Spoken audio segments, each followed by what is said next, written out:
Chapter 626. Let's make things clear, Qin Zhe said unhappily. Liking a scumbag is Su Yu's personal character problem. Liking a scumbag is my personal character problem. I'm a scumbag? Are you kidding me? I don't agree with this, the entire country doesn't agree. Could it be that in your heart, I'm just a scumbag?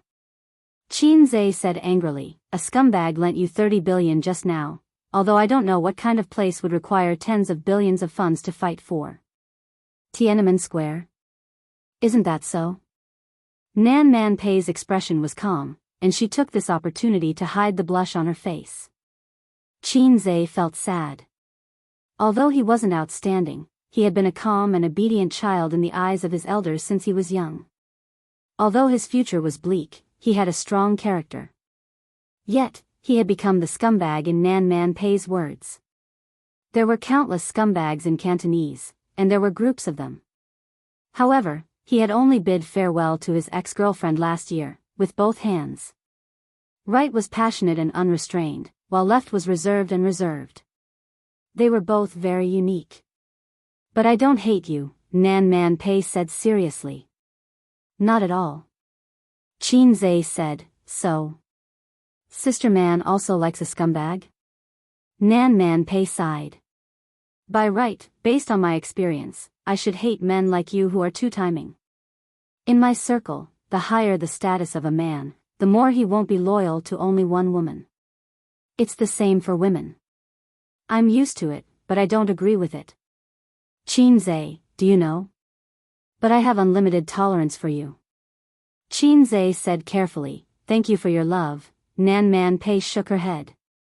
Because you're still a child. Qin Zhe felt a mouthful of blood stuck in his throat. He wanted to spit it all over her face. This was the most humiliating sentence Qin Zhe had heard this year. Although he was indeed much younger than Nan Man Pei, he was still a 24-year-old man. How could he still be a child? When Su Yu and I were together, the topic was always about you. She complained to me that Wang Zijin was too difficult to deal with. She didn't know what kind of bewitching potion she gave you, making you in a dilemma and difficult to make a decision. But she did not see it clearly. It's not that it's hard for you to make a decision, it's just that you don't know what to do. Nan Man Pei let out a long sigh. Your handling of relationships is worse than a high school student's. In love, you are a child. You're holding a toy in your hand. When you see another toy, you can't help but want it. You like both toys from the bottom of your heart. Cutie is not a toy. When you need to choose between the two, you hesitate and don't know what to do. You have no experience in dealing with relationships, so other than hesitating and delaying, you don't dare to do anything. You can't do anything. This is different from those rich people. Perhaps they only have one home in their hearts and play with women for the sake of playing. Or maybe they don't care about feelings for a long time and openly indulge in sex. You are different from them. Except for Su Yu and Wang Zijin, you never play with other women. Obviously, as long as you hook your hand, there will be women fighting to get on your bed. But Su Yu told me that you only had a relationship with her. As for me, I see you between two women. On one hand, you like, and on the other hand, you are entangled, like a child who has no idea what to do. You are a person who makes me very curious. Sometimes you are mature and wise, sometimes you are timid and guilty. You are not casual about love, but you are trapped in the mire of love and can't extricate yourself. I always wonder how there can be such a contradictory person like you. It's like there are two completely different positive and negative sides. The positive side is talented, wise and decisive, and the negative side is unknown, sensitive and inferior. There are many people who have difficulties in choosing in relationships. They will finally choose the most suitable marriage partner, which is an ordinary person. With your current value and status, talent and ability, society will treat you well. If you say that you only have one woman in your life, I don't believe it. When a child does something wrong, he can always be forgiven by adults, so I don't dislike you, even if Su Yu is my best friend. Sister Man, what do you want to say? Qin Zhe scratched his head. I want to ask what you plan to do in your heart.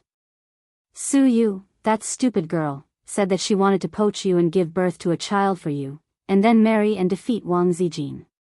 In fact, she is stubborn. Do you really think that a woman can bear her man's foot in 2 boats and is willing to not cry and make trouble? She is not the kind of weak woman who needs to rely on men. In fact, her attitude is already very obvious. She just doesn't want to leave you, just like those women who swallow their anger for marriage. But you really love her and spoil her, which is another reason why I tolerate you. But what about the young lady of the Wang family? Can she bear Su Yu?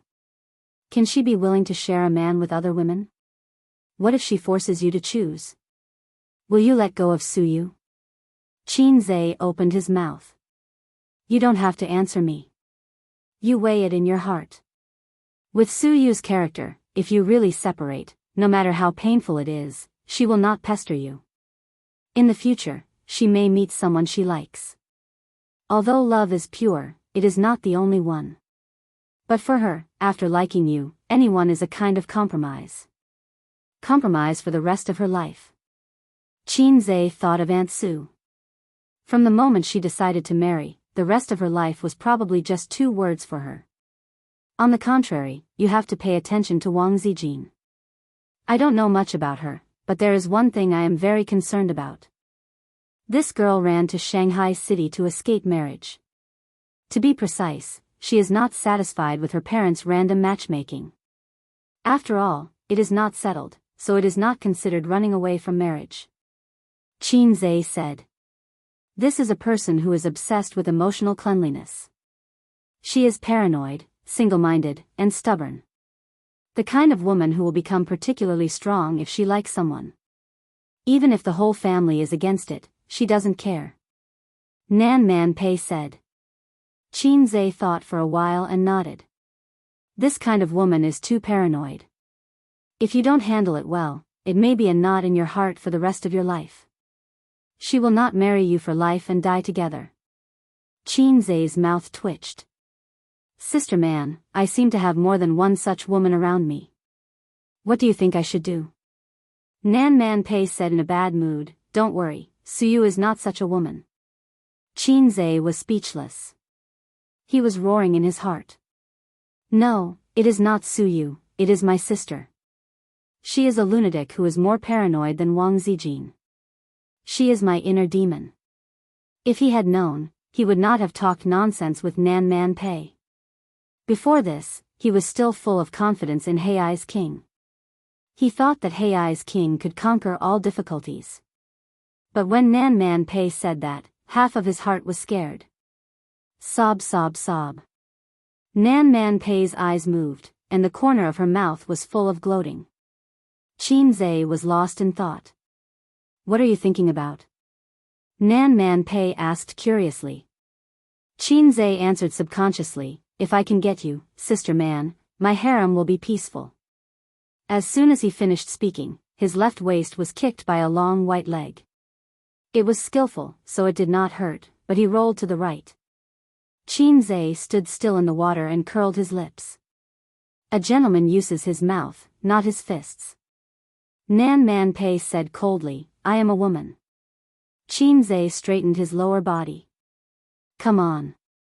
This action was full of threat. Nan Man Pei did not want to be hit by a gun a second time. She glared at him fiercely and stopped. Qin Zhe slowly sank into the water, half of his head exposed, and blew a series of bubbles. After soaking in cold water for more than 10 minutes, the big cloth bag under Qin Zhe's crotch shrunk into a hard walnut. His testicles were cold, the ancients did not lie. How about I tell you a story too? Qin Zhe asked. Nan Man Pei looked at him and waited for him to continue. Once upon a time, there was a wretched boy. He was neither smart nor stupid. He was just an ordinary man. He had never been in a serious relationship until he was 23 years old. His dick was hard all the time.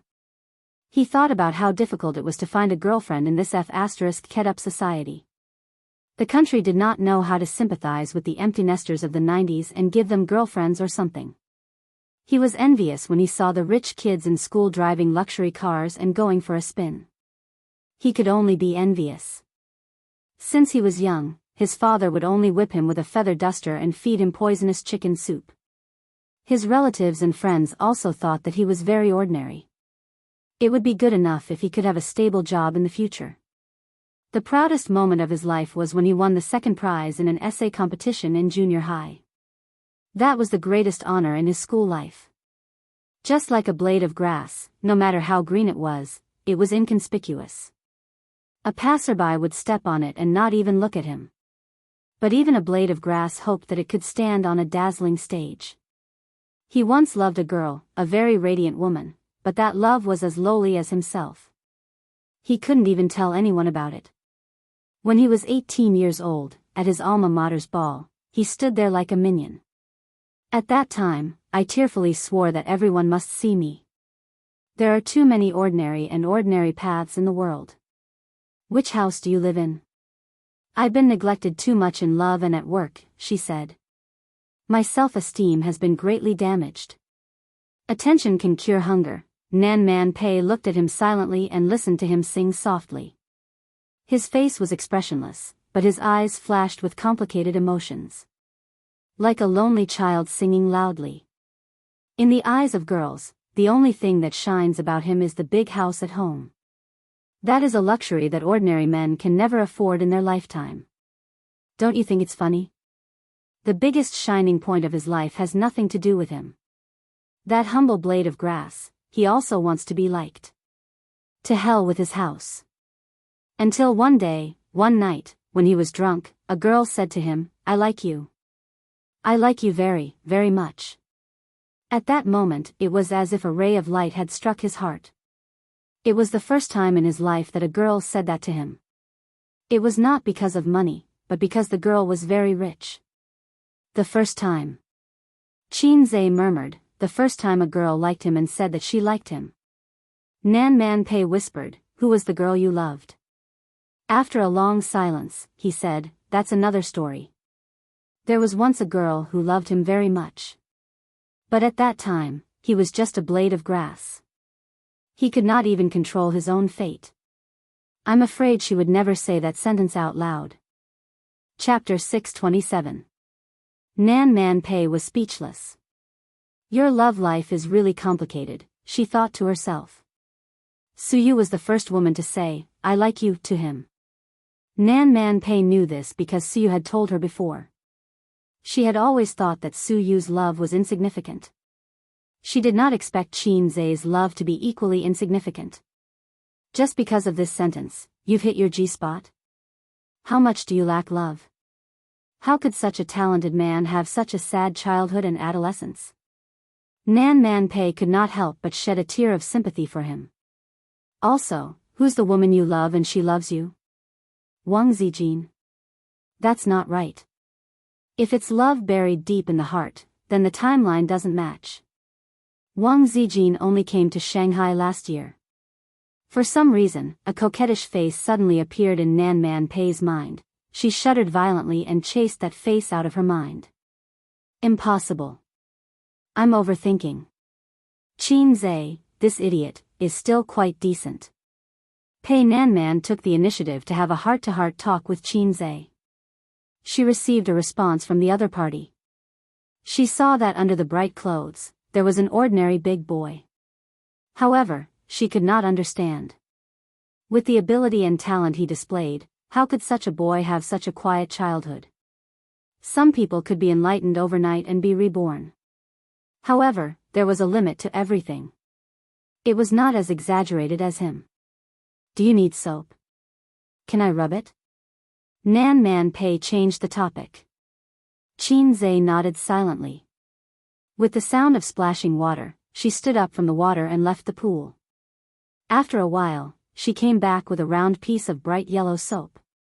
It was crystal clear and had a faint fragrance. Qin Zhe smelled a few types of Chinese medicine from it. Chinese medicine? You have a good nose, Nan Man Pei said. She stood by the pool. Her feet were small and exquisite.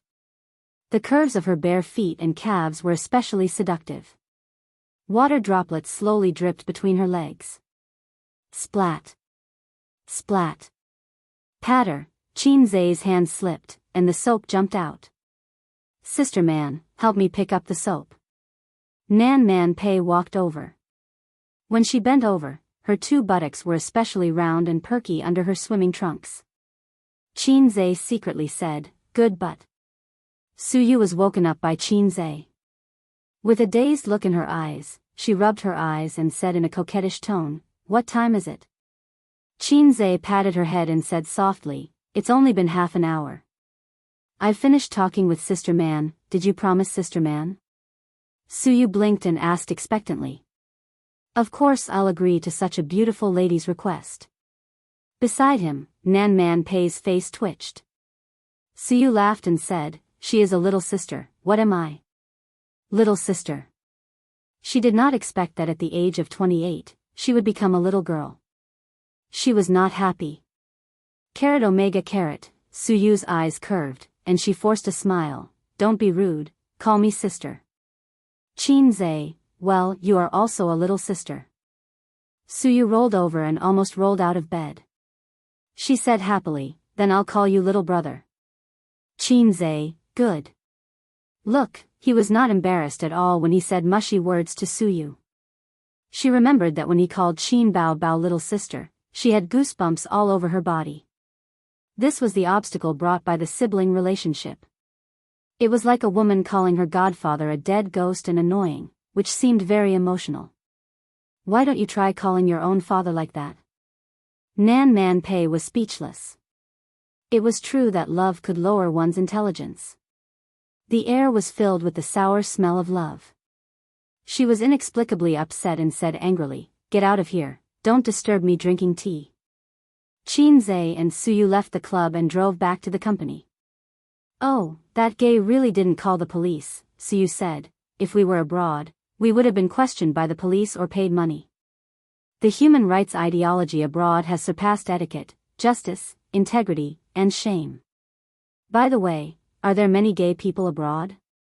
"Many, I often saw them when I was in graduate school. But gay people abroad are different from gay people in China. Gay people abroad look very manly and muscular, unlike the sissy people in China who like to dress up as women." He said in his heart that men should do men, and those who do women are all sissy. There's nothing wrong with that. There are many pure men abroad. Little sister is really experienced, then, are there many lilies? Lilies are quite a lot. Suyu thought for a moment. Among the people I know, there are two who like to grind tofu, but they both have boyfriends. So, exciting? Qin Zhe imagined all kinds of cosplay, such as. Suyu frowned and said, "Many college students abroad open parties for that kind of thing. I didn't know the inside story in my first year abroad. I attended several parties, and then I heard about it. I never went again. I didn't have many friends, so I have even fewer. Chinese friends should be easy to make. After all, we are fellow countrymen." Suyu sneered, "When fellow countrymen see fellow countrymen, they will be cheated to tears." Haven't you heard of this sentence? As a nationalistic youth, Qin Zhe wanted to argue, but he thought forget it. There was no need to argue with Suyu about this kind of thing, and he couldn't argue. As soon as he frowned and was unhappy, Suyu would immediately bow her head and say, "Well, A's is right. My vision is too shallow." Only his sister was keen on arguing with him. Suyu said, "It's good to have fewer friends.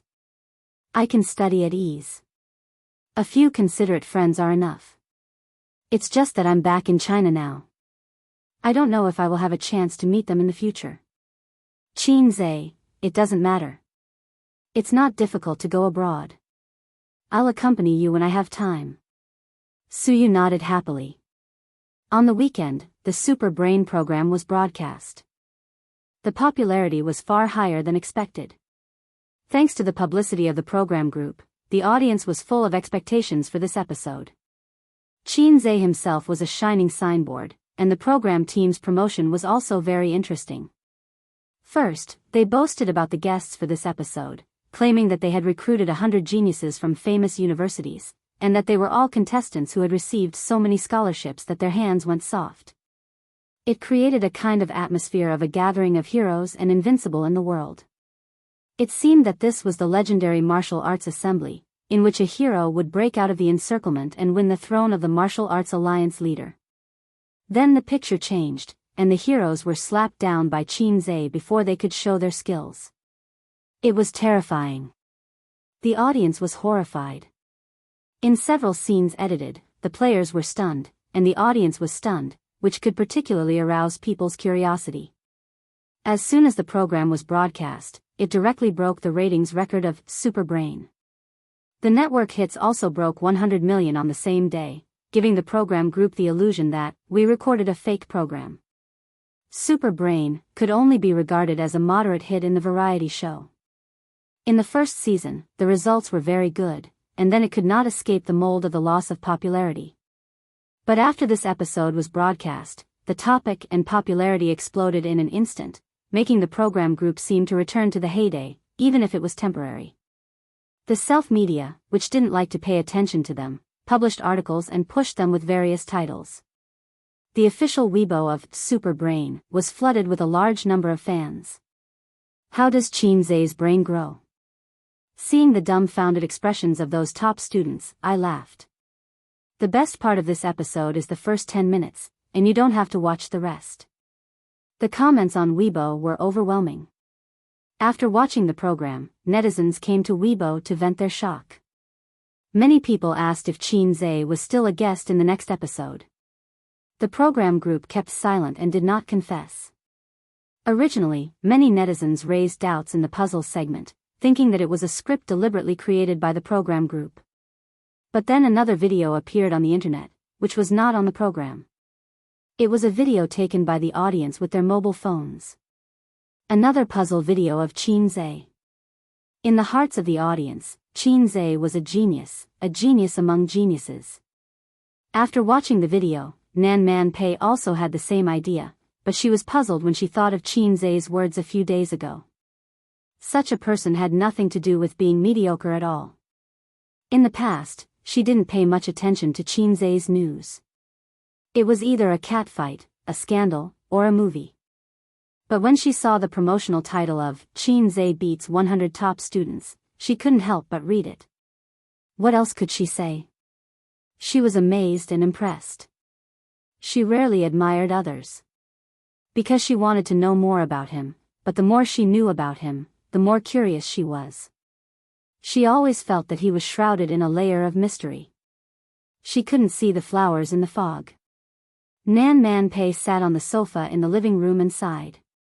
Auntie is frowning and sighing. What's going on? In the corner, Li Donglai and Pei Ziki whispered to each other. She's in trouble with her business. But I heard from Auntie Suyu that Qin will help with the money. Is it related to Qin Gu?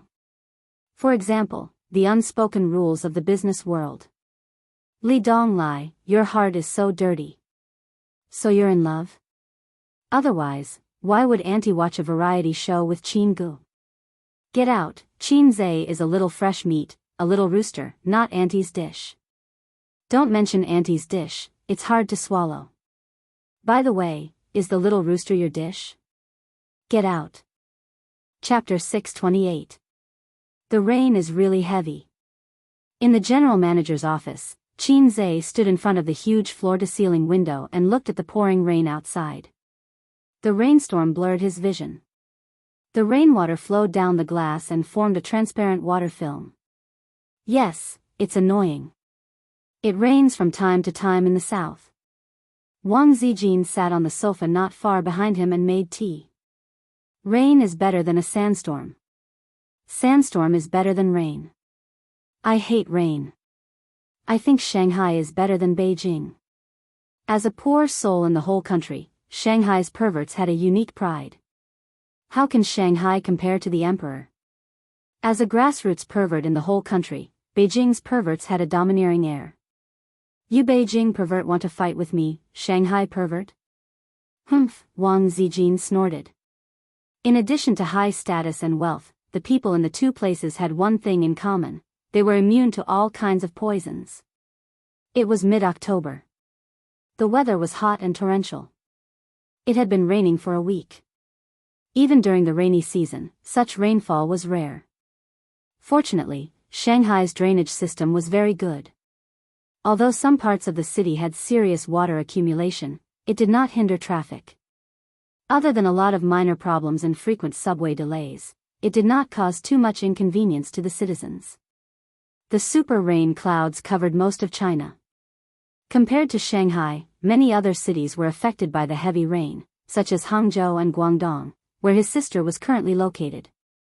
She was holding a concert in Guangdong, but because of the heavy rain, it was inconvenient and could only be postponed. She was wondering if she should come back or wait for the rain to pass in Guangdong. Ding ding, the phone in his pocket rang. Qin Zhe bit the cigarette and took out his phone. His sister had sent him a video call request. "Aze, did you miss me?" In the video call, she had just taken a shower. Her hair was loose, her face was flushed, and her eyes were watery. She was lying on the bed in a purple nightgown with a low collar. Her cleavage was faintly discernible. "No." Qin Zhe rolled his eyes with the cigarette in his mouth. "Humph, heartless little pervert."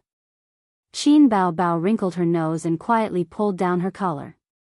Now, her true colors were exposed, although only half of them were exposed. "Have you thought about it?" His elder sister, who had escaped the shackles of the ominous omen, was indeed pleasing to the eye. Good shot. If the national football team could play such beautiful football, Qin Zhe felt that he would lose some of his anger during his teenage years. As a team, the national football team had obviously gone astray.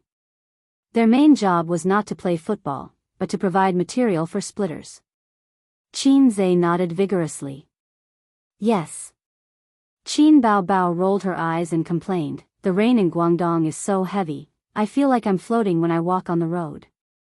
Qin Zhe said, "Then stay in the hotel and don't go out during this period of time. Be careful not to drift to Guangdong and lose contact." This time, he did not accompany his sister to the concert. Qin Bao Bao led a mighty team to Guangdong. There were 4 assistants, 8 security guards, and more than 20 other staff members.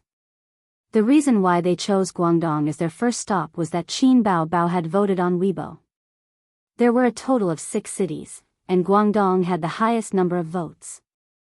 The people in Guangdong felt that Qin Bao Bao, a northerner, sang well and was beautiful. They were looking forward to her concert. Qin Bao Bao was also very surprised. She did not expect that she had so many fans in Guangdong. "Is there a donation event tonight?"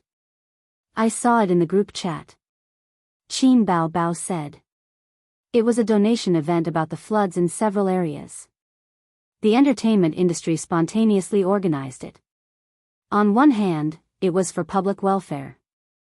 On the other hand, it was to appease the public anger. After all, no one cares about the bones of heroes, but the family affairs of actresses are known to the world. Everyone felt that the money made by celebrities was too scary. Just a performance, a visit, and hundreds of thousands to millions of yuan in their accounts. A TV series could make hundreds of millions. Ordinary people might not earn as much money as they did in a week even if they spent their whole lives working. This was a very desperate thing. Therefore, many celebrities actively participated in public welfare activities to build up their bright image. This operation was called giving back to society. It was like a literary tycoon selling newspapers. From time to time, he would send a small red packet to a group of lousy writers to appease their anger and beg them to let him go. Although he did not have many copper coins in his pocket. "I'll go tonight." "I'll help you donate your share," Qin Zhe said. As the 2 great bodhisattvas of Shanghai's entertainment industry, he and his sister naturally received an invitation. In the areas where the floods were the most serious recently, the subway and bus stations were flooded. Cars parked on the road could only be seen. People could not walk. They had to take boats to travel. The news said that this was a once-in-a-century rainstorm. In recent years, it had been a once-in-a-century rainstorm. The natural environment was getting worse. Fortunately, living conditions were better now. It was not a big disaster. Many people found it exciting and fun. Even the locals posted on Weibo and WeChat moments to joke about their homes being flooded. In ancient times, a flood in such a situation would mean the end of a dynasty. How much should we donate? Qin Bao Bao asked. 1 million per person. So much? Qin Bao Bao said softly and pretended to be delicate. I want to donate less. How about 500,000? You can use the remaining 500,000 for my marriage. Considering your status, 500,000 is too little. It's hard to explain. Qin Zhe said helplessly. Thousands of Virgin Mary bitches were watching. If he donated less, he would attract more hate. Qin Bao Bao pulled her neckline lower, and the two halves blinded Qin Zhe's dog eyes. Qin Zhe was speechless. He was about to say something when he saw his sister in the video pull her collar back in panic. She looked like a shameless sister who had been caught trying to seduce her younger brother. No, it was. Qin Zhe's scalp went numb. He turned around and saw Wang Zijin standing behind him. Wang Zijin was speechless. She sneered. It's okay if you don't donate. 500,000, right? I'll donate 5 million in the name of the company. Shameless little bitch. She would not even let her younger brother go. He was furious. Sister Ziwei is indeed a member of the Communist Party.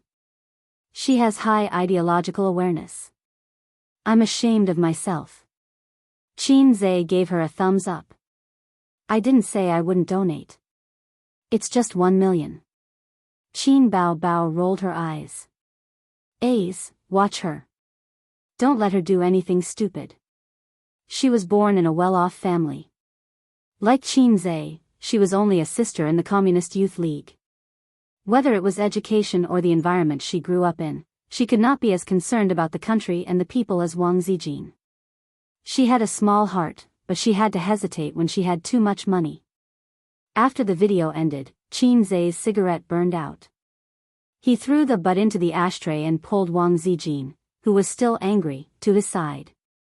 Don't do this in the office. Wang Zijin's anger disappeared. She said angrily, your mouth is full of cigarette smoke. I have Dazzle in my bag. Sister Ziwei, please help me with it. Qin Zhe said. Wang Zijin threw herself onto the other sofa and stuck out her little butt. She opened Qin Zhe's bag and rummaged for some chewing gum. She felt a little shy in her heart. She knew that she would definitely be taken advantage of later. Although she didn't mind doing some very forbidden things with Qin Zhe, it was only limited to at home and in the office. At most, she could accept kissing. There were not many things in the bag. Wallet, keys, and a box of Dazzle. And a strange bottle. Wang Zijin held it in her hand. She looked at it and raised her eyebrows. Dear Blood Soft Capsules. Ace, how did you get this? Wang Zijin turned around and waved the bottle in her hand. Qin Zhe said. The advertiser forced it on me. Dear Blood Soft Capsules, Yang Qi, kidney invigorating, Yang Qi. In his mind, Suyu's boasting expression with a thumbs up appeared. Suyu bought this thing. She bought 2 bottles. One bottle was for him, hoping that he could turn the tables next time. The other bottle was for Qin Zhe, hoping that his body would get better and better. At that time, Qin Zhe said, I don't need it. I'm already a fast buck. 3 shots in 1 second. High-speed crazy output. Later, Suyu secretly put it in his bag when he was not paying attention. Oh. Wang Zijin put the capsule back and did not suspect anything. Qin Zhe breathed a sigh of relief. Fortunately, it was an aphrodisiac. If it was replaced with a condom or a small blue pill, he would be finished. He pulled Wang Zijin into his arms, bowed his head, and wantonly ravaged her wet and soft lips. Lipstick? Qin Zhe smacked his lips. I'll wash it? No, put some on. Then what flavor do you want? I have strawberry, blueberry, and apple here. In terms of color, there are light, pink, and chocolate. Wang Zijin turned out her lipstick box. I like pink lips and black lips. 5 minutes later, Wang Zijin tidied up the messy collar, buttoned up the shirt, and looked at him. There's something I want to tell you, she said. Qin Zhe was stunned. He thought, how can you be so hot and do shameful things with me in the office? What's the matter? Let's go to Wanshui town. Wanshui town? Qin Zhe was busy. Most of the town is flooded, Wang Zijin reminded him. Oh, why are we going there? To send supplies and money. No, your awareness is too high. You're not in the system now. We just need to donate money. There's no need to go to the battlefield personally. We're going to make a show, Wang Zijin said. We'll help the flood victims a little, and then the media will definitely broadcast your news. And then? Then my dad and grandpa will see it. They'll like you more. Then, I'll bring you home before the end of the year. It'll be easier for us to do things. How scheming. Chapter 629. The charity banquet was held at Xinghui Hotel. The whole place was booked tonight. Luxury cars were parked downstairs and the red carpet was laid out. The organizer was the Antai Foundation. This donation was organized by the celebrities and the foundation. The singer Su Jiao accompanied Qin Zhe to the banquet. A big shot must have a pretty vase beside him.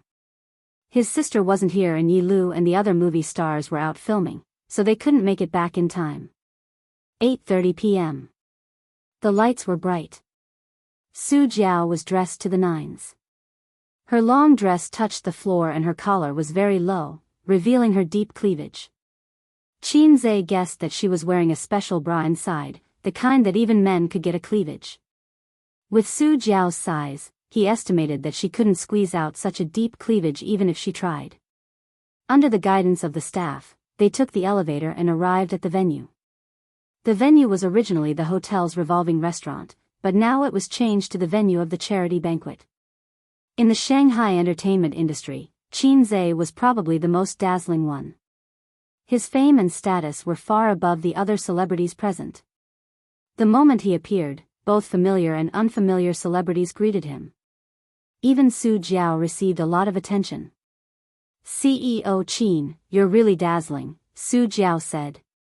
As a B-list singer, it was hard for her to receive such attention at a banquet where so many celebrities gathered.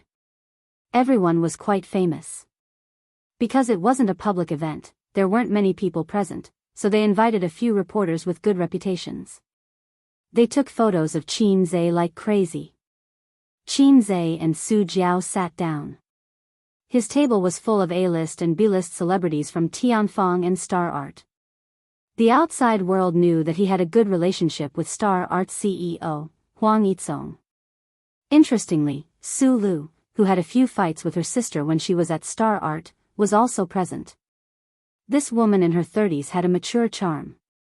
She was even prettier than Su Jiao. It was because of her good looks that she could switch to the film and television industry when she reached a bottleneck in her singing career.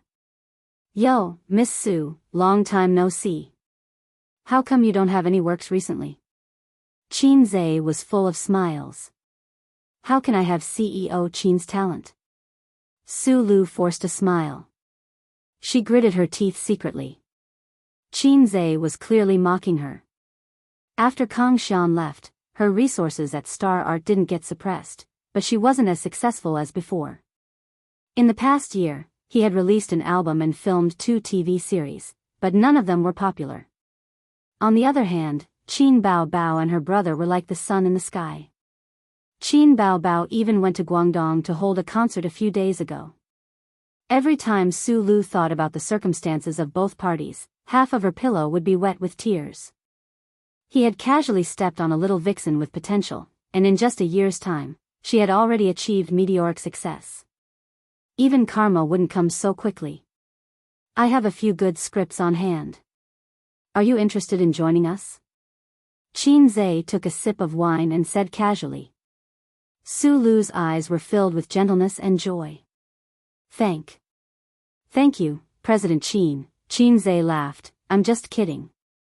How could I have a script? I just finished shooting a movie. Su Lu was speechless. It was infuriating. Looking at Su Lu's stiff smile, Qin Zhe's expression didn't change. He even felt a little smug. I like it when you hate me so much but can't do anything to me. This woman bullied his sister back then and even wanted to punch a monster to death. She didn't give me any face at all.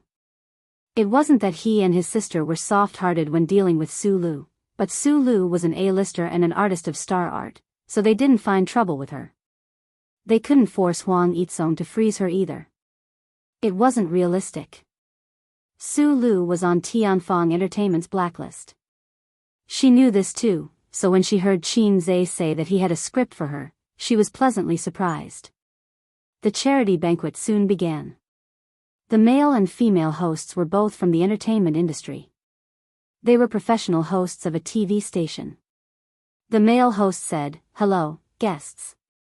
I'm very happy to be able to gather with everyone at this charity banquet." The female host said, "When I first arrived, I asked Teacher Xiang how much do you intend to donate? Teacher Xiang told me 5 million. I was shocked and gave a thumbs up. Look, Teacher Xiang is so understanding." Guess what Teacher Xiang said next? The male host said, "Don't say it, don't say it." The female host said, "He said 5 million, that's right. I won't charge an appearance fee this time." The audience roared with laughter. The male host said, "To show our love, the amount isn't important. What's important is that we have the heart to do charity." Following that, every artist had to go on stage to donate. The singer would sing a song, and the movie star would give a few words of gratitude or a joke. Only a charity banquet could invite so many celebrities without spending money. Huang Yudong and Su Jiao went on stage together. They sang the recently popular song, "Let the Whole World Know I Love You." This song is really popular. It's enough for them to eat for a few years. Yeah, Qin Zhe's song. How can it not be popular? It's a pity that he can't book a song. He doesn't sell it and only writes songs for his own company's singers. Their condition for joining Tianfang is that Qin Zhe writes a few songs for them every year. I can't help but be envious. The artists discussed animatedly.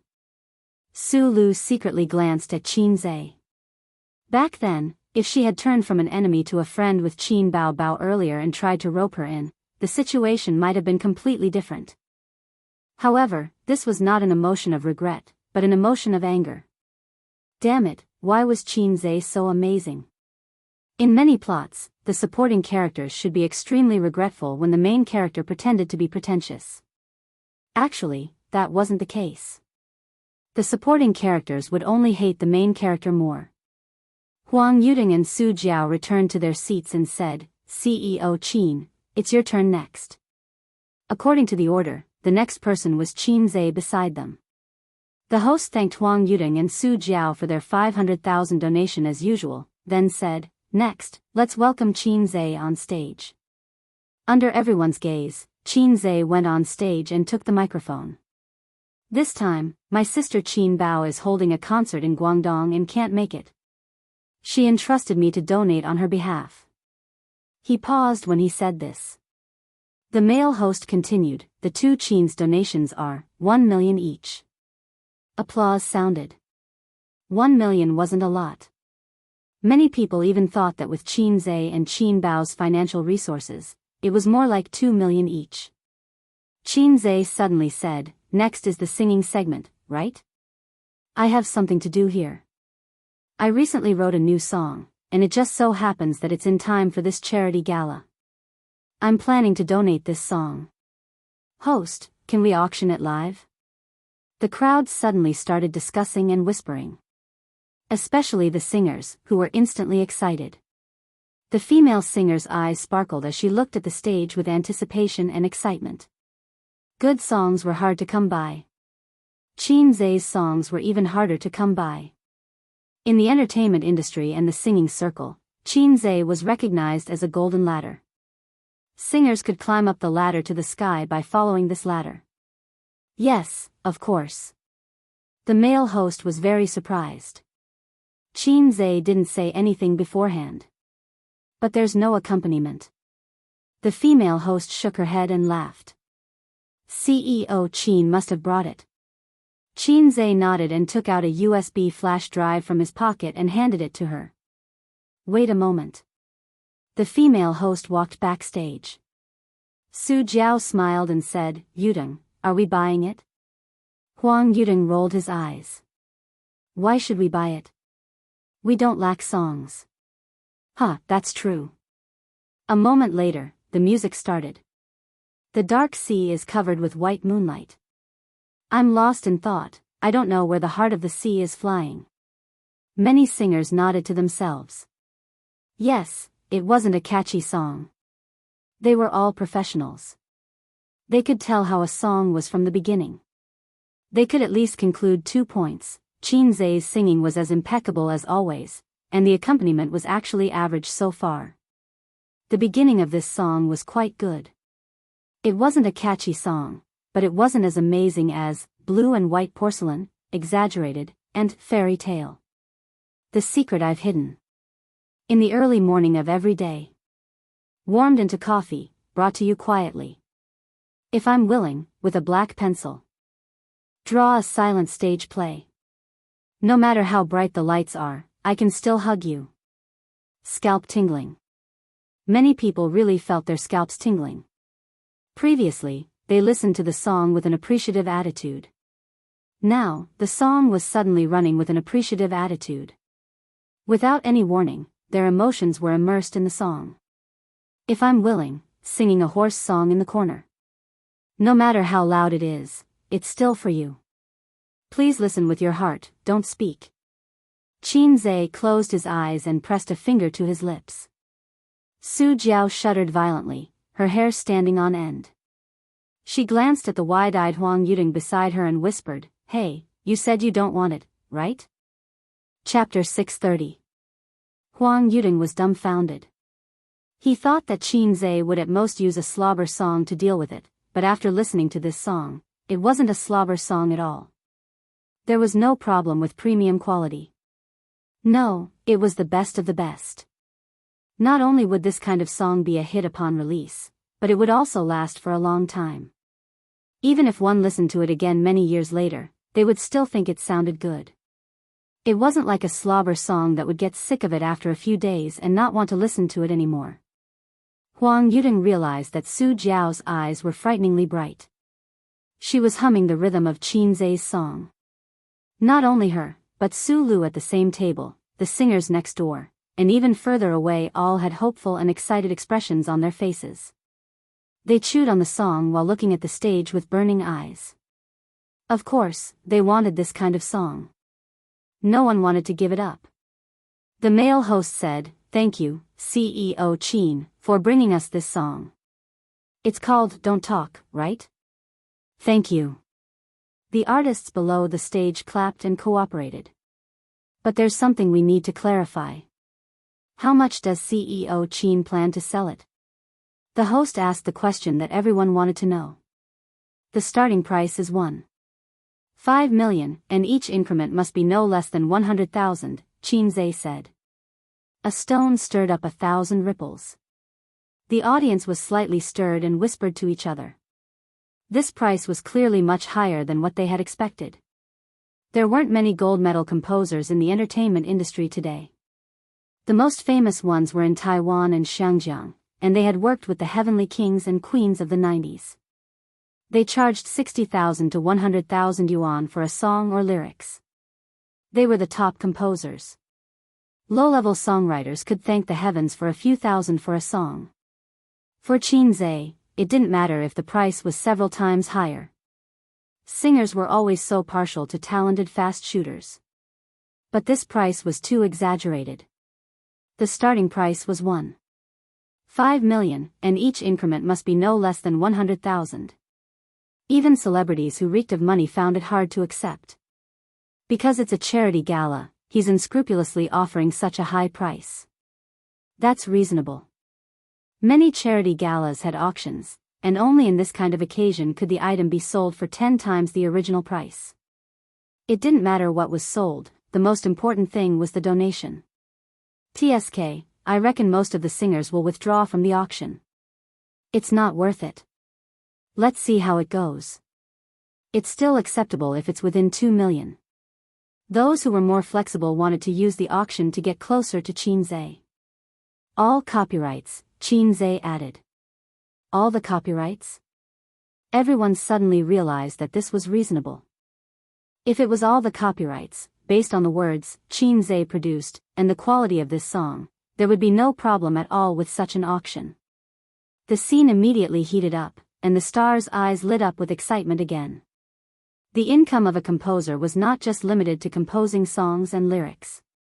Famous composers and singers had a kind of cooperative relationship. They wrote songs and composed songs, and the singers sang them. If they became popular, they would receive all kinds of copyright fees. Moreover, this kind of income was long-term. KTV requests, website downloads, album resales, and so on. There was also the annual royalties paid by platforms such as China's 8ong and so on. This was the reason why some singers and composers could live off a single song for a lifetime. Then, let's begin. Qinzhe looked at the male MC. Ladies and gentlemen, we'll keep it simple. During the auction, please shout slowly and quietly. Otherwise, we won't be able to see all of you. We won't shout the countdown either. We'll give you enough time, the male MC said. 6 million. Huang Yuding raised his hand and shouted. His voice was clear and audible. It was undeniable that the quality of celebrities was definitely one of the best in the entire society, at least on the stage. Such a large venue quieted down just like that. 7 million. The second to bid was Su Jiao. As Qinzhe's underlings, they were very responsible in supporting him. At the same time, if the final price was within an acceptable range, they would fight for it. If not, then so be it.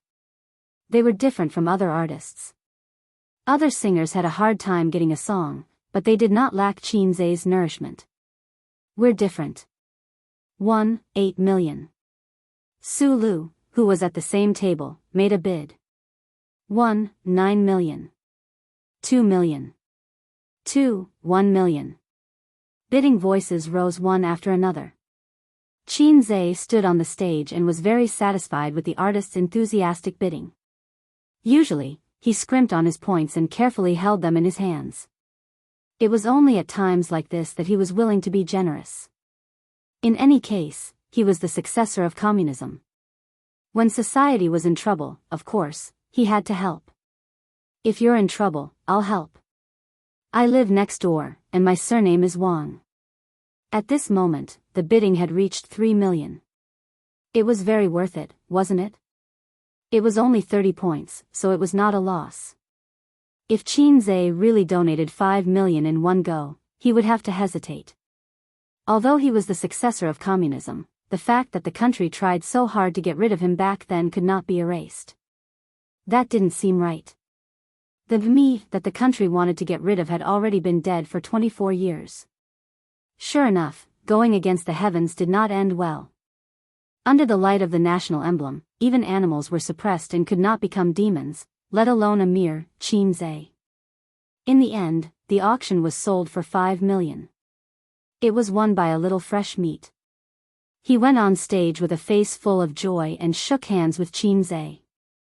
The money would probably be paid by the entertainment company directly to the foundation, but it would be under Qinzhe's name. Thank you, Chairman Qin. Thank you for the opportunity at this charity banquet. The little fresh meat smiled. His 2 cheeks filled with hyaluronic acid were especially hilarious. 5 million for a song. No one would believe it if he said it out loud. It felt like the audience would be shocked again. At first glance, it did not seem worth that much, but this was a charity banquet, so it was understandable that it was more expensive. And if you looked at it carefully, it was actually a profit. First, it was Qinzhe's brand effect, which was destined to be widely noticed. Then, there were various royalties, which would make a long-term profit. In addition, the little fresh meat would gain a wave of popularity and fame. All in all, it was definitely worth more than 5 million. I'll get someone to send you the lyrics and music later, Qinze said. Okay. The little fresh meat nodded vigorously and could not help but shake hands with Qinze again. There was another interesting thing. Although the little fresh meat's acting skills were often criticized, in terms of quality, they were better than the older and second-generation artists. At least in the few years since the rise of the little fresh meats, no one had ever seen a little fresh meat boasting shamelessly and arrogantly. They were very humble in the industry. Qinze and the little fresh meat in front of him were both little fresh meats, but there was a fundamental difference. He calmly accepted the little fresh meat's respectful attitude. The charity banquet ended at 10 o'clock, and the celebrities left one after another. In the nanny van, Su Jiao's tone was slightly unwilling. Chairman Qin, you're really generous. You donated such a song just like that. In her opinion, it was obviously not worth it. Qinze did not lack a few million, so donating money was better than donating a song. Donating a song was a huge loss. Not only was it money, but there were also many hidden benefits. For example, it would bring a huge amount of popularity to the singer. Many singers relied on one song their entire lives to become popular, and many years later, people would still remember their names. Giving back to society, Qinze said. 5 million, plus the 2 million from before, it would be 7 million. Not to mention his sister, even he would feel heartache. Donating a song was not so heart-wrenching. After all, it was not real money. Moreover, it was actually just 30 points. Su Jiao secretly rolled her eyes. She wore brown eyeshadow, which made her eyes very eye-catching, charming and pretty. After thinking about it, she burst out laughing. What are you laughing at? Chairman Qin, do you have a girlfriend? Yes. Oh. Qinze looked at her in confusion. What did she want to say? I just thought that if Chairman Qin was an ordinary songwriter, he could have many girlfriends in the entertainment industry with this talent alone. How do you know that I have many girlfriends? Ah. Su Jiao was stunned and widened her eyes. Then how many girlfriends do you have? Her tone was very gossipy. I'm just kidding. I don't have a girlfriend, Qinze said. It was not good to say too much. This girl had a good relationship with Qin Baobao. What if she let it slip one day? Even a wise man would make a mistake. Many amazing people often ended up miserably because of a small oversight. Liar. Su Jiao wrinkled her nose. Single dog, no girlfriend. Don't slander dogs. Dogs are not single. My 2 poodles work every day. This girl was quite eloquent. How could a single dog endure this? She was even worse than a dog. What a coincidence, I don't have a boyfriend either. Su Jiao's smile was reserved and sweet, but her eyes were very bold. It was a look that said, come and chase me. If you chase me, I'll catch you. Qinze had seen many similar looks. Young, handsome, talented, rich, and famous. Being a bachelor wasn't enough to describe him. Being a diamond-salted fish king was more like it. Thus, his girlfriend had always been a mystery to him, and he was coveted by all kinds of female heroes. Qinze himself often sighed with emotion, I'm bearing the handsomeness that shouldn't exist at this age. Qinze pretended not to understand the meaning in Su Jiao's eyes. Start preparing for the single next month. Although it's not wrong for us to shoot you, we cherish essence. An inch of time is an inch of essence, and an inch of een can't buy 10 drops of essence. I know. Su Jiao pursed her lips and said, you have to practice singing every day. You didn't understand what I meant. Qinze said, what I meant was, take on more work this month and finish the album next month. You have to make up for your losses. Su Jiao muttered, skinning boss. The MPV drove into a certain villa district, and Qinze personally sent her to the door. Su Jiao stood in front of the wrought iron gate, her skirt fluttering as she waved goodbye. Chapter 631. Back home in the evening, Wang Zijin leaned against the bed and read a book, with a pillow behind her back. Her black curly hair was scattered, and the orange light at the head of the bed reflected on her face, which was as gentle as jade. She was also led astray by Qin Bao Bao. The long black straight hair that Qin Zhe liked very much was gone, and it was slightly curled at the end. Therefore, when two people get along, the dirty one will always lead the upright one astray, because when people fall, the brake pads can't be stopped. It was not easy for Qin Zhe to control the object of Guan Bao's friendship to Su Yu. Now he wanted to go further and reach a close friendship with Wang Zijin. Unfortunately, Wang Zijin was well versed in the tactical essence of unobtainable things are always in turmoil, and always kept Qin Zhe hanging. A beautiful name, want to fall in love, but be afraid of being f***ked.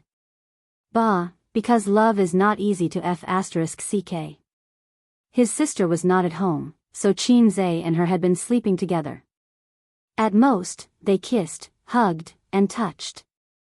Qin Zhe could rub against her, and she would allow it. But Qin Zhe only rubbed against her twice and did not do such a thing again. He couldn't be to you and not enter the house 3 times. In the future, he would say to his son, "Son, Dad rubbed against your door 3 times, and it was not easy to get in." It was shameful to think about it. Moreover, doing this kind of thing, Qin Zhe and Wang Zijin were uncomfortable. One was a spring flood, the other was a big stalk. Harming others without benefiting oneself. Qin Zhe kicked off his slippers, lifted the quilt and went to bed. He hugged her in his arms and hummed a song, yes, with a black pencil, draw a silent stage play. No matter how bright the light is, I will hug you. Wang Zijin put down the book with a smile in her eyes. It's good, what song? I wrote a new song. Qin Zhe said, I just donated it at the charity dinner and sold it for 5 million. Wang Zijin smiled, my brother is amazing, do you want a kiss as a reward? The tone of your voice is more and more like Qin Bao Bao. Qin Zhe kissed her little mouth. Since you are so capable, help me think about how to develop the company. Wang Zijin held Qin Zhe's waist and frowned. Purple crystal technology had developed to this point, and they needed to continuously expand their business. The competition in the internet was even more intense than in the industry. If they did not change, they would have to wait for death. She needed to constantly innovate, especially the path she was taking now. Didn't you say it's a mountain stronghold? This road is the brilliant avenue that leads straight to the heavenly gate. Qin Zhe laughed. A knockoff is a knockoff after all. It's fine to make quick money, but it's hard to stay popular forever. Letting out a sigh, Wang Zijin closed the book and gently placed it by the bedside. She then returned to Qin Zhe's embrace and said, how about my pirated PUBG mobile game? But there are already many of them in the market, and I'm afraid that I won't be able to produce any results. Qin Zhe suggested, it's time to kill a few programmers as a sacrifice to the heavens. Wang Zijin felt that this was a good idea and nodded in agreement. Have you played a PUBG game before? No, don't ask me about games. I've quit. As a veteran shooter, Qin Zhe started playing Counter-Strike when he was in junior high. Later on, he started playing CF, shooting games practically ran through his entire youth. Now that he could not play them anymore, he really did not have the interest to eat PUBG. Men should not eat PUBG either. That was a woman's patent. Whoever ate PUBG was gay. Sleep early tonight. Let's set off tomorrow. Wash up and sleep. Qin Zhe chuckled. They took a bath together. Tomorrow, they would go to the disaster area to send a batch of supplies and a little money. Money was secondary. In the disaster area, money did not have much use. At most, it could be used to comfort people. The supplies were the most important. Wang Zijin curled her lips and said aggrievedly, I work myself to death every day, but you never praise me. You just want to take advantage of me. When she said this, Qin Zhe remembered that he had never praised Wang Zijin. She was not a woman like his sister who liked to whine and act coquettishly, nor was she a woman who lacked love like Suyu who needed him to nourish her. She should be an intellectual, mature, and steady woman. Not to mention whether she was steady or not, she was definitely a woman with strong opinions and a strong heart. But Qinze ignored that a strong woman was also a woman, and she also longed for her boyfriend's praise and love. Just like a mature man, he would also fight for his son's milk like a child. Good girl, Zijin is so sensible and amazing. Qinze pressed his big hand on her head and rubbed it. His eyes were gentle and loving. Wang Zijin was stunned for a long time and then burst out laughing. Ace, your expression just now was like my father's. When I was young, he rubbed my head like this. Now that I think about it, I feel that your eyebrows and eyes are a bit similar. Your father is as handsome as me? Qinze said in his heart. You haven't seen Su Yao. I'm the one with similar eyebrows and eyes. But now it didn't look like him. Qinze's facial features had been optimized. Bah, my father was very handsome when he was young. He's as talented as me. That's also true. My father has been scolded by my grandfather since he was a child. But my grandfather also said that among his children, my father is the only one who can be regarded as a talent. But my father's qualifications are not as good as mine. Wang Zijin said proudly. You must not like your father. Why? Your father is too serious. Otherwise, you wouldn't like a humorous and interesting man like me. Humph, stinky man, my father was very serious when he was young, and it's the same now. Stinky man, take you to take a bath. Qinze's hand passed through her legs and wanted to pick her up. Wang Zijin held him down and said, change into your swimsuit first. I'll help you get it. Qinze took out a set of blue swimsuit from the wardrobe beside the bed. It was fashionable and sexy. It was not the kind of swimsuit that was paired with a short skirt or a tube top. It was a bikini. There were more than 10 similar swimsuits in his sister's wardrobe. Wang Zijin curled up under the blanket and silently changed into her swimsuit. Qinze watched as she pushed her bra and fat CI out of the blanket one by one. When she lifted the blanket, the swimsuit had already been changed. She was about 1.6 meters tall, a head shorter than her sister, but she was slim and well-proportioned. Her delicate body was white under the light. In the bathroom, it was steaming hot. Qinze and Wang Zijin were soaking in hot water. Beside them were 2 glasses of Yamazaki water, and ice cubes were floating in the wine. Wang Zijin's hair was tied into a ponytail, and her forehead was pasted with bangs. Her face was flushed red, and the tip of her nose was dripping with fine beads of sweat. She squinted her eyes comfortably. The central air conditioner above their heads was blowing cold air. It was actually very comfortable to take a hot bath in summer. After soaking, one's whole body would be soft and light, and it would detoxify.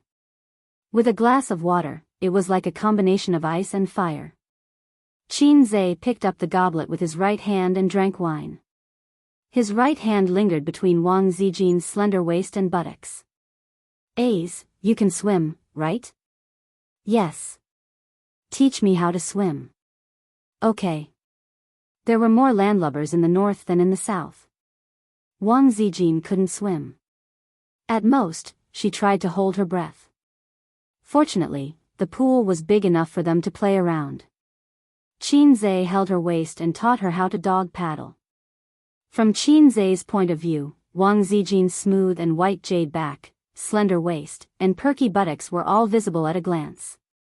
After a long time of dog paddling, she still couldn't learn. As long as Qinze let go, Wang Zijin would sink. On the other hand, the dual impact of touch and vision made Qinze burn with anger. A few minutes later, they leaned back to the edge and drank a mouthful of cold wine. Wang Zijin's eyes swept over Qinze's lower body, and her face became redder. Qinze's eyes also fell on Wang Zijin's chest and couldn't move away. The crotch-peeking cat and the man-peeking cat looked at each other silently. Sister Ziwei, can you do something else? He swallowed. No, no. Wang Zijin quietly shrank to the side. I know you don't want to open it, and I don't mean that. Qin Zhe said in a bewitching tone, but we still have a lot of room for manipulation. Wang Zijin looked at him blankly. Oh, you're already an experienced internet user. Why are you still pretending? Qin Zhe whispered in her ear, have you seen a stroke from the sky? If you don't know, I'll teach you. Wang Zijin, bathroom. Qin Zhe let out a long breath and felt comfortable. Wang Zijin curled her lips and said, it's so dirty. I'm not washing. Qin Zhe said, don't. Wait a little longer. Maybe you'll get pregnant after a while. Wang Zijin hit him angrily. Ding. Ding. Ding. His phone rang. It wasn't a phone call, but a video call request from his sister on the messaging app. My sister's video call. Qin Zhe's mouth twitched. Wang Zijin nodded and silently retreated to the other corner of the pool. Qin Zhe took a deep breath and chose to accept the call. His sister's sharp face appeared on the screen. She had light makeup on and was dressed up. The background was a hotel room. It seemed that she had just returned. Room rounds, little chick. Qin Bao Bao's cheerful voice sounded. Just returned? Yes, I took a job tonight. Are you taking a bath? Yes, yes. I'm going to take a bath and sleep. Tomorrow, I'll go out with Sister Ziwei for disaster relief.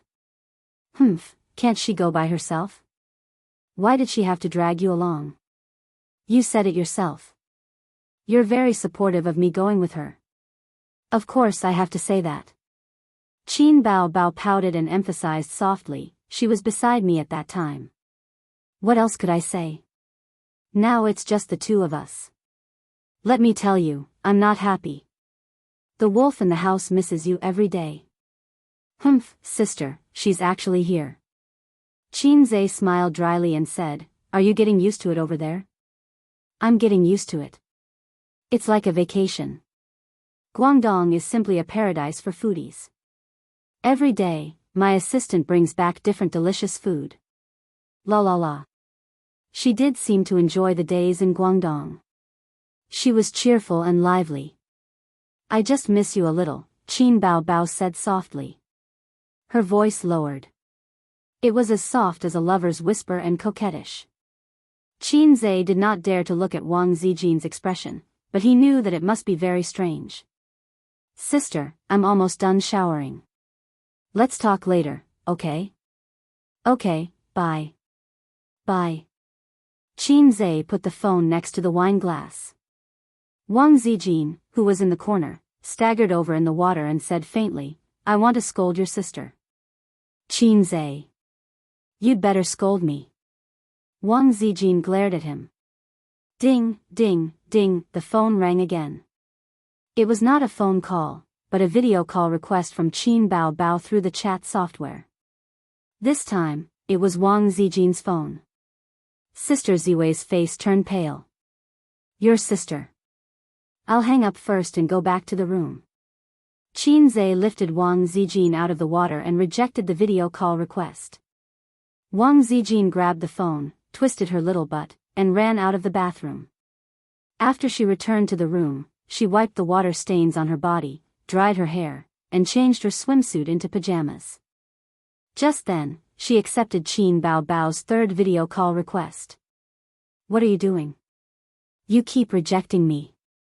In the video call, Qin Bao Bao's cheeks were puffed up like a bun. I just washed my hair. Wang Zijin said and put a mask on her face. Because she had just finished bathing, her face was red, and Qin Bao Bao could easily see it. Oh, when did you come home? Qin Bao Bao asked. I forgot. I've been back for a while, Wang Zijin said. Keep an eye on him. When I'm not at home, he can easily become a wild dog. Don't let him sleep with women. Qin Bao Bao joked. Wang Zijin felt guilty and snorted. Don't you know what your brother is like? Qin Bao Bao said, isn't it because the outside world is too tempting? There are so many flirtatious men out there. Wang Zijin thought to herself, are they as flirtatious as you? Ace is an adult. He doesn't need you to control him like this. I'll control him, I'll control him. Why can't I control my brother? At his age, isn't it time for him to get a girlfriend? What do you know? Those women are after his money. I'm not after his money. Zijin, let me tell you a secret. I secretly installed surveillance cameras at home to prevent theft. Is that so? Why didn't I know? Fortunately, Wang Zijin was wearing a mask. Otherwise, the horror on her face could not be hidden. I lied to you. I know you lied to me. The two best friends chatted until 11:30. After the call ended, Wang Zijin's back was sweating. She subconsciously lifted the quilt and got out of bed. When her feet landed on the ground, she paused for a moment and shrank back. She did not dare to stay there. She sent a message to Qinze. Your sister said that she installed surveillance cameras at home. After a moment, Qinze replied, damn, is it true? I was so scared that I dropped my dried fish. Wang Zijin, don't ask if it's true or not. Hurry up and take a look. About 10 minutes later, Qinze replied, there's no surveillance camera. Wang Zijin lay down on the bed, her chest heaving up and down as if relieved of a burden. Bah, black-hearted maggot. Chapter 632. More than 10 years ago, Luoshui town was still a town, but because it was located along the coast and near the port, it was designated as an economic development area by the government and slowly became a city. The locals still liked to call the city a town. The origin of the name of Luoshui city was very interesting. There were 3 large rivers that converged here and flowed to the sea. Luoshui city was named after the meaning of placing water. It was located in the eastern part of Zhe province and had a subtropical monsoon climate. Typhoons were not unfamiliar to the city, but compared to the calamitous Blue Creek next door, it was still considered good. Blue Creek was a city that suffered from floods, and there was a flood almost every year. The people of Blue Creek loved and hated Lanjiang. It destroyed the once rich city, and it was said that it lost hundreds of millions every year. This year, Blue Creek was still unable to escape the devastation of the flood, but the people of Blue Creek did not panic at all. They went to work in boats and posted in their circle of friends that the flood this year was still so spectacular. On the contrary, the flood of Luoshui city was far better than any other in history. It could be said to be a once-in-100 years occurrence. At present, 70% of Luoshui city was submerged in water, hundreds of thousands of people were affected, the roads were paralyzed, water and electricity were cut off, there was no communication signal, and there was not enough food. Schools, units, and factories had all stopped operating. Even if it did not rain, the flood would take 2 to 3 days to recede. Qinze and Wang Zijin held an umbrella and stood at the bow of the boat, driving on the main road of the city. Behind them were several large trucks, transporting some supplies and food. Raindrops fell on the muddy water, creating circles of ripples. The main road was drained, the water was not turbulent, and the depth of the water just reached the position of the balls. The government invested a lot of manpower and resources in disaster relief. Other than the soldiers, there were also some volunteers and charity organizations. At this time, on the street, many disaster relief workers could be seen trudging in the deep water, pushing a basin and delivering supplies from door to door. Some citizens were evacuated to the suburbs to settle down, while others were trapped at home, relying on food reserves and food distribution. Leader, is there a way to get rid of the water on the street? Wang Zijin asked a district leader beside her. This time, the district leader in charge of receiving them was surnamed Wu. He was a middle-aged man with parted hair. His trousers were stained with mud. He said helplessly, "We've already tried our best to divert them. This road is still considered good. Some parts of the road have already turned into rivers. The rainfall this time was once in 100 years. The 3 rivers flooded at the same time, and the water did not flow to the sea in time. The river water flowed backwards, and Luoshui city was like a frying pan, instantly flooded. This kind of natural disaster is not something that can be resisted by humans. He seemed to be very familiar with this speech as he spoke it very smoothly.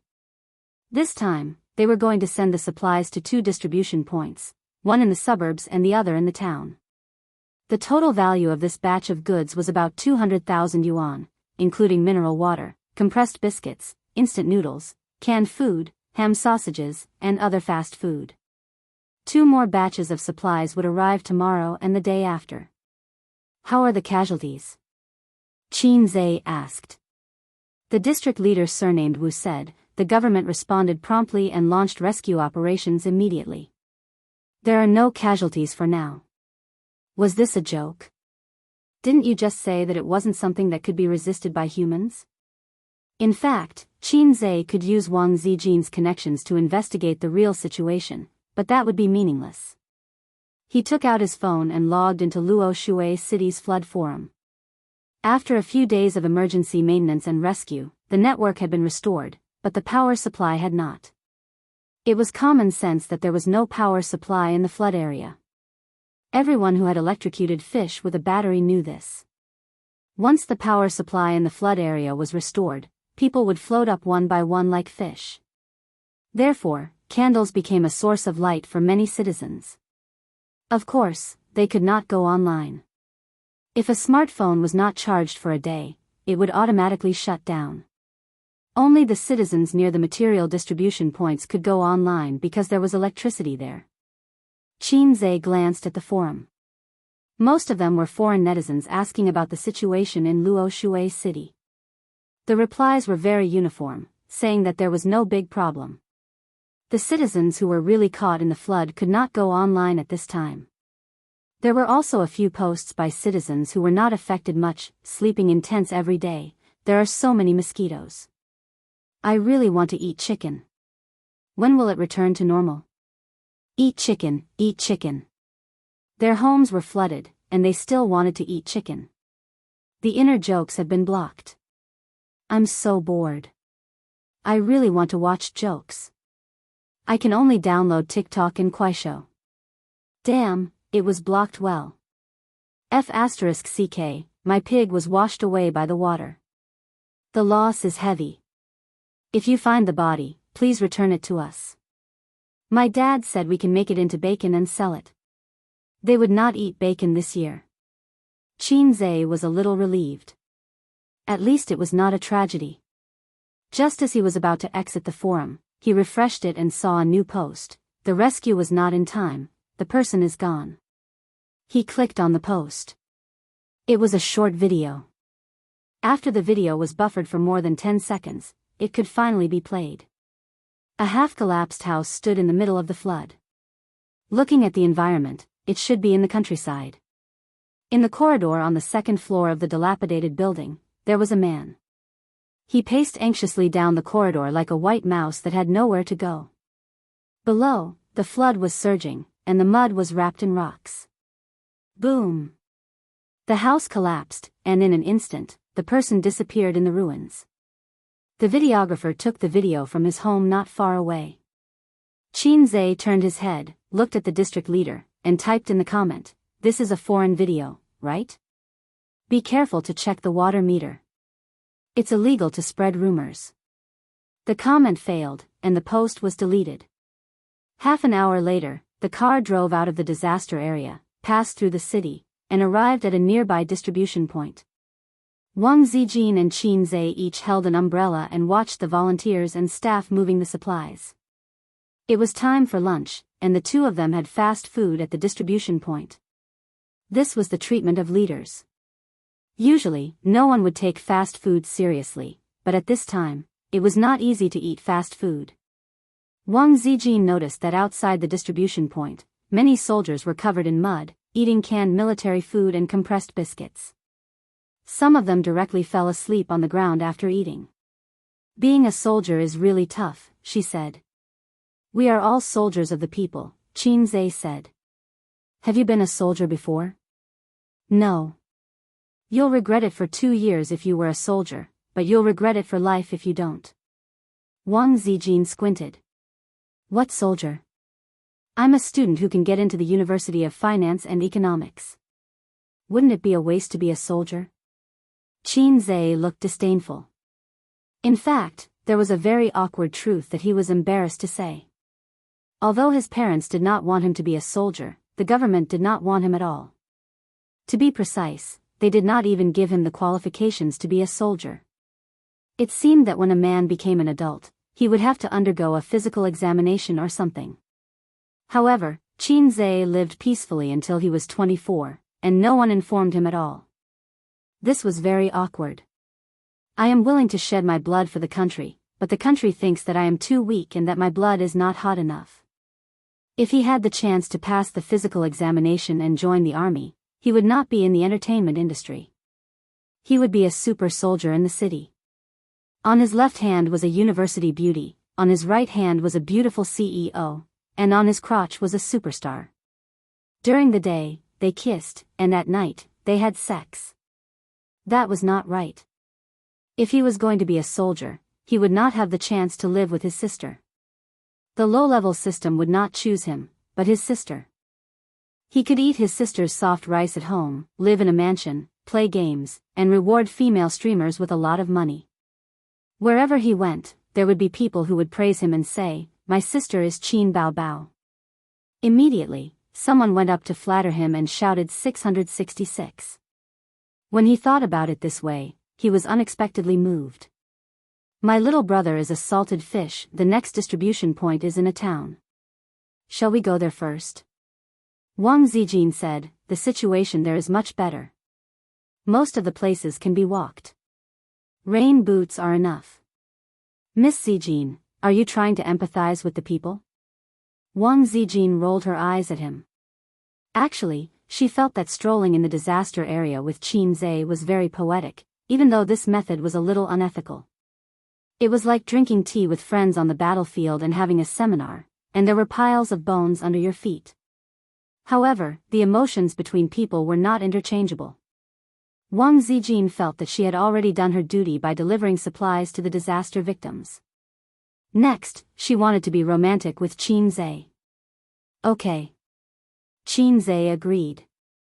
The two of them exchanged a few words with the captain of the supply team, then bade farewell to the district leaders and headed to the next distribution point.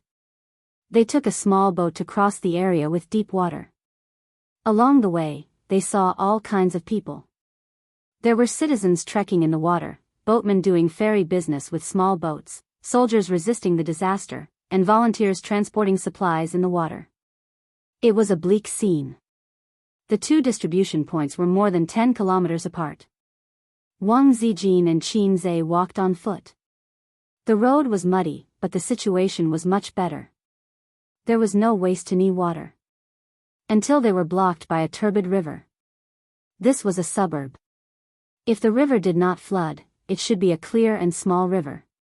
However, at this time, the water level had spread to the shore and submerged the flat bridge across the river.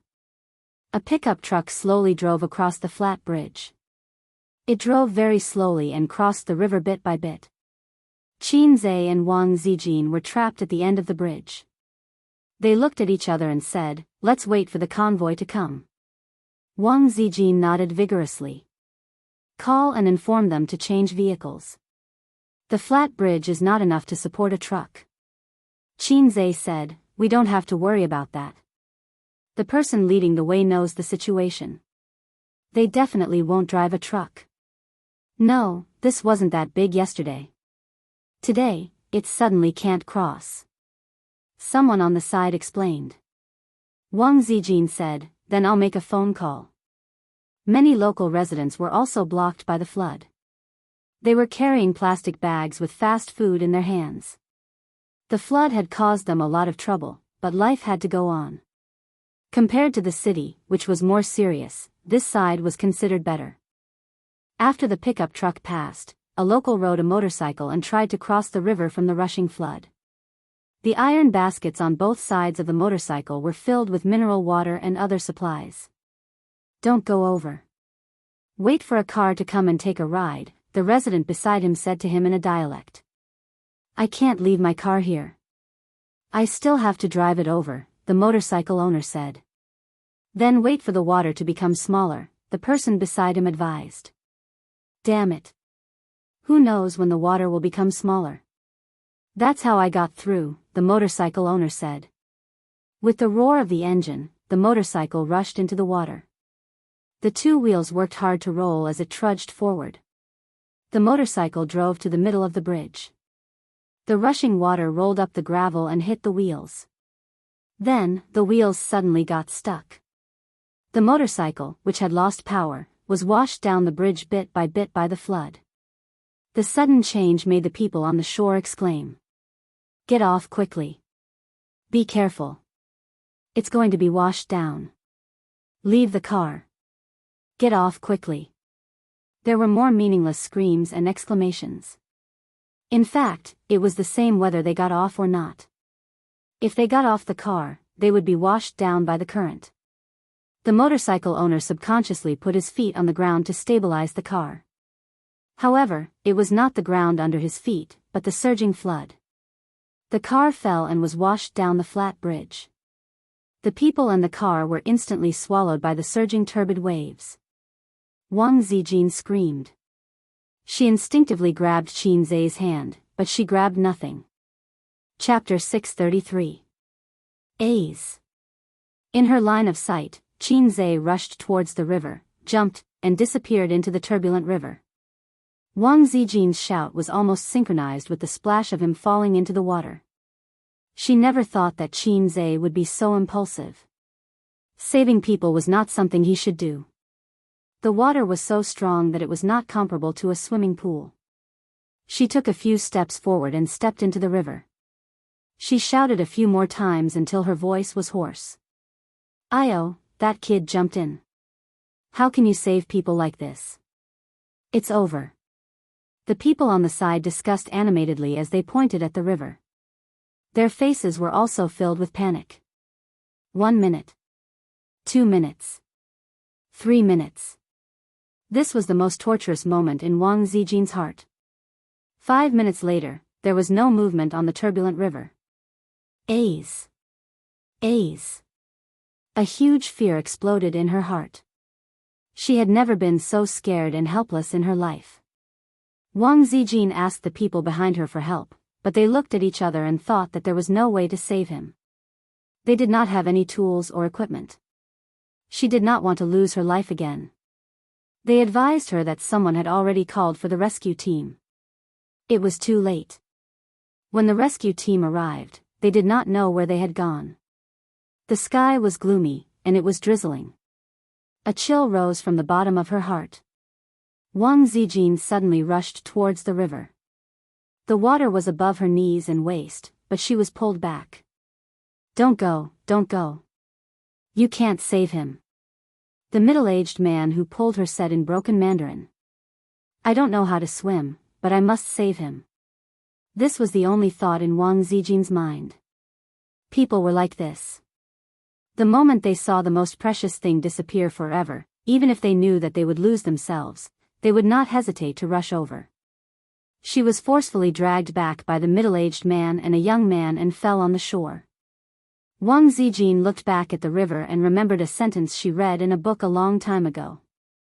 It was the autobiography of a female scholar in modern times. She remembered her first love. In the 38th year of the Republic of China, there was a strong wind and heavy rain, and the flood flooded half of Yang. In this flood, I lost my love. In an instant, the color of the entire world faded away. Hey, there's someone there, someone shouted. Wang Zijin's entire body shook. She turned her head abruptly and looked over. More than 10 meters away, a human head popped out of the surface of the river. It bobbed up and down for a moment, then swam towards the shore. After climbing ashore, it walked towards them. The sparse crowd let out cries of joy. The only regret was that he was alone. Wang Zijin stood rooted to the ground as she watched him walk over. This idiot stood in front of her, stroked his bangs, and sighed. I didn't save anyone. He looked extremely miserable. His entire body was drenched, and muddy yellow water dripped down along his body. His hair and face were covered in mud and sand. His left ear was struck, and a stream of blood flowed out. There were many scars on his arms. Qinze was a little depressed that he didn't manage to save her. The undercurrent at the bottom of the river was turbulent, mixed with mud and gravel. It was impossible to open one's eyes. If a person was sucked into the undercurrent, they would disappear in an instant. No one could find them no matter how hard they tried. He had overestimated himself. Wasn't I handsome just now? Qinze tried to find joy in his misery. Slap. Wang Zijin raised her hand to slap him in response. The tears that she had been holding back for a long time rolled down. I was wrong. Qinze opened his arms and wanted to hug her, but when he thought about his embarrassing appearance, he awkwardly stopped himself. Wang Zijin took the initiative to throw herself into his arms. She cried and wailed. What does this have to do with you? Who told you to be a hero? If you save someone, at most I'll thank you. If you fail, you'll lose your life. Can you be more mature? Are you crazy? Who wants you to save them? Who wants you to save them? If something happens to you, how am I supposed to live? If I want to live, Bao Bao will kill me. She cried and scolded at the same time. Qinze kept saying that he was wrong, but he couldn't explain that he had measured it in his heart. With his physical strength, he could swim 3 laps in the whirlpool. Holding his breath for 10 minutes wouldn't be a problem. If he said that, he would probably be slapped again. I'm still angry. Slap me again. Wang Zijin cried. Slap me to death. Qinze coaxed her. Slap. A loud slap landed on her face. Qinze, you really hit me. Slap. Sister Xian gave her another backhanded slap.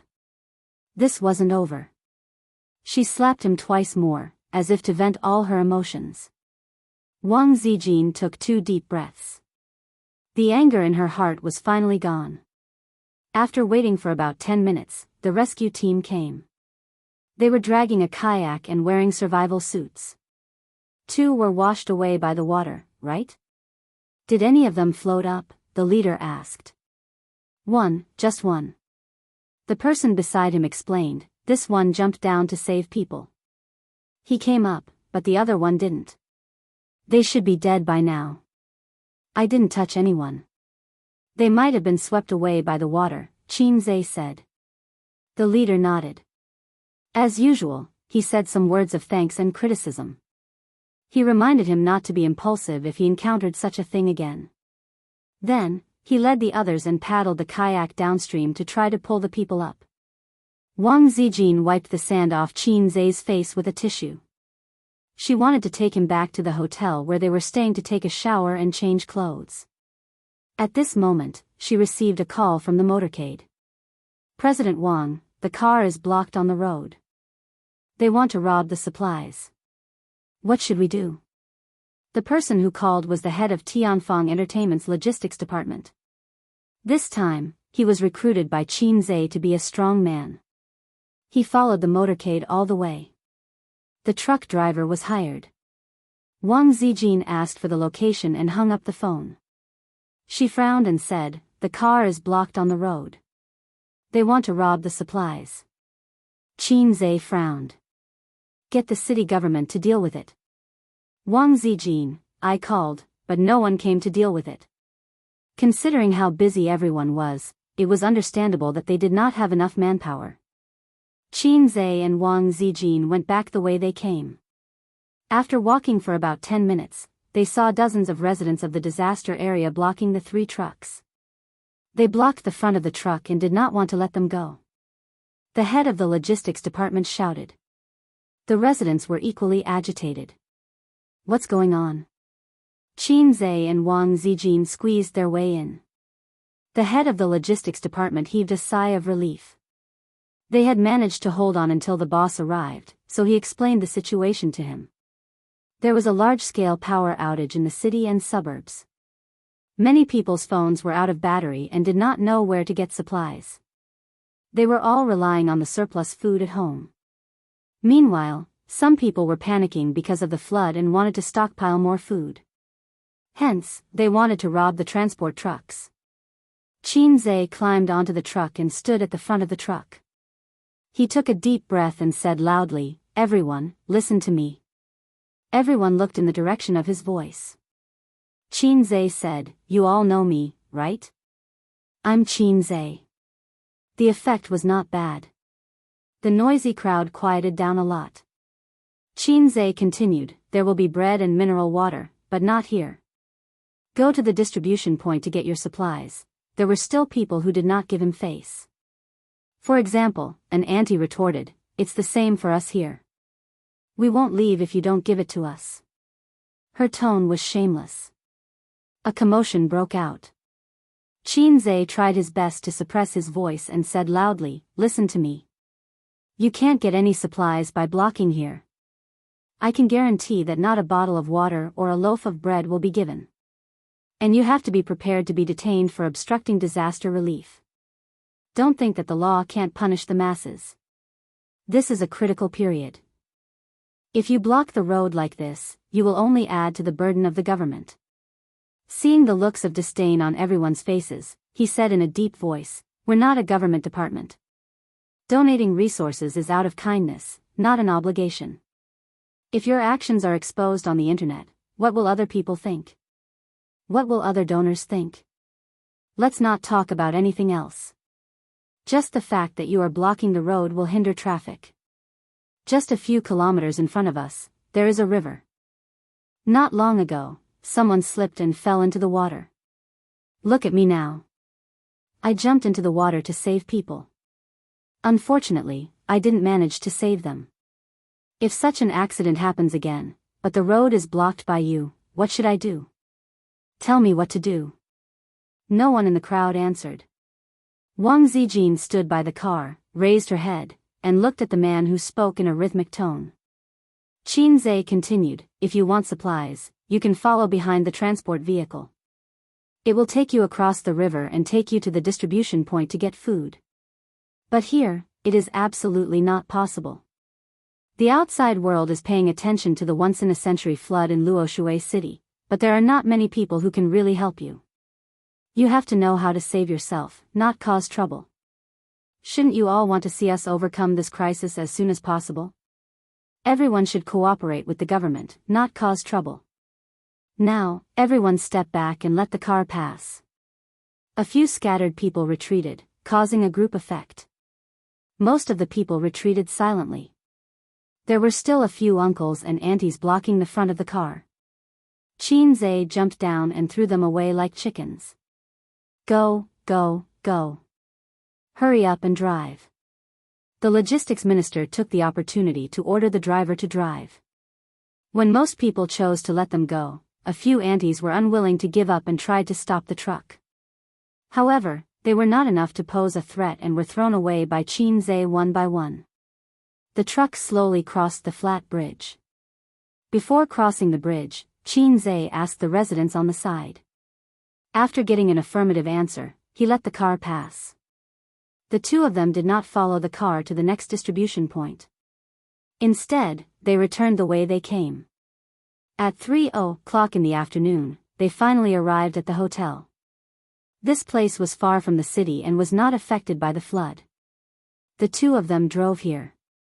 They planned to rest for the night and return to Shanghai tomorrow morning. On the way back to the hotel, Wang Zijin was still sulking. She didn't like to talk to him and had a sour expression on her face.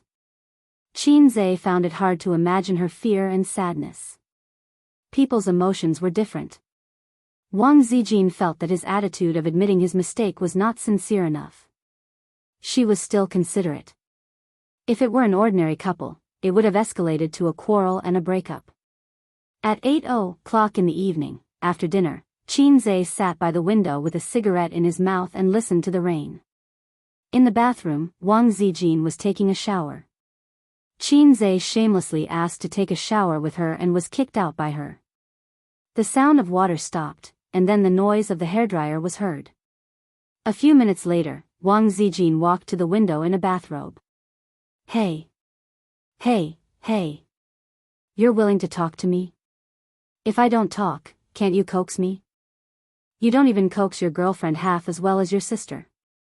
Actually, Qin turned around and looked at her. I watched a video during the day. Boom. The house collapsed and the people were gone. At that time, my heart clenched and I felt terrible. I wasn't completely impulsive. I thought about it and felt that I would be fine. However, I still couldn't save him. Wang Zijin sighed and hugged his head. She pressed it against her chest and said, "There are 3 great misconceptions in life. You can kill under the tower, I can kill him, you can save him." Qin said, "That makes sense. I won't do it again." The fragrance of the shower gel wafted into his nose. Qin licked her open collar. Wang Zijin's delicate body trembled. She said softly, "Let's sleep. Sleep with me. Chapter 634. Sister Ziwei, have you finally thought it through? Qin stared at her. She stood under the light in pajamas. The beauty who just came out of the bath had a fresh and refined aura. Her eyes were clear and bright, hiding a trace of shyness, but she was very brave to look at Qin. God, the pretentious Sister Ziwei actually thought it through. Am I dreaming? Happiness came too fast, like a tornado, blowing Qin's thoughts in a mess. Isn't this a very normal thing? Wang Zijin cheered herself up and pretended to be calm. We have been dating for more than half a year, and our relationship can go further. You also know that we can go further. Qin's emotions were very complicated. First, he was excited, like a teenager dominated by hormones in adolescence. Finally, under the shameless begging, his little girlfriend agreed to go with him to see the Lord of Zhou. The excited mushroom dragon raised its head and wanted to roar to the sky. Then, he hesitated. What are you going to do with Wang Zijin? That day, Nan Man Pei asked this question out of curiosity. Some things had to be faced eventually, but it was not necessarily a choice. Qin could choose to be a gentleman. When he and Wang Zijin's relationship warmed up to the point of talking about marriage, he could confess his relationship with Su Yu. Well, I do love you, so I gave you a chance to make a choice. Are you willing to accept such a scumbag man like me? Then his body shook, and the aura of a bastard surged like an ant. Sister Ziwei cried and said, I don't care, as long as Qin Long Outyan harem is not a dream, and you have me in your heart, I don't mind. Don't make trouble, the ending would only be that Wang Zijin slapped him and then left angrily. Then, how would the terrified salted fish Zai be able to woo her again? The result of being a gentleman was only to forget each other. As Nan Man Pei said, maybe it was a knot in the heart for 10 or 20 years. Perhaps after a long time, Sister Ziwei would not thank him for being a gentleman. Instead, she would hate him for being a gentleman. Love is a small boat drifting in the vast sea. What you need to do is not to find the shore and send the sisters ashore.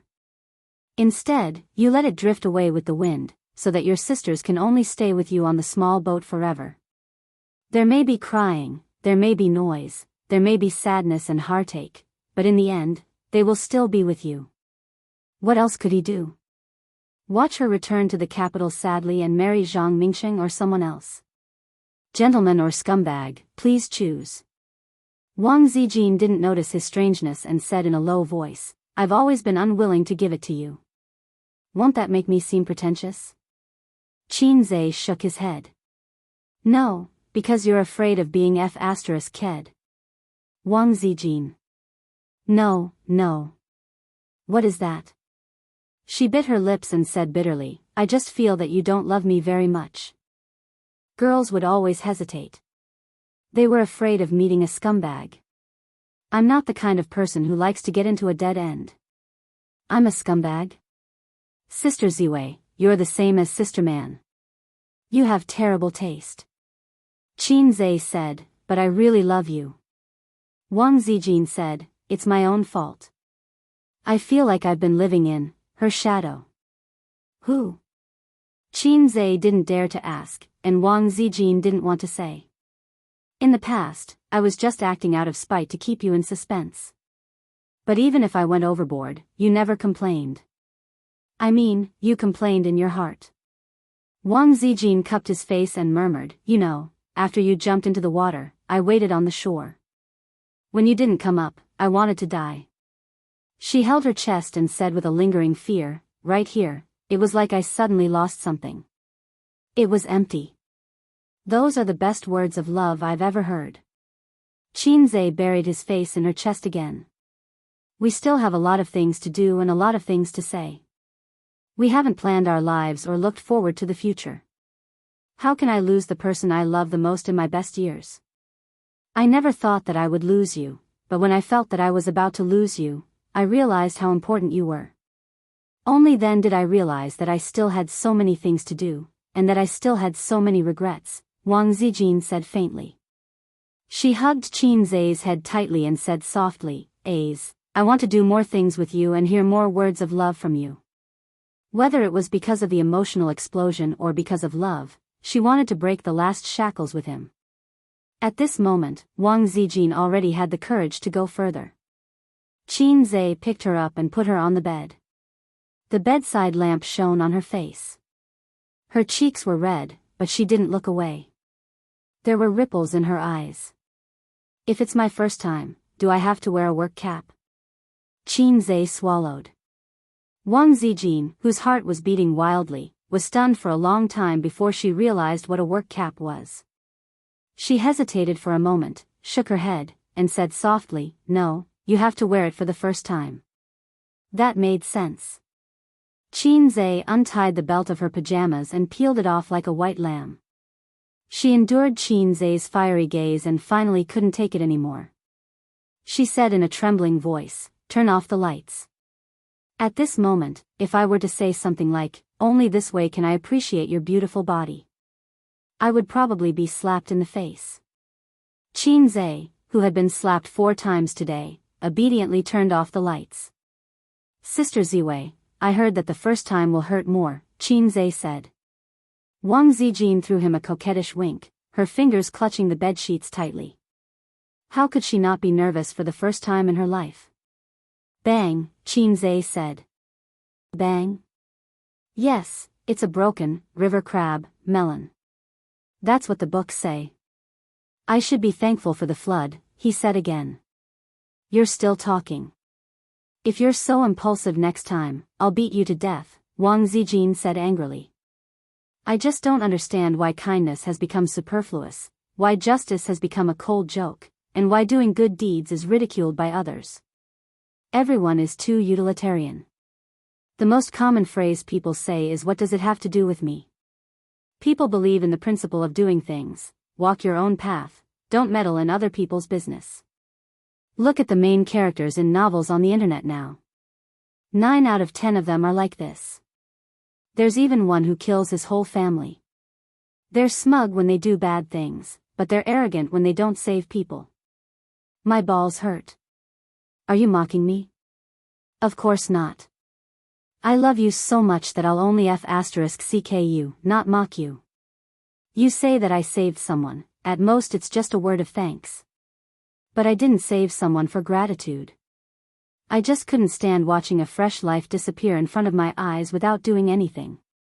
Although I still couldn't save him, if I succeeded, his life would have been saved. Maybe you're right, but aren't we having a heart-to-heart talk now? Little sister, you don't understand. This is called warming up. If there's no foreplay, there'll be friction and fire. It'll be very painful. That's what Japanese movies teach us. After warming up, Qinzhe gently parted her legs. Wait, turn off your phone, Wang Zijin said. Qinzhe slapped his forehead. Sister Ziwei was so considerate. If his sister called or video called, he didn't know if Wang Zijin would be scared, but he would definitely be.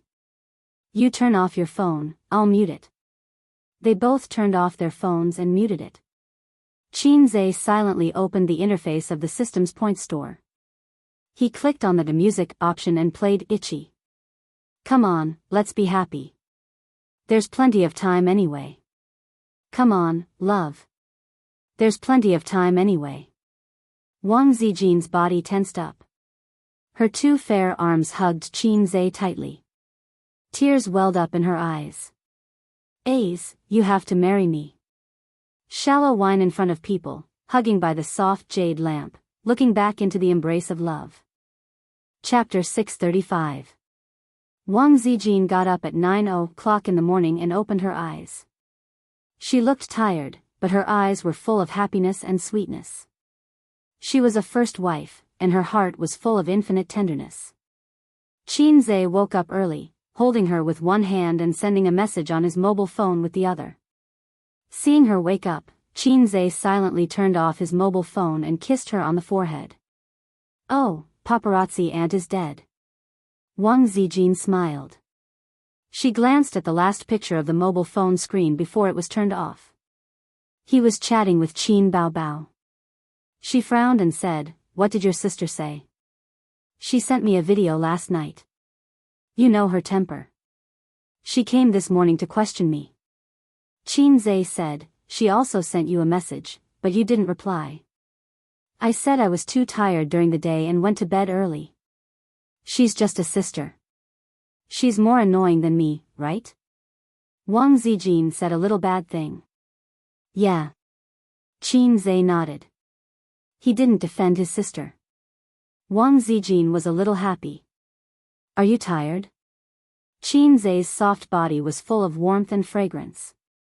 The morning was an impulsive time. "I'm not tired." After saying that, Wang Zijin felt that something was off. "Little sister, do you want to do it again?" "Go." Wang Zijin rolled and shrank to the corner of the bed with the quilt. "Hey!" Qin Zhe's body was exposed. He quickly hid 20,000 miles under the sea and then rushed to grab the quilt with Wang Zijin. "Then don't make trouble. I'll sleep for a while." Wang Zijin pushed his chest with her small hand. "Yeah." Qin Zhe had experience in this.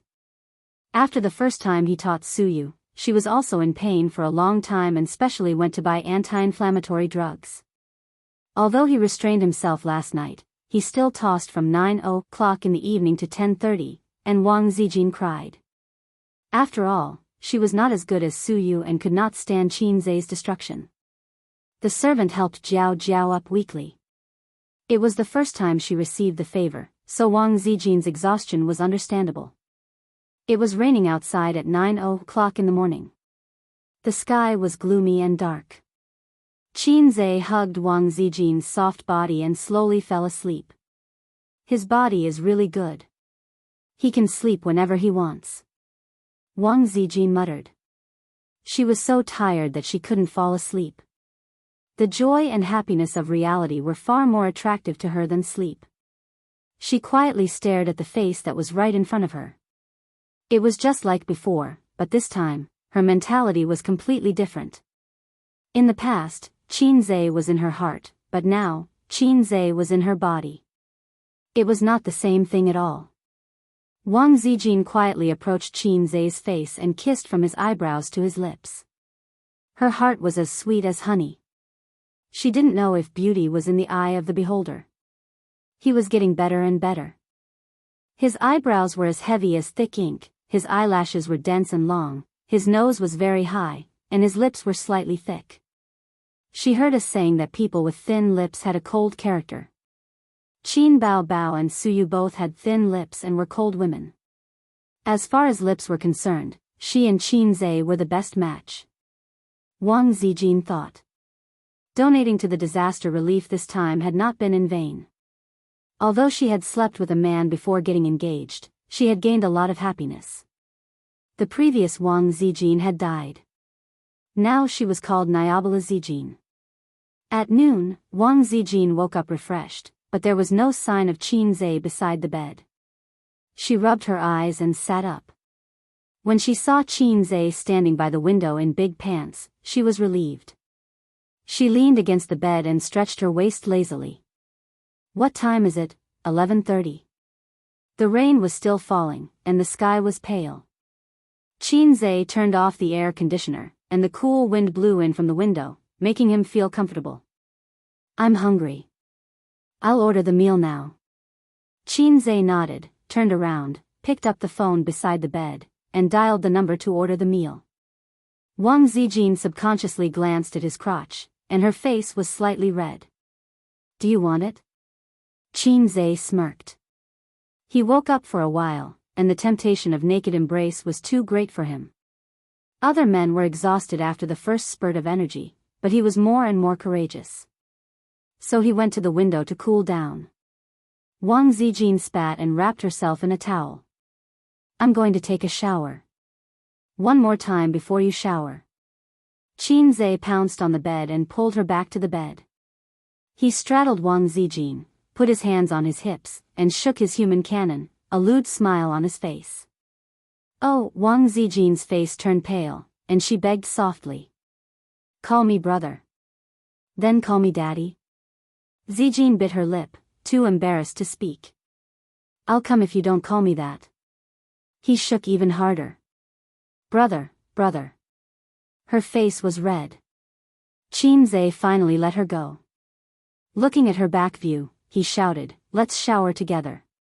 Get lost. Wang Zijin slipped into the bathroom and closed the door with a bang. Qin Zhe lit a cigarette, sat cross-legged on the bed, and laughed. I've finally gotten hard. In his own words, after being dominated by his sister and Wang Zijin for so many years, he was finally unyielding today. Qin Zhe realized something. Women were different from each other. He used to see people on the internet saying, they're all the same after the lights are off. The person who said this must be a short-sighted otaku. But it turned out that women were different. He probably wouldn't be able to see it in this lifetime. He hoped that he could taste it one by one. I have a little donkey, but I never ride it. His phone rang. The caller ID showed, Su Yao. Hello? Qin Zhe frowned and answered. Ace, are you at the Grand Hyatt Hotel? Su Yao asked. How did you know? I'm here too. Let's have lunch together. His attitude towards this biological uncle of his could not be considered to be respectful and distant, but it was also impossible for him to interact with him harmoniously. Like his mother, he only hoped that he would not disturb his peaceful life. Uncle just wants to have lunch with you, Su Yao said. Okay. Qin Zhe called to cancel the order. After waiting for 20 minutes, Wang Zijin came out of the bathroom. She looked brand new. But her complexion was a little bad. She had light bags under her eyes and a slightly pale face. The way she walked was also a little awkward. The food isn't here yet. I'm starving. She was disappointed that she didn't see lunch. I booked a private room downstairs. Let's go down and eat. Qin Zhe leaned over and looked at her eyes. What are you looking at? The book says that after a virgin is broken, the eyebrows will not be smooth. It's a lie. I can't tell. Wang Zijin rolled her eyes. We can just eat in the room. Why did you book a private room? A long, business friend happened to be there and asked me to go down for lunch. Oh. Wang Zijin had no objections. She asked, do you want to take a shower? I've already showered. They left the room and went downstairs. On the way, he saw her walking in an awkward way with small steps. Qin Zhe asked, does it hurt? Yes. She frowned. Qin Zhe said, I'll ask the waiter later if the hotel has any anti-inflammatory drugs. Wang Zijin blushed and nodded. Pushing open the door of the private room, the first thing she saw was Su Yao opposite the door. Beside him was a young girl with regular features and a clean temperament. The moment she saw Qin Zhe, she was elated. But she tried hard to suppress the joy on her face. Her gaze and expression made Wang Zijin a little uncomfortable. It was just like how Qin Zhe was uncomfortable with those naked gazes on his sister. It was an instinct to protect her food. Yan, ask the waiter to serve the food, Su Yao ordered. Su Yan answered happily and ran out of the door. Su Yao, the big boss of one city. He also has shares in the factory in Shenzhen. He's a business partner, Qin Zhe introduced. Wang Zijin, my girlfriend.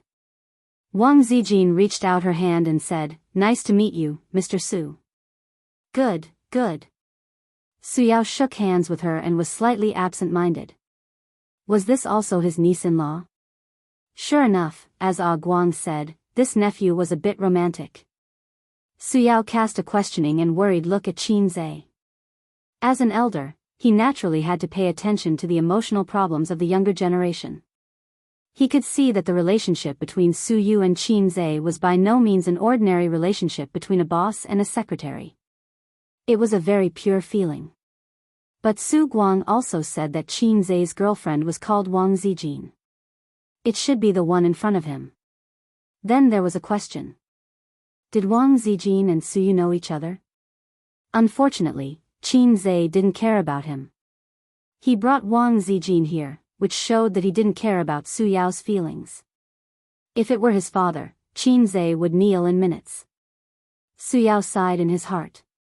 He still couldn't walk into his nephew's heart. When it came to Qin Zhe, he didn't just feel guilty. This was his sister's first child. It was an unbearable memory filled with blood and tears. This child was something that his nephew, as well as his own son and daughter, couldn't compare to. He was good to his sister's other child just because he was the uncle. This couldn't make up for the regret and guilt in his heart. Otherwise, he would have let go of it all these years. How did you know I was here? Qin Zhe asked again. Su Yao inexplicably appeared in the disaster area and knew that he was in this hotel. Qin Zhe felt that it was unreasonable. He even suspected that Su Yao had been paying attention and monitoring him. Chapter 636. The news of you donating to the disaster area is all over the internet. Su Yao smiled and said, "Coincidentally, I also donated." At this point, he sighed. Qin Zhe was stunned. He turned on his phone and browsed through the news. Sure enough, yesterday's entertainment headlines were about him personally donating to the disaster area. After casually flipping through the comments, the netizens praised him. This is much more generous than other celebrities. What's a celebrity? Don't compare him with a celebrity. Being a celebrity is just his part-time job. Oh my God, he donated 7 million a few days ago, and now he's going to the disaster area. My husband is really caring. I'm giving Qin Zhe a thumbs up. If it's a show, I hope he can continue to show off. Thumbs up. Qin Zhe nodded in satisfaction. The more positive his image was, the further he would go. It was the same in all walks of life. Even writing novels had to pay attention to positive energy. Some people who drove every day to destroy idioms and dictionaries were considered unorthodox. At this moment, Su Yanyan, who had ordered the dishes, returned. A moment later, the waiter brought plates of dishes to the table. The dishes had been prepared long ago, but they had not been served yet. Qin Zhe turned off his phone reluctantly. He clinked glasses with Su Yao and said, "Do you need to personally come to the disaster relief?" Su Yao smiled faintly. "I'm also here to discuss a business deal." Business deal? A post-disaster reconstruction project. Qin Zhe instinctively smelled something fishy. He looked at Wang Zijin. Wang Zijin put down her chopsticks and chewed her food. As she ate, she typed on her phone. She looked very cute. Donation in exchange for project. It was concise and comprehensive. Qin Zhe, who was no longer the same as before, immediately understood. As expected, it was a dirty deal. Whose money was the easiest to earn? Women? Children? Of course, it was the government. Building railways was profitable.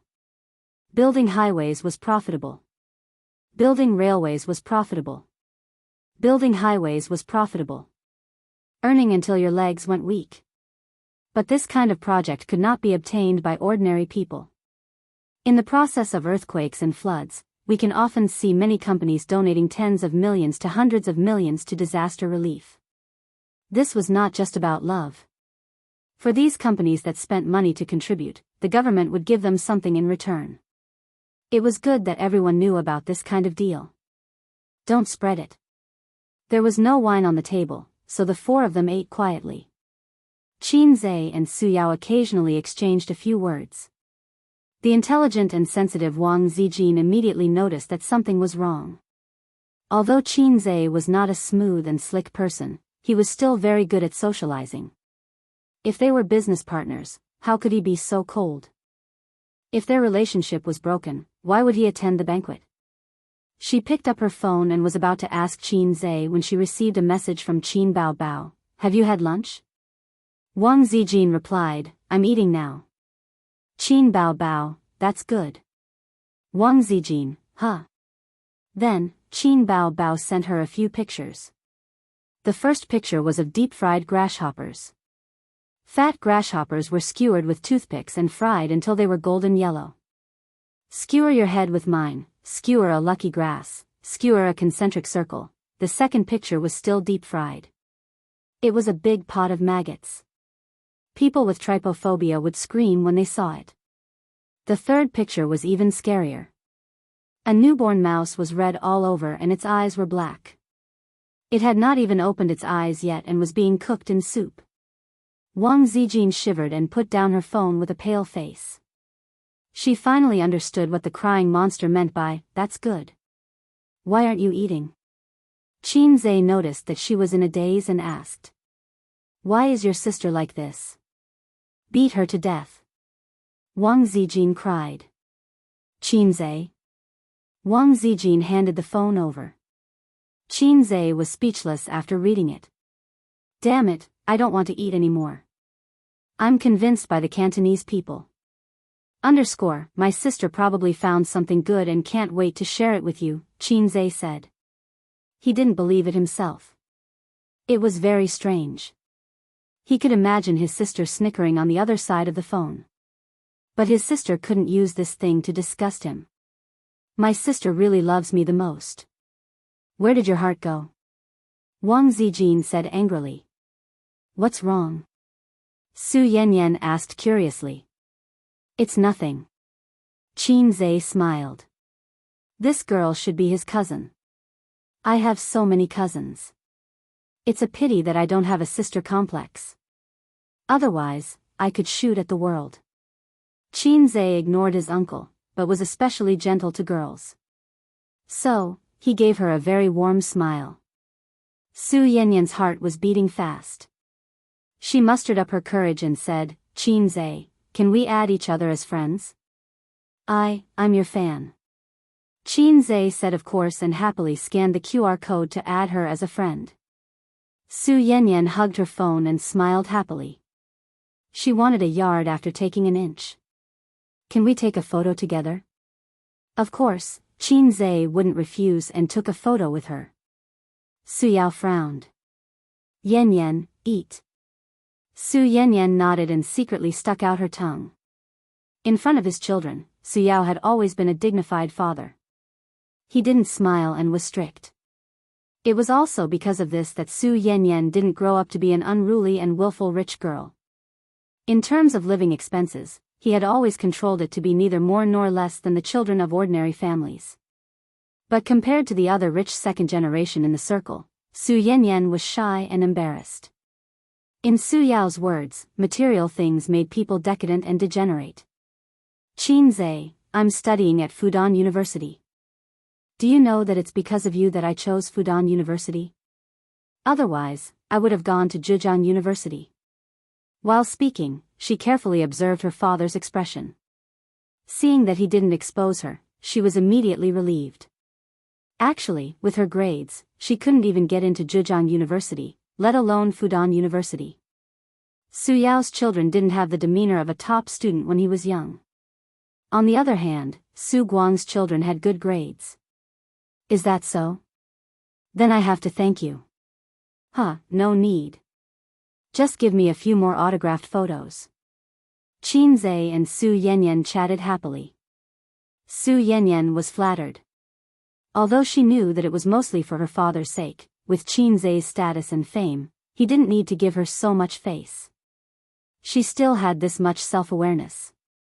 During the meal, Su Yao's phone rang. After listening to the call, his face turned sour and he frowned. Dad, what's wrong? Su Yanyan asked carefully. Nothing. Su Yao shook his head. Is it a donation? Qin Zhe asked. He heard the content of the phone call just now.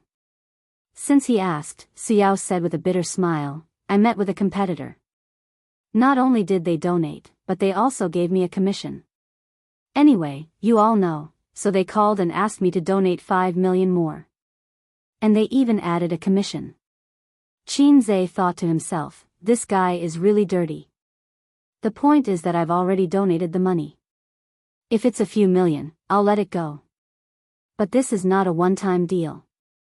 If you can't stop the other party from throwing money at you, I have to do the same. Otherwise, the money I donated before would really be a show of love, Su Yao said. Isn't that good? Show your love, don't be so materialistic, Qin Zhe said lightly. Hearing this, Su Yao shook his head with a bitter smile. Su Yanyan immediately nodded. Well said. Her father glared at her and she immediately lowered her head to eat. Su Yao sighed helplessly and frowned. Wang Zijin sent a message to Qin Zhe. Do you need my help? Qin Zhe, is it troublesome? Wang Zijin, just say the word. Qin Zhe, okay. Wang Zijin smiled and said, Boss Su, this is actually easy. I'll go out and make a call. She thought that Su Yao and Qin Zhe were just ordinary business partners. Since that was the case, of course she would do him a favor. After all, it was nothing. If it was a friend or family member, she would use the toilet as an excuse and settle the matter. After that, it would be fine if Su Yao didn't know. If he knew, he would definitely be more grateful to her. Wang Zijin's EQ was very high. She had learned the art of controlling people from her grandfather. It was not just a combination of kindness and authority. After she left, Su Yao looked at Qin Zhe blankly. Qin Zhe didn't know how to explain, so he remained silent and ignored him. It was not good to say things like, my girlfriend is the third generation of an official in Beijing. After a while, Wang Zijin came back.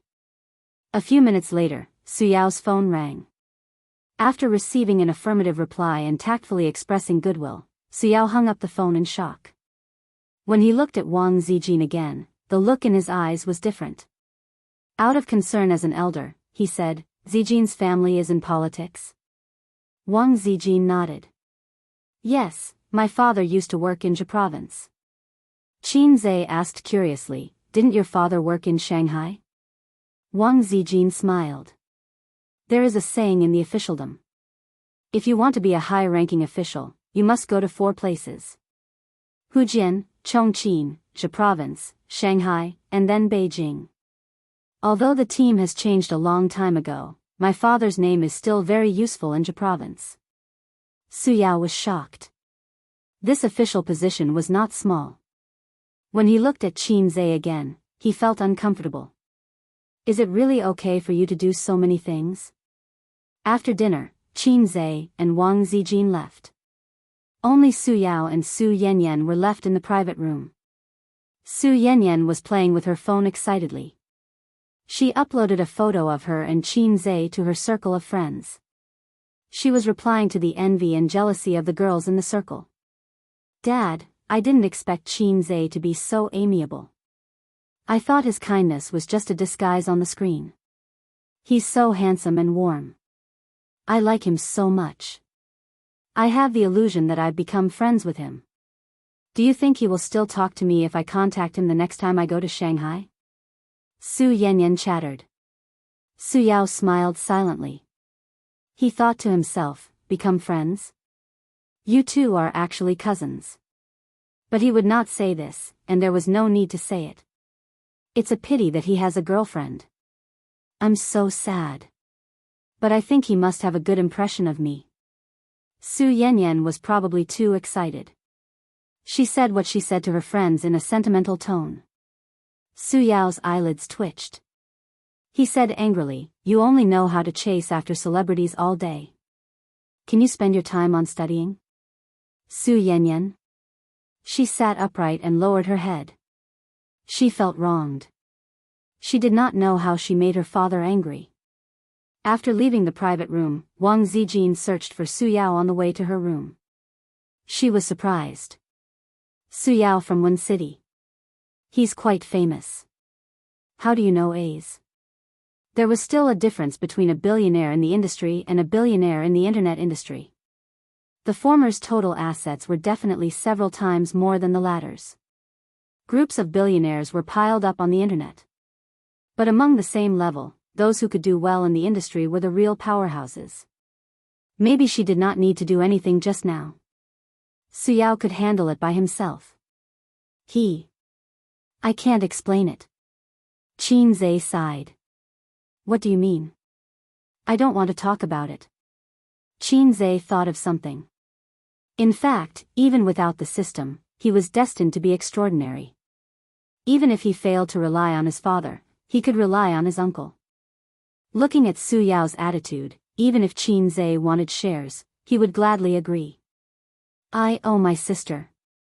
I can't repay her in this lifetime. When they parted in Su Town, Su Yao once lamented in front of Qin Zhe.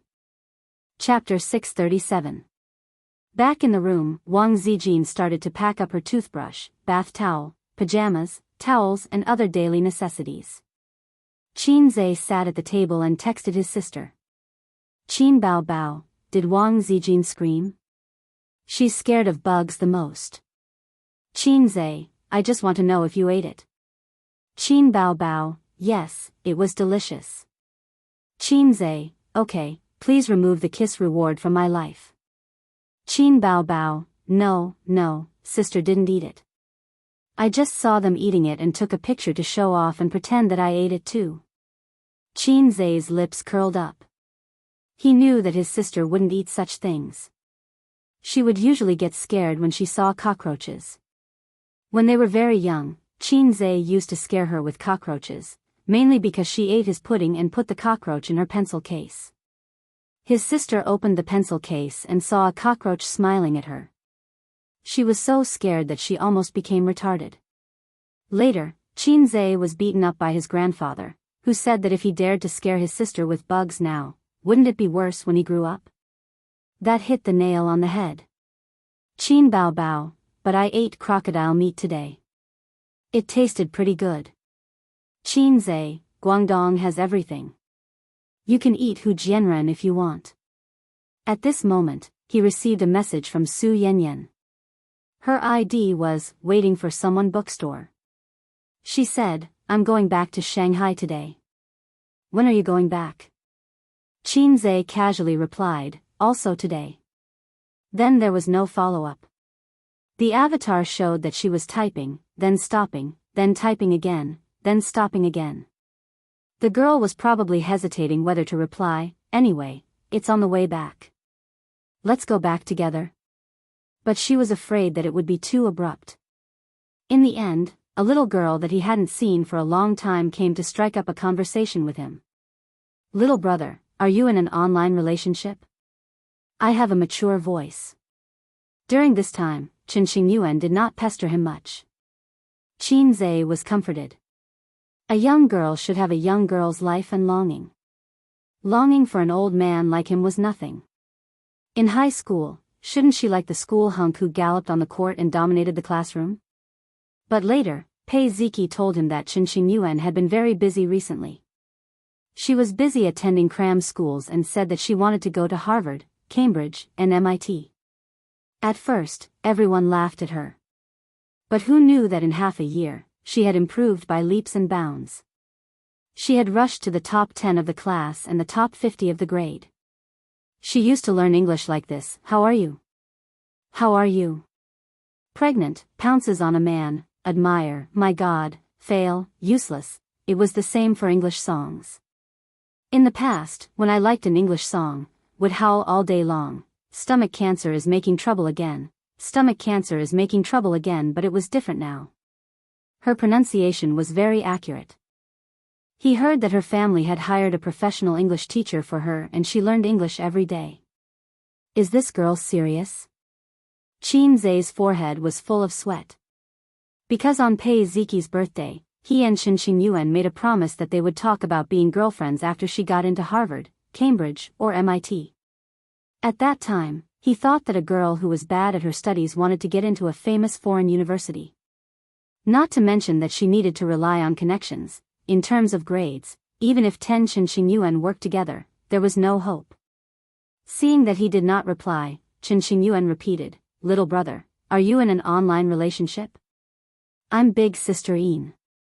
Qin Zhe replied silently, "Little sister, I'm not in an online relationship. I'm Lin Jingyin." Qin Yuan, Sigma, degree winky face. "You're right to be afraid. Go and tutor me. We'll talk about it after you get into Harvard." Even now, Qin Zhe still did not think that Qin Yuan could get in. He was not interested in little sisters. It was not only because of his bad taste, but also because he felt that there was a generation gap between him and Queen Eggy. Queen Eggy talked about love all day long. She would often say, "Without love, I don't want to live." These were the leftovers from the 90s. Now that they saw Queen Eggy, they felt like they were looking at their younger selves. They were so embarrassed that they wanted to roll on the ground. Qin Zhe's situation was different. When he was young, he could not get along with many of his peers. Because his family was too strict, he could not accept those who were not mainstream. Of course, in the eyes of his peers, he was the kind of boy who had old-fashioned ideas and was very boring. His cousin, Jiang Cheng, was said to have slept with several girls. Qin Zhe was a writer, Shakespeare. Qin Yuan, "I will definitely get into Harvard." Qin Zhe, "Good luck." Qin Yuan, "Don't forget our promise." Qin Zhe, "Let's talk about it after you get in." Qin Yuan sent a series of fighting emojis and did not continue to pester him. In fact, this was not bad. He could draw a big picture and let the silly girl work hard. Graduating from a prestigious university and graduating from a prestigious university were two different concepts. After graduating from a prestigious university, there was a chance that she would have a major in the future. After graduating from a prestigious university, she would be able to do well in the future. If she really got into Harvard, he believed that the maturing Qin Yuan would slowly choose to accept reality. Then, she would spread her wings and soar. Years later, when she recalled it, it would be a sweet and precious memory. After Wang Zijin finished packing up, she urged, "There's nothing left? If there's nothing else, let's go." Qin Zhe glanced at the spot 3 inches below her lower abdomen and teased, "Does it still hurt?" She blushed, gently knocked on the chestnut, turned sideways slightly, and scolded, "Do you want to die?" Qin Zhe grinned. He remembered the night when he and Suyu became friends. When he first looked at Suyu's position, although Suyu was shy, she said, "When you stare at the abyss is also staring at you." This was deleted. "Don't look at it." Then Qin Zhe slipped and fell into the abyss. Sister Ziwei was more conservative and shy than Suyu in this regard. When you stared at the abyss rewarded you with a knock on the head. When you took off your pants and invited the abyss to do it again, the abyss shyly said, "Yamit, yamit." After returning to Shanghai by car, Qin Zhe and Wang Zijin lived together for a few days. The next day, the abyss recovered from the serious damage it suffered in the hotel in the disaster area. It opened its bloody mouth again and swallowed Qin Zhe. For Wang Zijin, these few days were probably the most memorable moments of her life. She was in love with her husband. Tui, she was in love with him. After they poked through that layer of window paper, the biggest change in Wang Zijin was buying things. She bought shoes, socks, clothes, expensive buttons and so on for Qin Zhe. Suyu was the same. Women often said that they hated mommy's boy the most, but in fact, they liked to treat their boyfriend as their son. It seemed to be the nature of a mother's love. At the end of the month, the rain stopped. Sister's concert in Guangdong was very smooth, and the reviews were very good. In addition to the previous famous works, there were several songs composed, copied, by Qin Zhe for her. There were probably few stars who could be like Qin Bao Bao, releasing new songs without a word. Among them, the most representative song was Lost Contact with Prostitutes in Guangdong, No, Love Story in Guangdong, which Qin Zhe specially asked her to sing. The overwhelming praise was mostly due to this song. After the video came out, Qin Zhe watched it twice, once with Wang Zijin and once with Su Yu. Netizens were in heated discussion, hoping that Qin Bao could hold a concert in their city, and then sing a song similar to Love Story in Guangdong. I'm Hunan's, the song is called Hunan's Love Story. No, it should be called Toilet Love Story. I'm from the Northeast. The song is called Anti-Japanese Love Story. I'm Henan's. The song is called Henan's Love Story. No, it should be called Manhole Cover's Love Story. Upstairs looking for shit. I'm your father. You wait, the 18-meter broadsword is on the way. Tell the manhole cover not to leave after school. At the end of the month, Qin Zhe's new movie, My 2008, was released. Qin Zhe was very concerned about the success or failure of the task. Points were much more valuable than renminbi. During this time, the company vigorously promoted the movie. His Weibo, Qin Bao's Weibo, and the Weibo of his artists were all promoting the movie. The exposure was enough, and there was a rumor that Qin Zhe's production must be the best, so there was a strong sense of expectation for the movie. On the same day, at tea time, her father, who had not seen Su Yu for a long time, asked her to meet him. He said that Uncle Chen, a former business partner and now an old friend, was coming to Shanghai. The two families, who had a good relationship, came out to meet and have a meal. The location was a quiet Western restaurant, not far from the company, more than 10 kilometers. Su Yu did not hesitate and agreed. In the past year, she had only been home a few times, but she had always kept in touch with her father on the phone. In fact, the father and daughter were estranged. Her father, Su Tong, was still the same as always, favoring boys over girls, but it could not be said that he did not like this daughter. His attitude had not changed, but Su Yu had changed. She was no longer the daughter who was eager to be recognized and valued by her father, and who was jealous of her brother. The best way to end a relationship was to start another one. This analogy was not appropriate, but it was the truth. Her feelings, her soul, had a new sustenance, and she was not so eager for her father's love. Su Yu finished dealing with the company's affairs and rushed to the restaurant's private room. The two families were all there, waiting for her. Sorry, there was something in the company that was not handled well. Su Yu explained and sat next to her brother Su Hao, but she was actually separated from Su Hao by a seat. This was the distance between her and this family. Her father was next to her stepmother and brother. She did not want to sit next to Su Hao.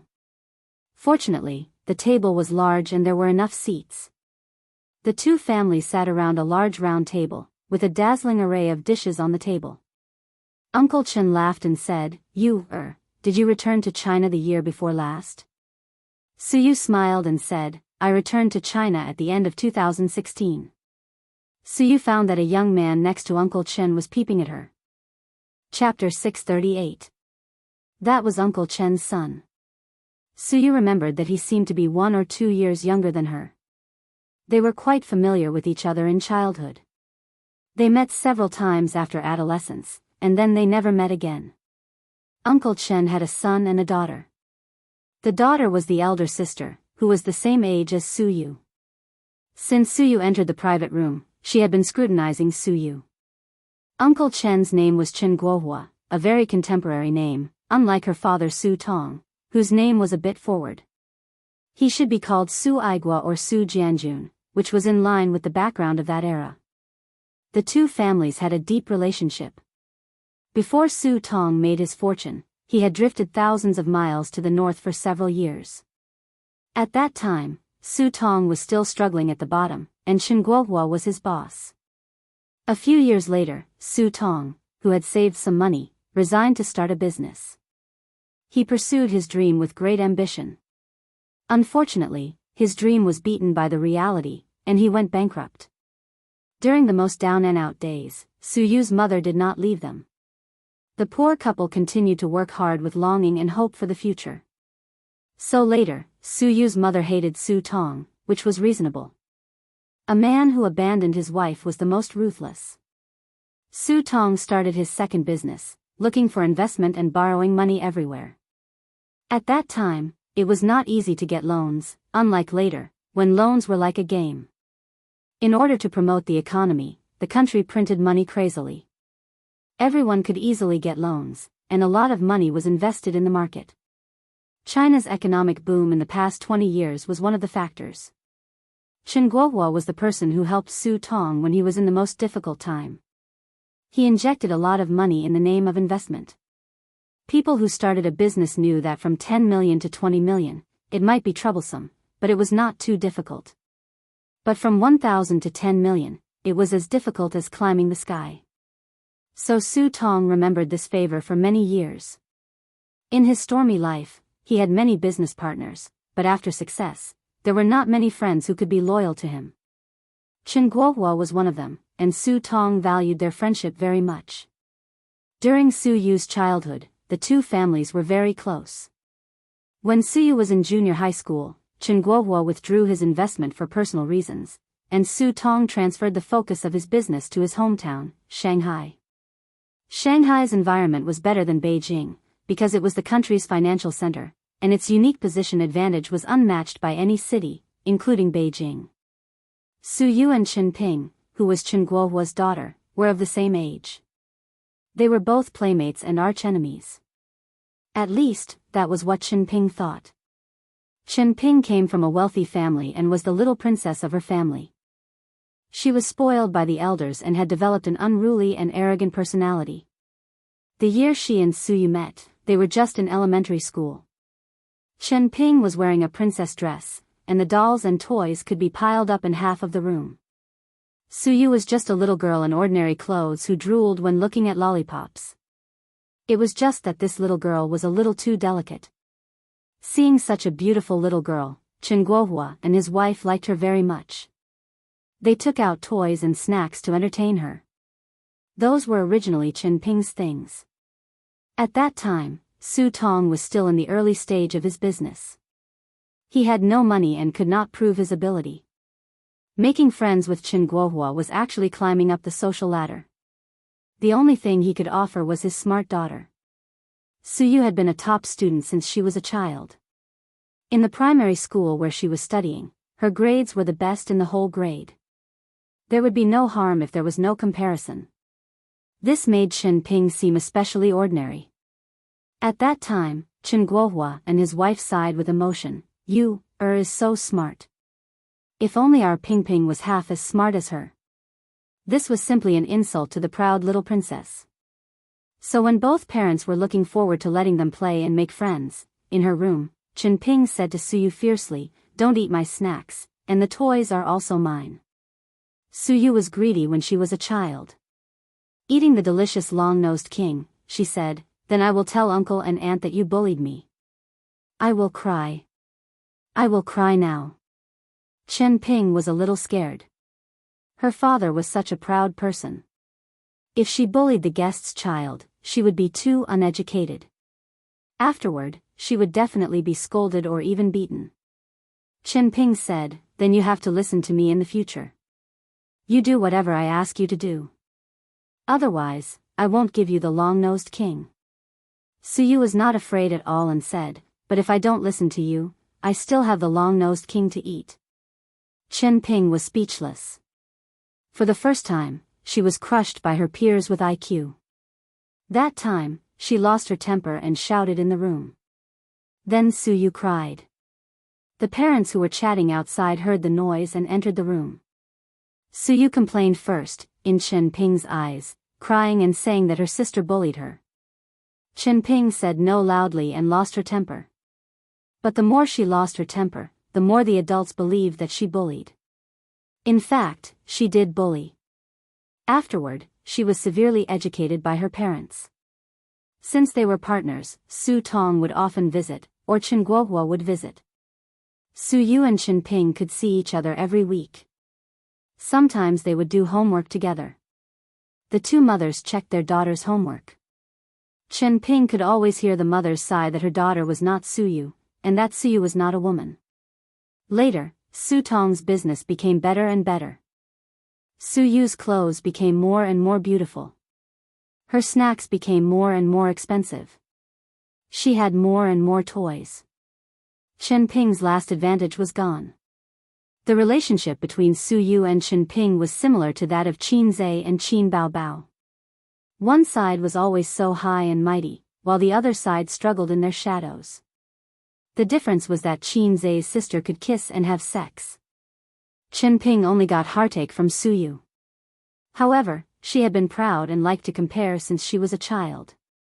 Later, when they met occasionally in their teenage years, they were also very aggressive. Su Yu was not a gentle character and did many things deliberately to hurt her. Chen Guohua said with emotion, "A doctor who returned from abroad is different. You, must have taken care of the company very well. I remember it's called profit investment, right? Su Tong, I have envied your daughter for many years. Look at my Ping Ping, she has nothing to do at home all day." In a word, not only Chen Ping's face was not good, but Su Tong's family was also a little embarrassed. Mother Chen said fair words, "Isn't Ping Ping helping you to take care of the company?"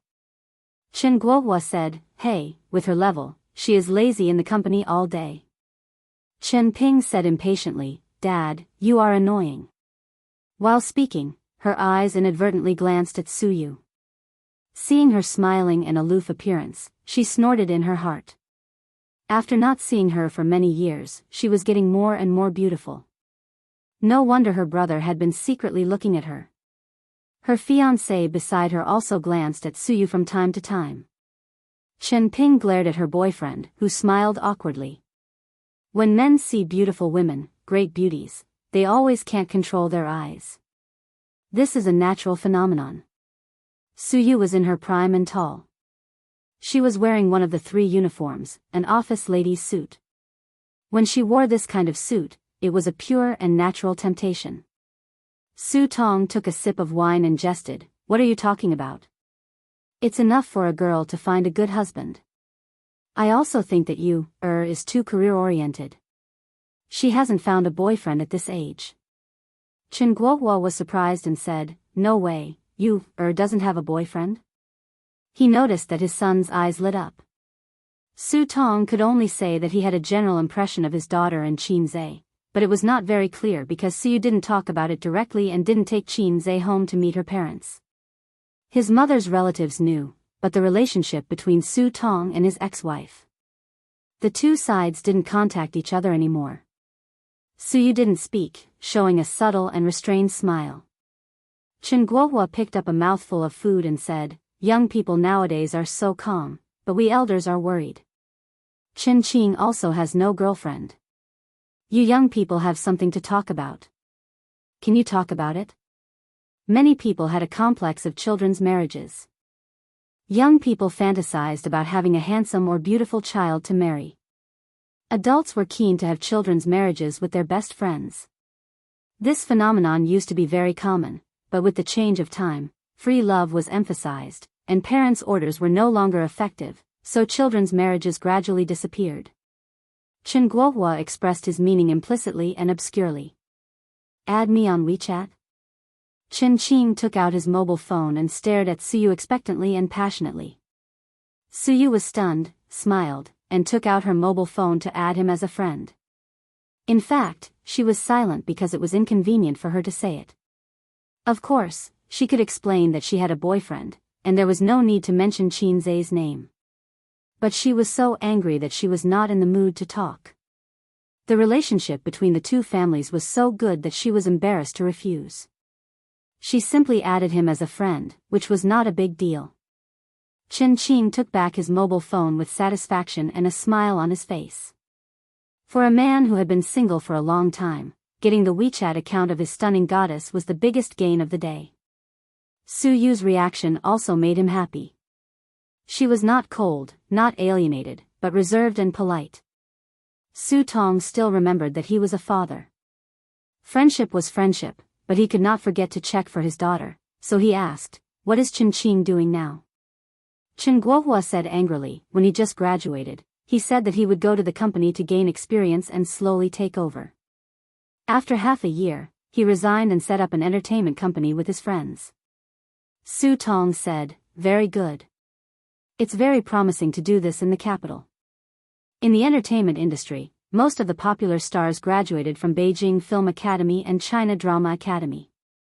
Therefore, there were many entertainment companies in the capital, and the industry was developed, which was incomparable to Shanghai. Uncle Su, it's true that it's promising, but the competition is also fierce. You can't get good seedlings at all, and you need strong financial support. Times have changed. Starting an entertainment company from scratch, 90% of the small companies are struggling and need to find another way. So, my friends and I developed a mobile live streaming platform to cultivate female anchors from the platform. Since it's profitable and has good seedlings, we can bring them into the entertainment industry. This way, it's easier to make newcomers popular, Chen Qing said. After that, he glanced at Su Yu. Su Tong laughed loudly and said, "Young people are flexible. I'm old and can't keep up with the times." Su Tong and Chen Guohua clinked glasses. Chen Qing said, "Our era is actually more difficult than yours and my father's, but if you look carefully, there are still many opportunities. With money and funds, investing in the entertainment industry will never be a loss. Just look at Qin Zhe, who is very popular in the entertainment industry now. His success, in addition to his own talent, is mostly due to luck. I also want to try to see if I can achieve his scale." There was a sound of agreement at the table, and Su Tong praised him for his ambition. "Luck?" There was a discordant voice from Su Yu. She asked with a smile, "How is it luck? I remember that Qin Zhe is not a rich second generation. He started from scratch." Chen Qing's heart moved, and he asked, "Sister Su likes Qin Zhe?" Of course, he didn't mean that kind of like, but the like of a fan to an idol. Su Yu smiled, and her eyes curved. "I like him very much." Chen Qing took the gentleness in Su Yu's eyes as a woman's infatuation. He felt uncomfortable and said, "So he relies on luck. How did he get his initial funds?" Su Yu said, "Stocks." Chen Qing said, "Yes, last year's bull market made him a lot of money. If he didn't have this luck, how many years would it have taken him to start from scratch and reach the scale now?" "Uncle, am I right?" He wanted to get approval from Su Tong. Su Tong nodded awkwardly. The man next to Chen Ping echoed, "That's true." He directly crossed the most difficult starting stage. Chen Qing said with assurance, "In more than a year, from stocks to Tianfang Entertainment, he now has at least a few billion yuan, or even tens of billions. He is indeed very powerful. Now everyone says that he is a legend, an inspirational role model for people born in the 90s, and an unsurpassable monument. But in fact, everyone regards him as a myth. If it wasn't for that bull market, which happened to be caught by him, he wouldn't be able to reach this point. The era has created him. Of course, he is really powerful. Young people with middle school syndrome look down on people and would proudly say, 'He is very powerful, so what?' Mature men look down on people and would, humbly, say, 'He is not very good, but he is really very powerful.' The order was different, and the effect was different. The latter sounded more mature and restrained. But the meaning was actually the same, disdain. Su Yu blinked. Maybe fishing for money in the stock market is not based on ability, but luck? The sound of agreement at the table stagnated. Chen Qing defended himself. "Didn't we encounter the bull market?" Su Yu smiled. "There are a lot of people who lose money in the bull market." Chen Qing thought about it and couldn't think of a rebuttal. He looked a little embarrassed. Su Yu said, "But it's okay. He is much more promising than Su Hao." Su Hao and his mother's faces darkened. Chen Qing immediately recovered his smile, but the scene was a little awkward. The stepmother said sarcastically, "As long as you are promising." Father Chen and Mother Chen looked down. It was not convenient to interrupt other people's family affairs. Su Tong jumped out to break the awkwardness and pretended to be curious. "What business does Ping Ping's boyfriend do?" The man replied, "I am not promising. I took over my father's job and do import trading." So he was also a rich second generation. Chen Ping retorted, if you are not promising, then who is promising? Your father's small business is worth dozens of times more in your hands. How much does he earn in a year? The man said, more than 200 million. Su Tong exclaimed, young and promising.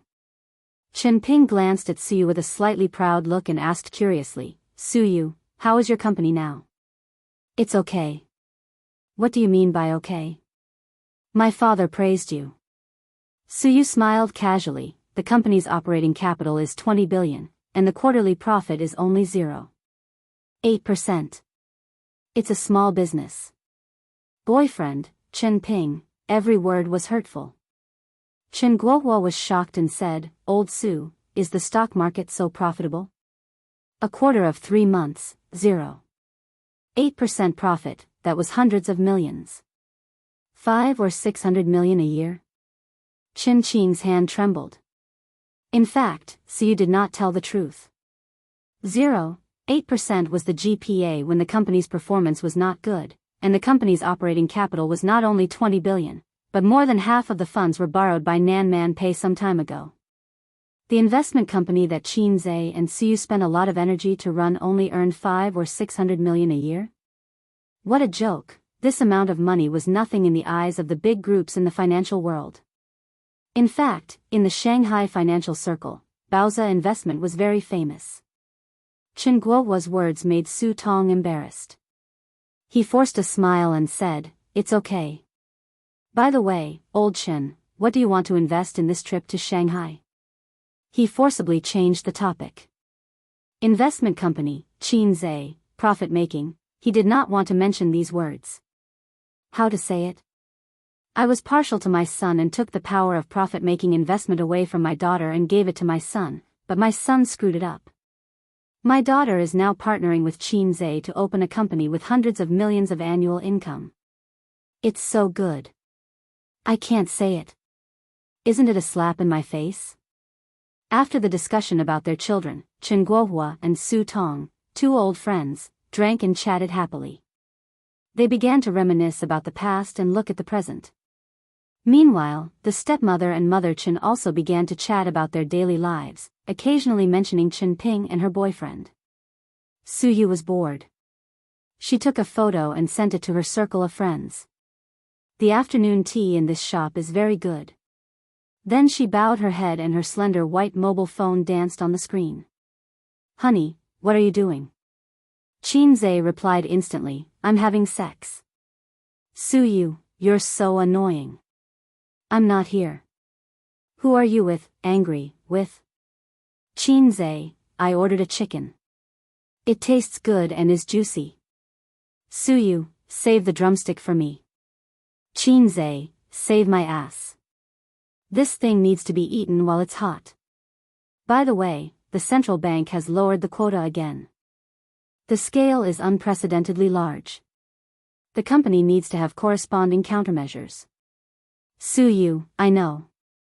I'm being used as a cow by you. Dad and I are having afternoon tea. Uncle Chen's family, who I haven't seen for many years, came to Shanghai. But I'll come out after I'm done with my work. Qin Zhe, nonsense, I didn't use you as a cow or a horse. I used you as a blow-up doll. The central bank's lowering of the quota is a good thing for us. Hundreds of billions of funds flow into the market. It's a blessing for the stock market and enterprises. It's not necessarily good for the people. Their savings will shrink again. I just asked my uncle to prepare a loan. It's a waste not to borrow the government's money. Su Yu, when did you become a nationalistic youth? Are you still worried about the shrinkage of assets? Qin Zhe, I'm not worried about myself. I'm worried about the poor newspaper seller. Oh, a friend of mine. Su Yu, you'd better worry about me. My dad wants to set me up with Uncle Chen's son. Qin Zhe, F***ck, that bastard dares to steal my wife. Su Yu, say, happy expression, again. Qin Zhe, F***ck, Su Yu, Qin Zhe, do you want me to come over and let you show off? Su Yu, forget it. I'm not in the right. Qin Zhe, Touching head, at the end of the chat, Suyu smiled bitterly. You didn't even ask for the address. I want you to come, I'm being sarcastic. At this time, she received a message, going to the bar for a drink tonight? It was from Qin. She looked up and saw the latter's warm smile. No. Suyu replied. Qin bowed his head and typed, don't like to drink? Then watch a movie. Qin's new movie is just released tonight. You like him, right? Suyu, no, thank you. She thought to herself, to watch Qin Bao and Qin being intimate on the screen? Go away. Qin frowned slightly. Can't make an appointment? He took this as a girl's reservedness. He stretched his eyebrows and continued to type. But at this time, Suyu turned off her phone and looked at the table with a smile. He had to put down his phone helplessly. Su Tong and Chen Guohua hadn't seen each other for many years. Although they kept in touch by phone, the last time they met was 15 years ago. Men could talk for a whole day. Time passed slowly, about half an hour later. Suyu got up and went to the bathroom. At the pool between the men's and women's toilets, she saw Qin waiting there. Are you busy with the company? Qin smiled. It's okay. Suyu smiled. You are amazing. I especially worshipped you when I was a child. Because of good grades? Because you are good. Suyu smiled and said, thank you. My dad should stay in Shanghai for a while. If you are free in the evening, let's watch a movie together. I also admire Qin. Qin said. Suyu thought for a while, tilted her head and smiled. You want to pursue me? She suddenly went straight to the topic. Qin was stunned for a moment. His strong mentality, which had been trained for a long time in the field of flowers, quickly showed up. He looked sincere. You are very beautiful. Because you are beautiful? Isn't that the first attraction between men and women? Suyu laughed. It makes sense. If you say it's because you are good, I will turn around and leave. Qin smiled. He thought he was very accurate in judging women. His answer just now seemed casual, but in fact, he had considered it. Suyu was not like a pretentious woman, so he chose to answer more calmly and honestly. It seemed that the bet was right. To be honest, Suyu was too outstanding. Her height, aura, and appearance were impeccable. Her cold and cheerless temperament was like poison to men, the kind that scratched at their hearts with 100 claws. By the way, how old are you this year? 25. 25, do you have a net worth of 1 billion? Qin said confidently, I believe I can reach it before the age of 30. With big sister Su as my role model, I definitely have to speed up. Besides, if I don't know how to make money, how can I support you? He said the second half of the sentence in a joking tone. Suyu nodded and looked at him carefully. You are quite handsome, but not as good as Qin. You are rich, but not as good as Qin. I think you are not a rich second generation. You have a little talent, but still not as good as Qin. She shrugged. Well, I am finished. You have no chance. Qin, first, he was stunned, then he didn't know whether to laugh or cry. How many people in the 90s could compare with Qin? I can't compare with him, but you have to be Qin's girlfriend. Sister, you are joking. But since you said so, even if it is Qin, I will try my best to beat him. Qin said sincerely. If it was an ordinary woman, she would really have a good impression of him. But I like him. He is rich, but not rich. He is talented, but not arrogant. He is a little bad, but bad in his mouth. He is not like you rich second generation. You are always a gentleman, but who knows what kind of virtue you have in private. Qin frowned. What are you talking about? Suyu curled her lips. Qin, my boyfriend. Qin said unhappily, even if you want to reject me, you don't have to say it like that. Do you think I will believe it? I am not lying to you. Oh, then ask him to come. He is busy and has no time. Oh. Chen Qing was very angry in his heart. He thought that he had made the right bet. He thought that Suyu was going to talk to him directly. She was indeed going to talk to him directly, but it was a little insulting. First, she was going to hook him directly. Then, she turned around and said, "You have no chance." She compared him to Qin Zhe as if he was a clown. Wasn't this a humiliation? Chen Qing mocked, "Then should I hurry up and hug your thigh? After all, I am also in the entertainment circle." "Okay, the thigh is here. Hurry up and hug it." Suddenly, someone said behind him. Chen Qing turned his head and saw a man wearing sunglasses and a mask standing behind him. He was holding a plastic bag in his hand. "I called a chicken." Suyu's eyes were shining brightly, dazzling. Qin Zhe took off his sunglasses and mask, grinned, and complained, "Go back to work. Do you want to eat afternoon tea for 2 hours? Qin Zhe." Chen Qing was stunned in place. Suyu bit her lips with tears in her eyes. Qin Zhe said angrily, "Let's go. Which private room? I will go and pretend, to show off in front of people." She laughed and happily hugged Qin Zhe's arm. "I will take you there, I will take you there." Qin Zhe turned his head and looked at Chen Qing. He reached out and patted him on the shoulder. "Sorry, I didn't bring my business card. If you need anything, you can call her. I don't mind hugging her thigh. I have long legs that are 1.8 meters tall." On the way back to the private room, Suyu's voice was a little floating. "How did you know I was here? You didn't even ask. Didn't you post it in your circle of friends? It shows the location. Then how did you know I was in the toilet? I drove for half an hour. I really wanted to go to the toilet. I happened to hear you talking to that guy." Suyu quickly patted her chest and pretended to be scared. "Fortunately, I almost promised him to go to the movies." "Well, if we go to the movies, I will beat you." Qin Zhe gave her a chestnut. "What are you holding in your hand?" She covered her head and looked at the plastic bag. "Drumsticks." Suyu's eyes were red, and she choked. "First. Don't go in, I want to cry." "You are so moved that you cry?" Qin Zhe opened his arms and held her in his arms, putting his hand on her trembling shoulder. Suyu took his arm and pushed open the door of the private room. Everyone looked over and was slightly stunned. When Qin Zhe took off his sunglasses and mask, the private room, which had been noisy before, was suddenly silent. "Dad, I brought Qin Zhe over to let everyone know. This is Uncle Chen. Aunt Sue, she is Chen Ping, my playmate when I was a child. Next to her is her fiancé." Qin Zhe nodded one by one and greeted Uncle Chen and Aunt Sue. Chen Guohua and his wife looked a little confused, and Chen Ping's face was dull. It was heartbreaking again. Su Tong and his son were more bitter.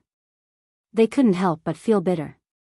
Speaking of which, Qin Zhe was still an employee under them. At that time, he was not famous and was making a living from the profits. The position of general manager was taken down by Su Tong himself. He was forced to leave. After a round of greetings, Qin Zhe said, "I still have something to do in the company. Su Yu and I will leave first. Dad, you continue to chat with Uncle Chen. I will treat everyone to dinner when I am free."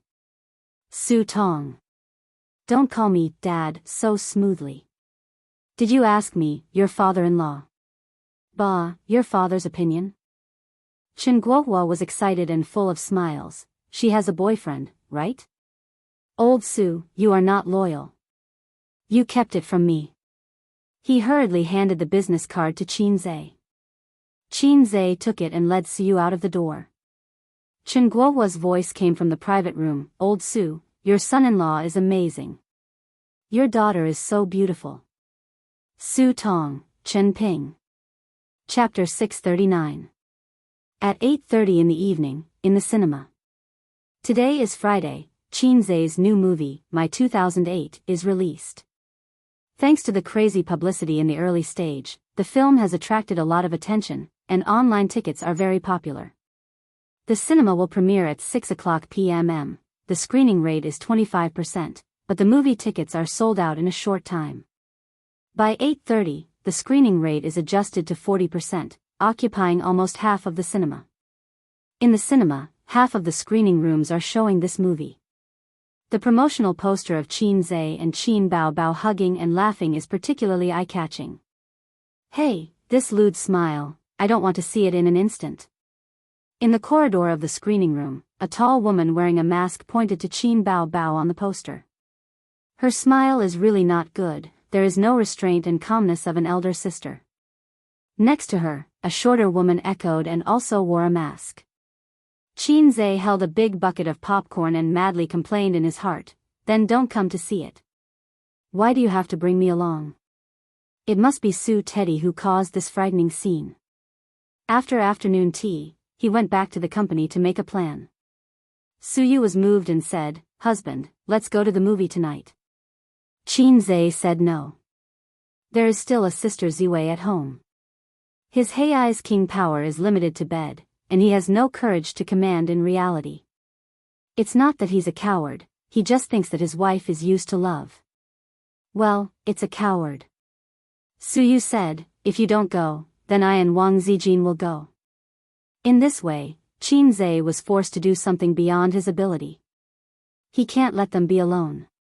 The chemical reaction is too fierce, more terrible than nitroglycerin. As a man, he must always be a stabilizing force.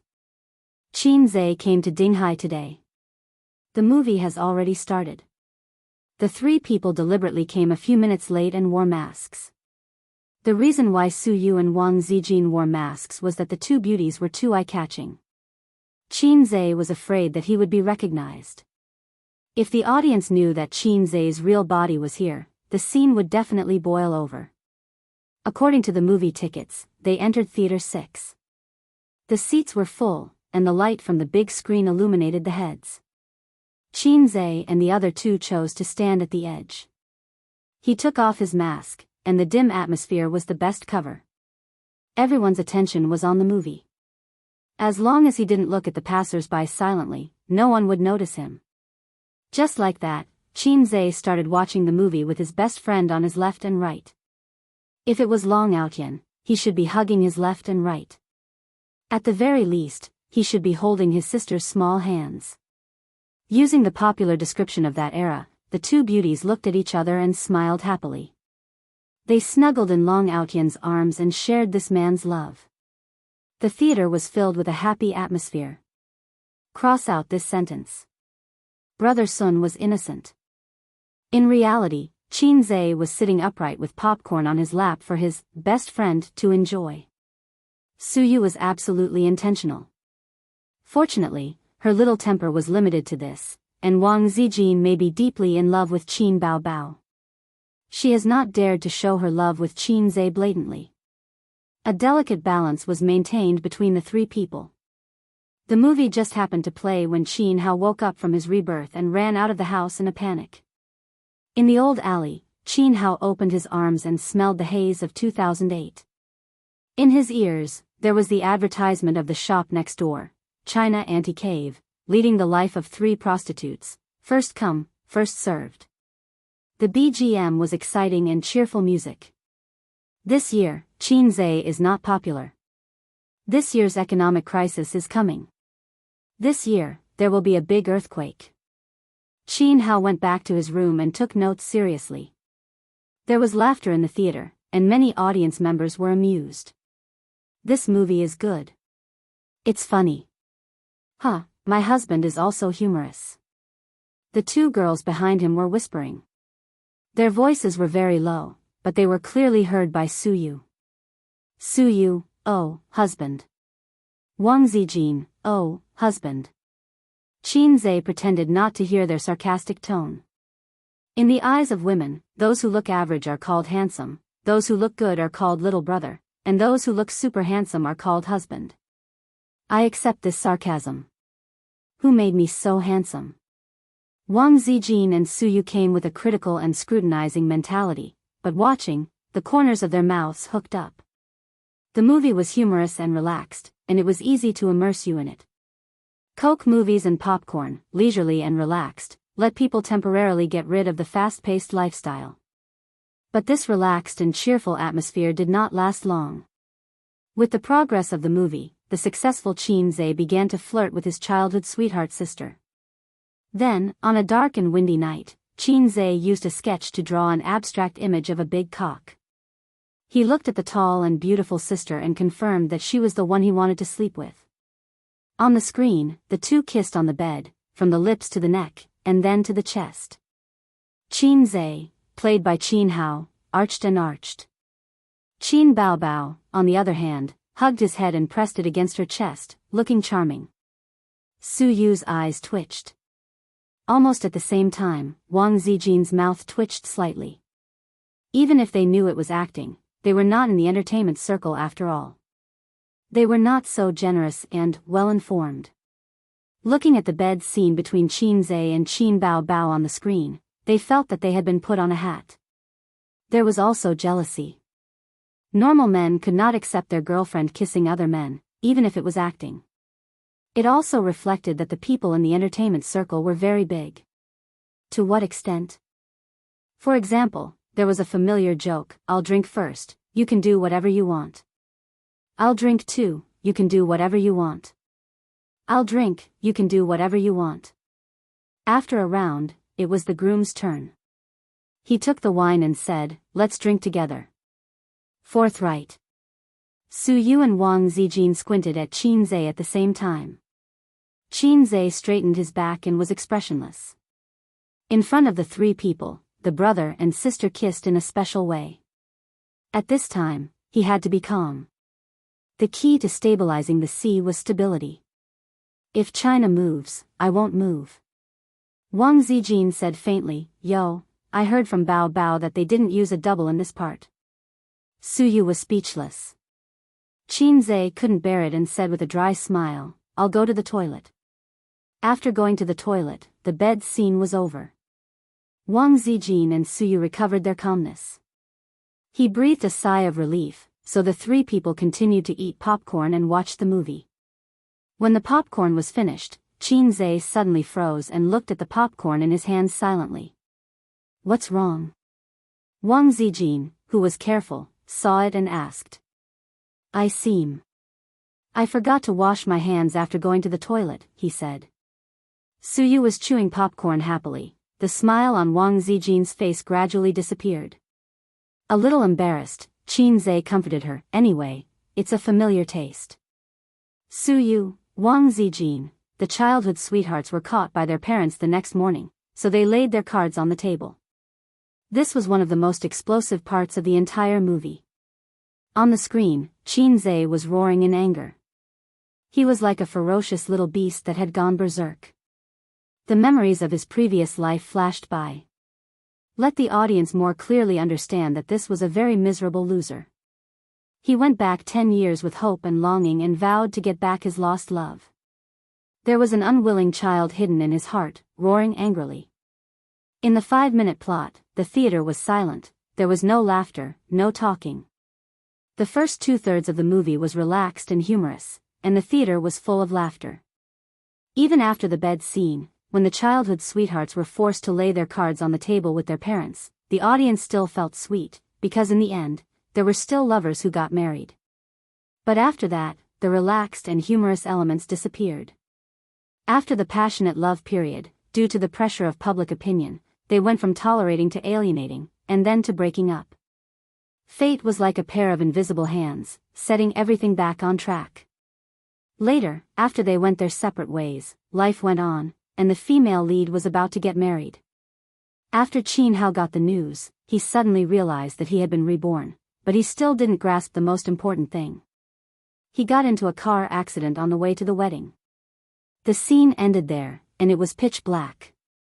Then the movie came to an end. Qin Hao couldn't save him, and he didn't have much time left.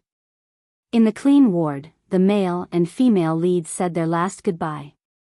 The background music was, "If I Become a Memory." If I become a memory, leaving this life, leaving you crying in shock, my cold body can't hug you. The male lead's hand fell, and he closed his eyes. The camera turned to the female lead's face, she covered her mouth, crying until her shoulders shook. The camera zoomed out, and then zoomed out again, breaking through the ceiling and showing the blue sky. The movie ended. The ending was a bit unexpected for most of the audience.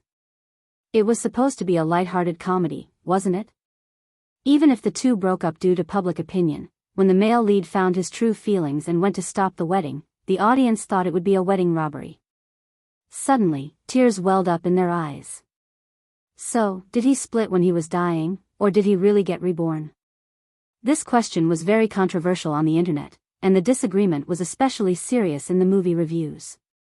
Some people insisted that he was reborn, but fate made everything go back to square one. This was the power of fate. Others agreed that everything was just the male lead's imagination after the car accident at the beginning. He didn't get reborn, and there was no sweet relationship. He just had a beautiful dream before he died. When he woke up the next day, the first thing Chin Zhe did was to check the movie's rating on the internet. 8.6. It was a pleasant surprise.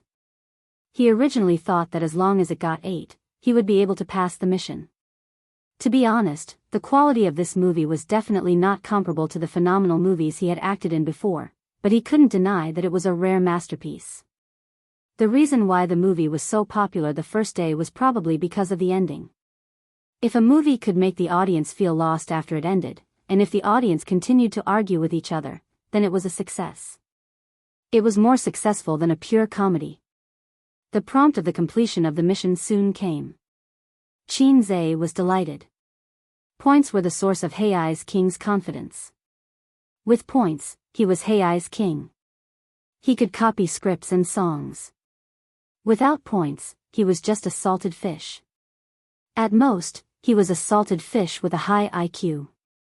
Wednesday, 3:00 in the afternoon. Chin Zhe drove to the airport to pick up his sister. After floating in Guangdong for nearly half a month, she finally came back. She didn't go with the team, but came back 2 days in advance. She dragged a suitcase, jogging shoes, jeans, a black slim-fit t-shirt, and a denim jacket. Wearing a cap, she looked slim and graceful. Standing at the door of number 6, she looked around and saw Chin Zhe wearing a mask and sunglasses. She left the suitcase and ran over. Other girls were like young swallows returning to the forest, but she was like a hungry tiger pouncing on a sheep. She jumped into Chin Zhe's arms, hugged his neck with both hands, wrapped her legs around his waist, and shouted, "Little red man, I missed you so much." 12 days, they stayed in Guangdong for 12 days. Since they didn't go to Shujia town, this should be the longest time they had been separated. Chin Zhe held his sister's butt with both hands and smelled the familiar body fragrance. He felt a sense of security and said with a smile, "Is Guangdong fun?" His sister said in a sweet voice, "It's delicious." Chin Zhe said exaggeratedly, "No wonder you're so heavy." "Huh? Really? Have you really gotten heavier?" "I'm kidding. It's only more than 50 kilograms. Nonsense, your sister is 80 kilograms. Get lost. Did you forget your breasts in Guangdong?" "I don't know." "Why don't you touch them?" Haha. Our movie was released, and the box office hit 500 million in 3 days. Very good. But our mother is very calm. She used to pay attention to our movies. Maybe she's used to it. It's also possible that she will secretly watch it without telling us. After a moment of silence, Chin Bao said angrily, "Forget it. Anyway." Chin Zhe rolled his eyes. "Anyway, I'll take care of it." "Comrade, your ideological awareness is getting higher and higher. Mom will probably explode when she sees this movie." He thought to himself. He was the scriptwriter of this movie, which meant that he adapted it based on his own life experience. Chin Zhe was constantly testing his mother's bottom line like how he used to rub Wang Zijin. This metaphor was a bit wrong, but that was what it meant. He didn't dare to show his cards or flip the table.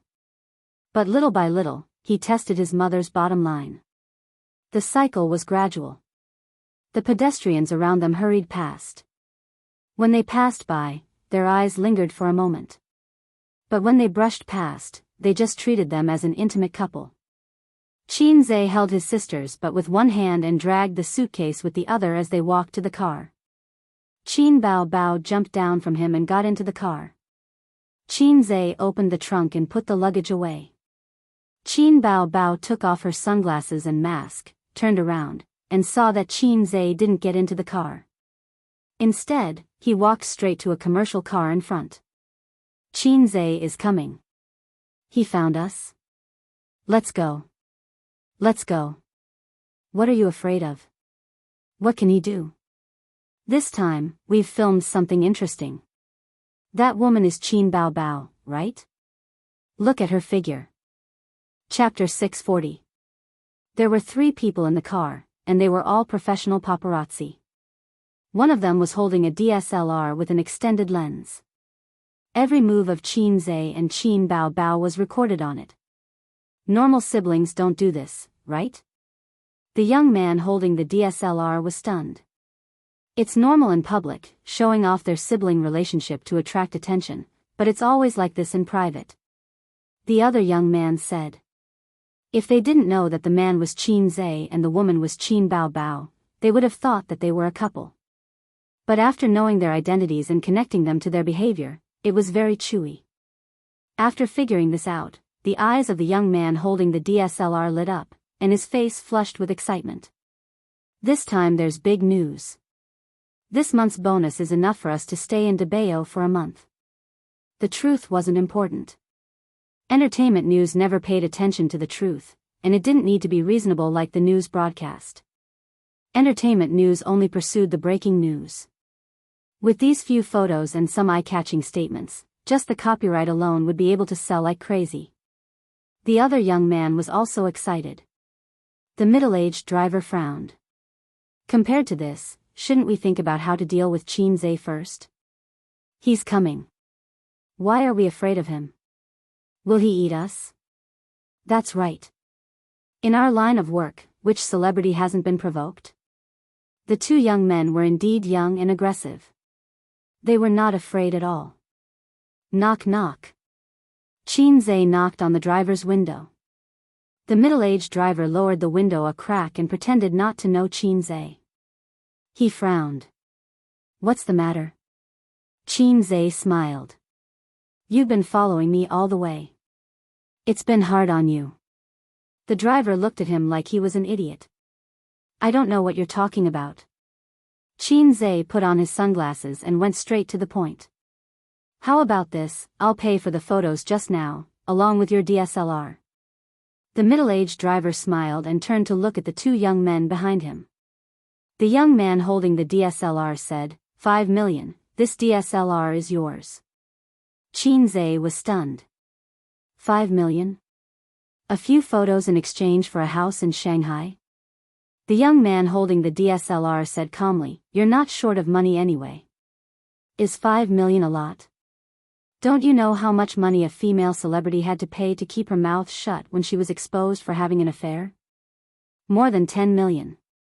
If you don't give it to us, we'll expose the photos. Is it nice to touch your sister's butt? There were a few sneers in the car. The threat was obvious. In comparison, if he exposed it, he would definitely not make as much money as extorting celebrities. The key was that these photos could be big or small. Qin Zhe and Qin Bao Bao's actions had crossed the line, but it was not so serious that they would die from exposure. Therefore, if he could extort 5 million, it would definitely be more worth it than exposing his identity. Qin Zhe said indifferently, 100,000 at most. The young man tricked him. He did not see any panicked reaction from Qin Zhe. He first denied the speculation in his heart and then felt a little disappointed. It seemed that for Qin Zhe, being exposed was not a big deal. Another young man said, so there's no room for negotiation? Qin Zhe shook his head, 100,000 yuan. Give me the DSLR. The young man holding the DSLR sneered, why? Old Zhang, let's go. Qin Zhe said, you can't leave. The middle-aged driver was more sophisticated. He smiled and said, Chairman Qin, please take a few steps back. We're leaving. The young man holding the DSLR said impatiently, "Why are you talking to him? Just leave. Why are you blocking the road?" The middle-aged driver rolled up the window. Before starting the car, he glanced at Qinze. Seeing that he did not move, he turned the steering wheel and the car bumped into Qinze.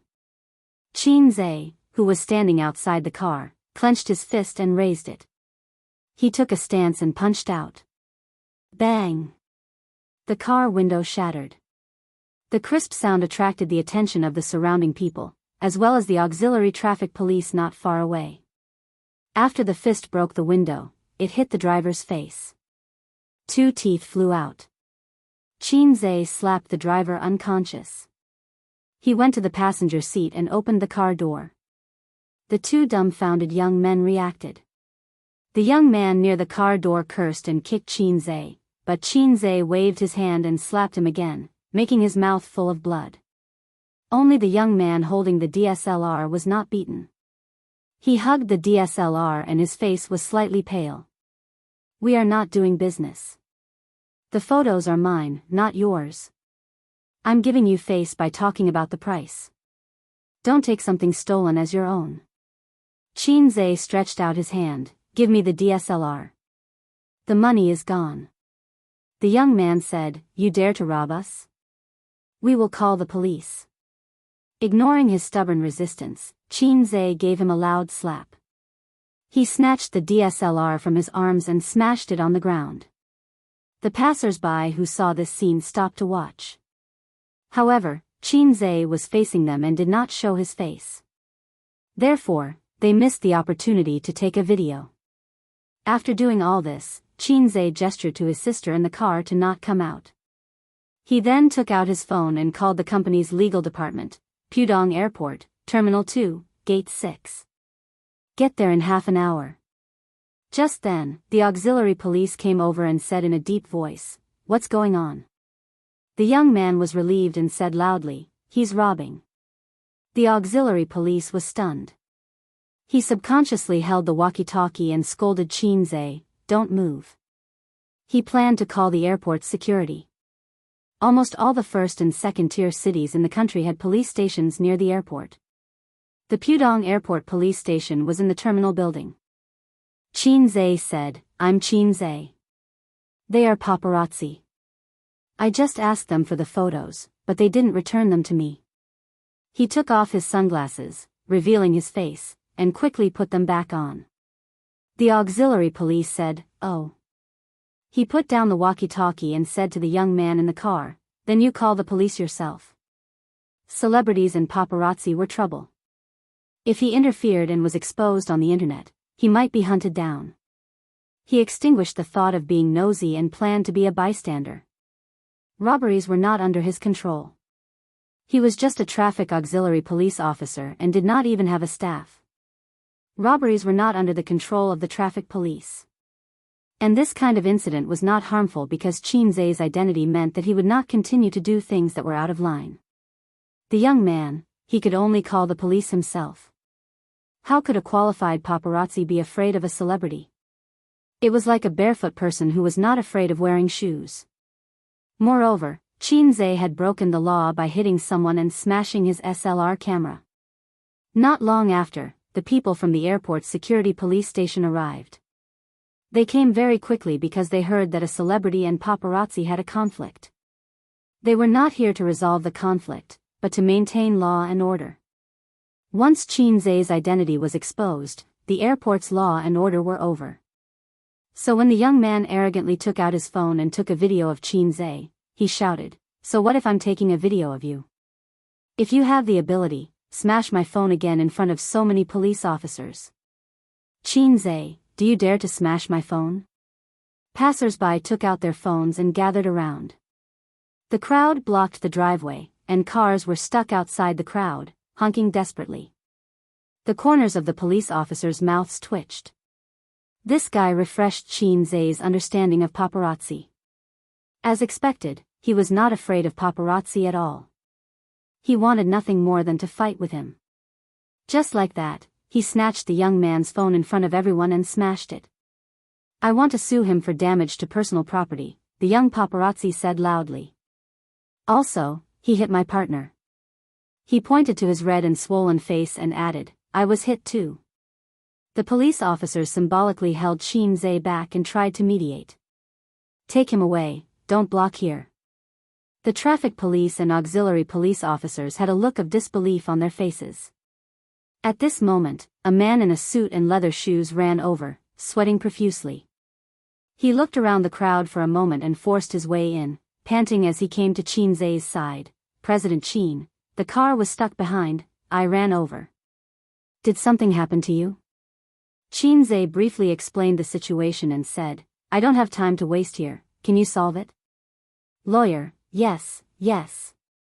He panted a few times and walked towards the police. Who is the captain? After a short communication, he returned and said, President Qin, you go first, leave this to me. Qin Zhe nodded and walked in front of the young paparazzi, patting him on the shoulder. Let me teach you a lesson. A person with a small wallet will never win against a person with a big wallet. Before you do anything, touch your wallet first. I'm leaving, you continue.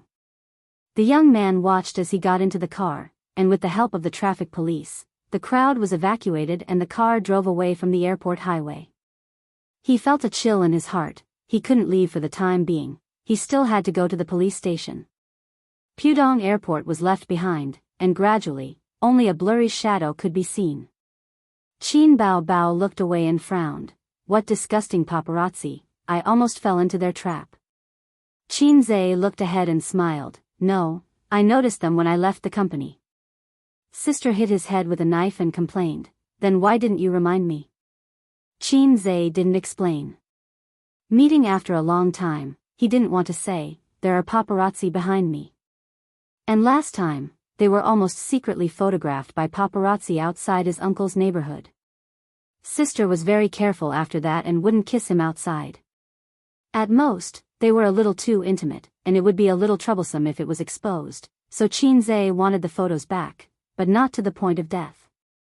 If one day he was secretly photographed eating the rouge on his sister's mouth, it would be the end of their world.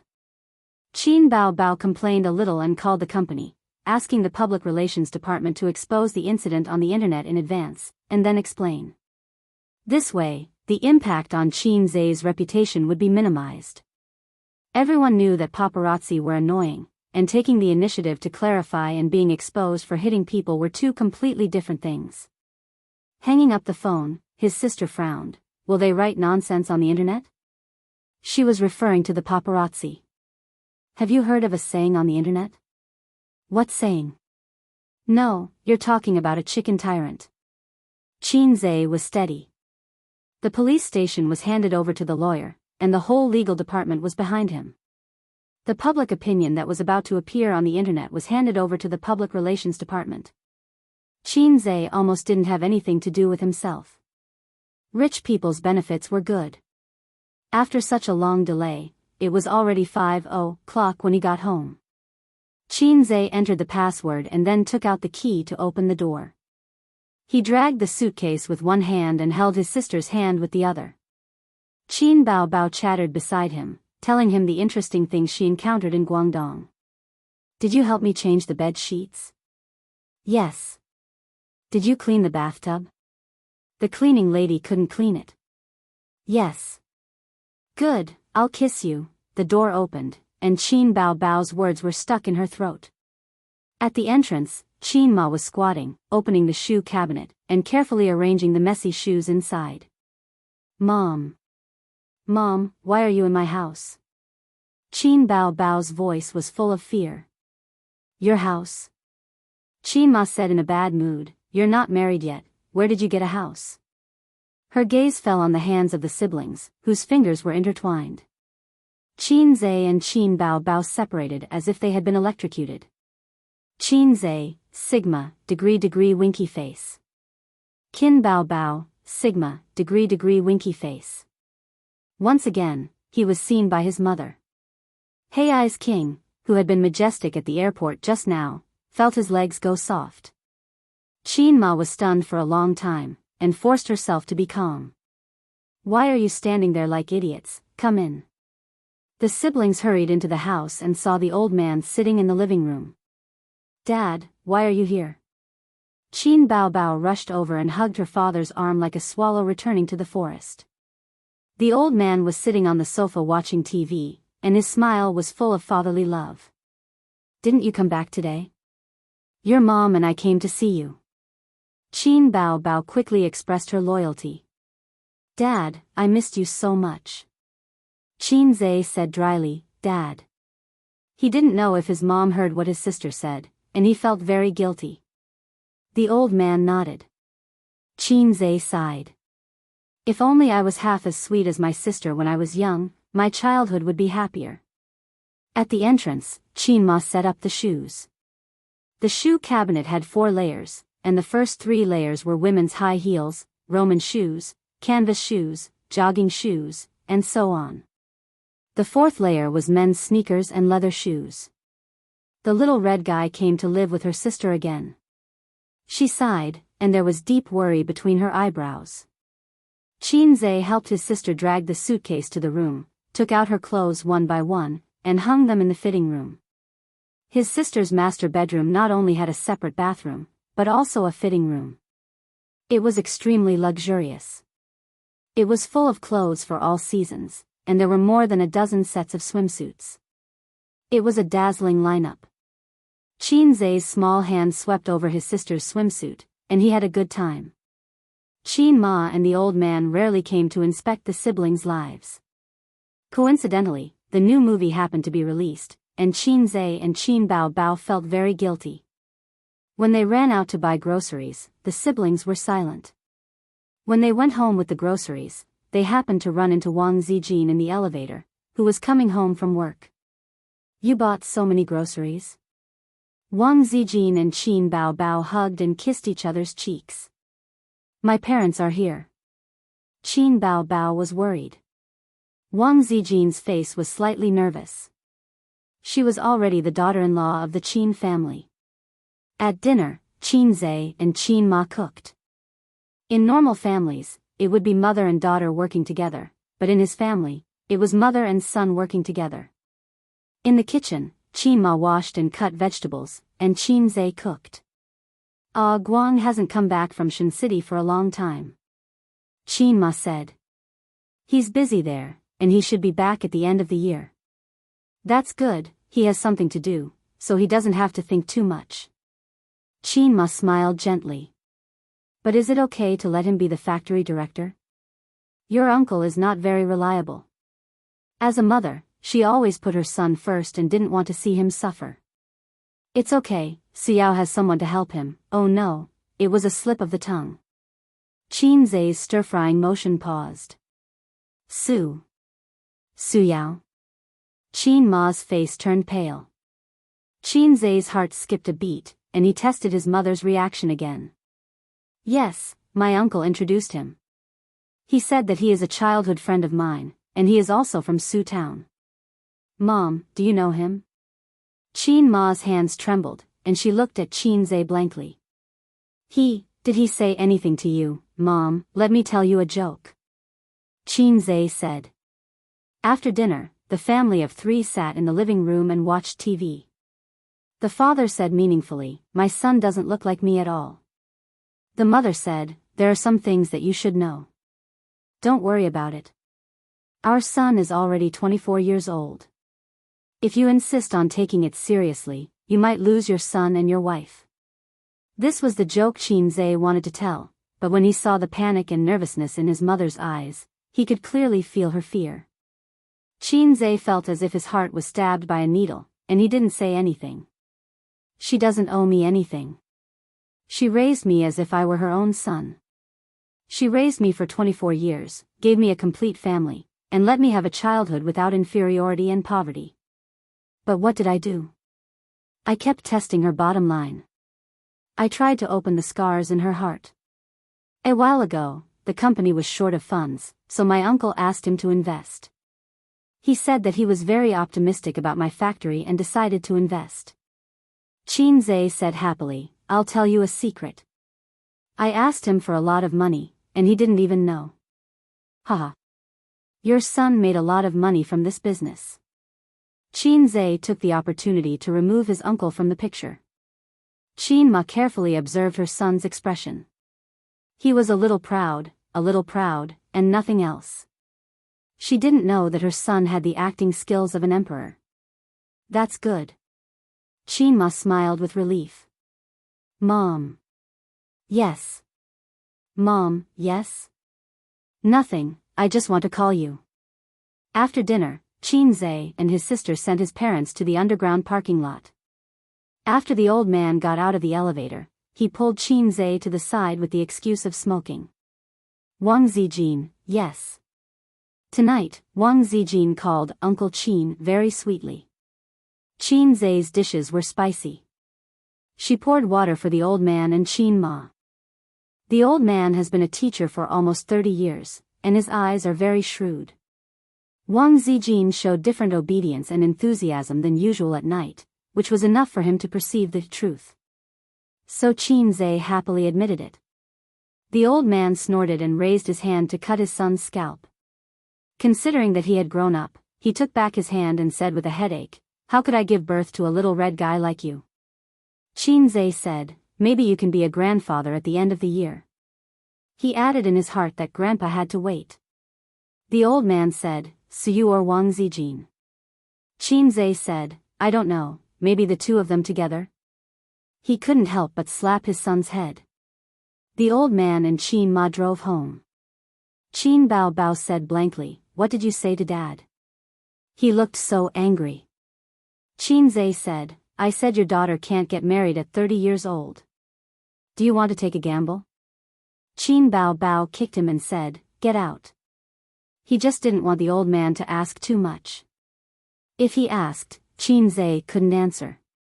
Any proposal that made him choose one of the two would make him upset and disgusted. After sending her parents away, Qin Bao Bao opened a bottle of champagne to celebrate the success of her concert. She planned to have a good time at dinner, but unexpectedly, her parents suddenly came. After all, she couldn't drink and shout in front of her parents, "Hey, check, let's have a set of pancakes." She couldn't have a good time with her parents around. With the wine and the atmosphere, the three of them soon got high. Qin Bao Bao danced in the living room, and the tone-deaf Wang Zijin couldn't help but sing a song under the influence of alcohol. Qin Bao Bao laughed at her, and the two best friends quarreled on the sofa. Qin Zhe poured himself a glass of wine and sang in the bright moonlight outside the balcony, "A toast to the morning sun, a toast to the moonlight." He drank it in one gulp. Qin Bao Bao raised her head from Wang Zijin's chest. "New song?" Wang Zijin wrapped her legs around her sister's waist and turned her head to look. "This line is quite interesting. A's, continue singing." What was the name of this song?" Qin Zhe forgot. He listened to a large number of songs in the point store every day. He just suddenly remembered this line and blurted it out. He forgot how he sang it after that. After thinking for a while, he sang, "A toast to Yufan, a toast to Baoqiang. Pour another glass to Niliang." "What nonsense is that?" Sister said. "I don't know either. I only remember that there was such a line in the song review in the store." At night, Qin Zhe waited in his room until 10:30 p.m., but his sister didn't knock on the door. He was puzzled. After being separated for so long, his sister should have attacked him at night. He went out and knocked on his sister's door a few times, but she ignored him. Tired? So she went to bed early?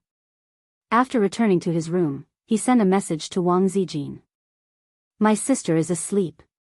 Wang Zijin, "Okay. Qin Zhe, I'll come to your room tonight." Too explicit. Delete it. He had an idea and edited it again. Tianjing, Anhui, Hunan, Jiangxi. Wang Zijin. Qin Zhe, Sister Ziwei is very smart. You know. After a full 5 minutes, Wang Zijin finally understood and replied, "Shandong." Qin Zhe, "Pft, you fake wife." He took off his shoes and sneaked to Wang Zijin's room, only to find that it was empty. Where was she? Where did she go? He ran to the toilet to take a look. There was still no one. Just as he was in a daze, his phone rang.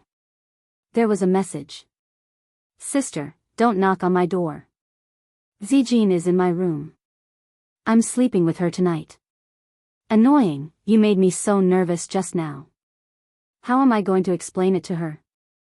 Be good, I'll sleep with you tomorrow. Qinze. Degree. Chapter 641. Qinze didn't sleep well at night. He had an indescribable dream, and then he was awakened by the murderous aura in his crotch. He reached out and touched it, damn it. Qinze lifted the quilt, got up like a carp, took out a few tissues to wipe himself clean, got out of bed, and took out a new pair of boxers from the wardrobe. He looked at the boxers in his hand with a blank face.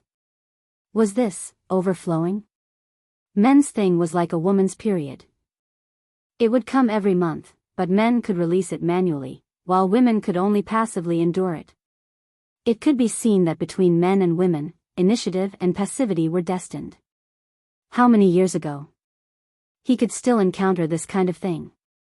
He remembered that except for a few times during his adolescence, later, when he was in junior high school, his classmates used MP4 to watch the magical romance movies from Japan.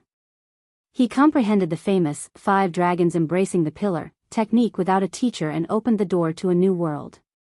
Then he never had this kind of experience again. It seemed that only 3 days had passed, and the vault was full. Yes, it meant that he was making a lot of money every day. Qinze threw the boxers on the ground, patted his waist with satisfaction, and whispered, Son, tell me, do you want to sleep in Zijin's mother's house or Su Yu's mother's house tonight? Papa will definitely satisfy you. After changing into sportswear, he sent a message to Wang Zijin. A moment later, the sound of the door opening came from his sister's room. Qinze saw Wang Zijin come out with 2 dark circles under her eyes. Her eyes were straight, her hair was messy, and her oval face was confused. Obviously, she didn't wake up. What's wrong with you? What time did you go to bed last night? Qinze asked. Around 12 o'clock. Wang Zijin yawned. Your sister tortured me to death. How did you do that? Qinze was shocked. Chatting endlessly. I fell asleep, and she woke me up several times. Qinze thought for a moment. Anyway, my sister won't wake up until 7 o'clock. Why don't we go back to the room and sleep? You don't have to go to the company in the morning. Wang Zijin rolled her eyes at him. No way. From 5:30 to 7 o'clock, the morning exercise was over. Qinze went to the breakfast shop to buy food, while Wang Zijin went to the supermarket next door. Soon, she came out with a plastic bag containing 2 packets of instant noodles. As they walked side by side into the neighborhood, Qinze asked curiously through his mask, Why did you buy instant noodles? It's for you. Me? I don't eat instant noodles. Not eating. Wang Zijin smiled slyly. Kneeling. Qinze. Wang Zijin said, You'll be punished for an additional 10 minutes if you break a strand of instant noodles. Learn about the new kneeling punishment. Qinze said angrily, What did I do wrong? Wang Zijin snorted, Why did you knock on her door last night? Qinze said, I wanted to see if she was asleep. If she was, I came to your room. Who knew that before I could sleep with you, she had already slept with you? Wang Zijin blushed and said angrily, Sleep with your head, vulgar. Qinze said, Isn't it vulgar to call me brother? Wang Zijin chased after him with the instant noodles in her hands. The 2 of them ran into the neighborhood happily. Half of the instant noodles were broken before they even knelt. Qinze slipped downstairs like a wisp of smoke and found Wang Zijin holding his knees with both hands, gasping for breath.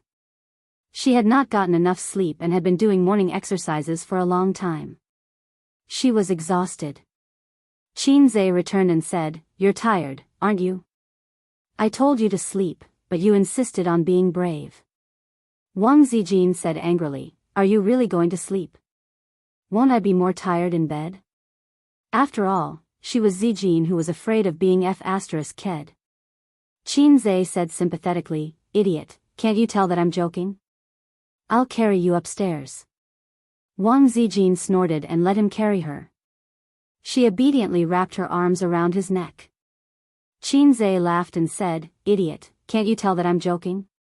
What I said just now was a joke. You can't run away now. I'll let you have a taste of Qin's acupuncture later." Wang Zijin was speechless. She suddenly remembered a poem that suited her current mood. "The children of the southern village bullied me because I was old and weak. They carried me into the bamboo.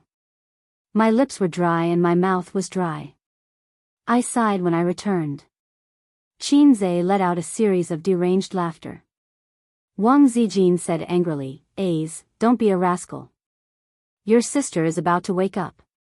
Qinze said, "It's okay. You know how fast I am. Zai King could stab 3 times in 1 second." Wang Zijin pouted unhappily. "Are you angry? Then I'll tell you a joke," Qinze said. Wang Zijin shook her head fiercely. No, I'm not angry." Qinze ignored her and asked, "Ducks quack quack, sheep bleat, and dogs bark. Do you know how chickens crow?" Wang Zijin said angrily, "Is this a joke? It's not funny at all. Roosters are enough. Mothers cluck cluck." Qinze said, "No, the chicken says mm." Wang Zijin was stunned for 3 seconds. When she came back to her senses, she wanted to keep a straight face, but she couldn't help but laugh. Sometimes, she would wonder why such a smart person, a big boss with such a high net worth, would have such a cheeky smile on his face.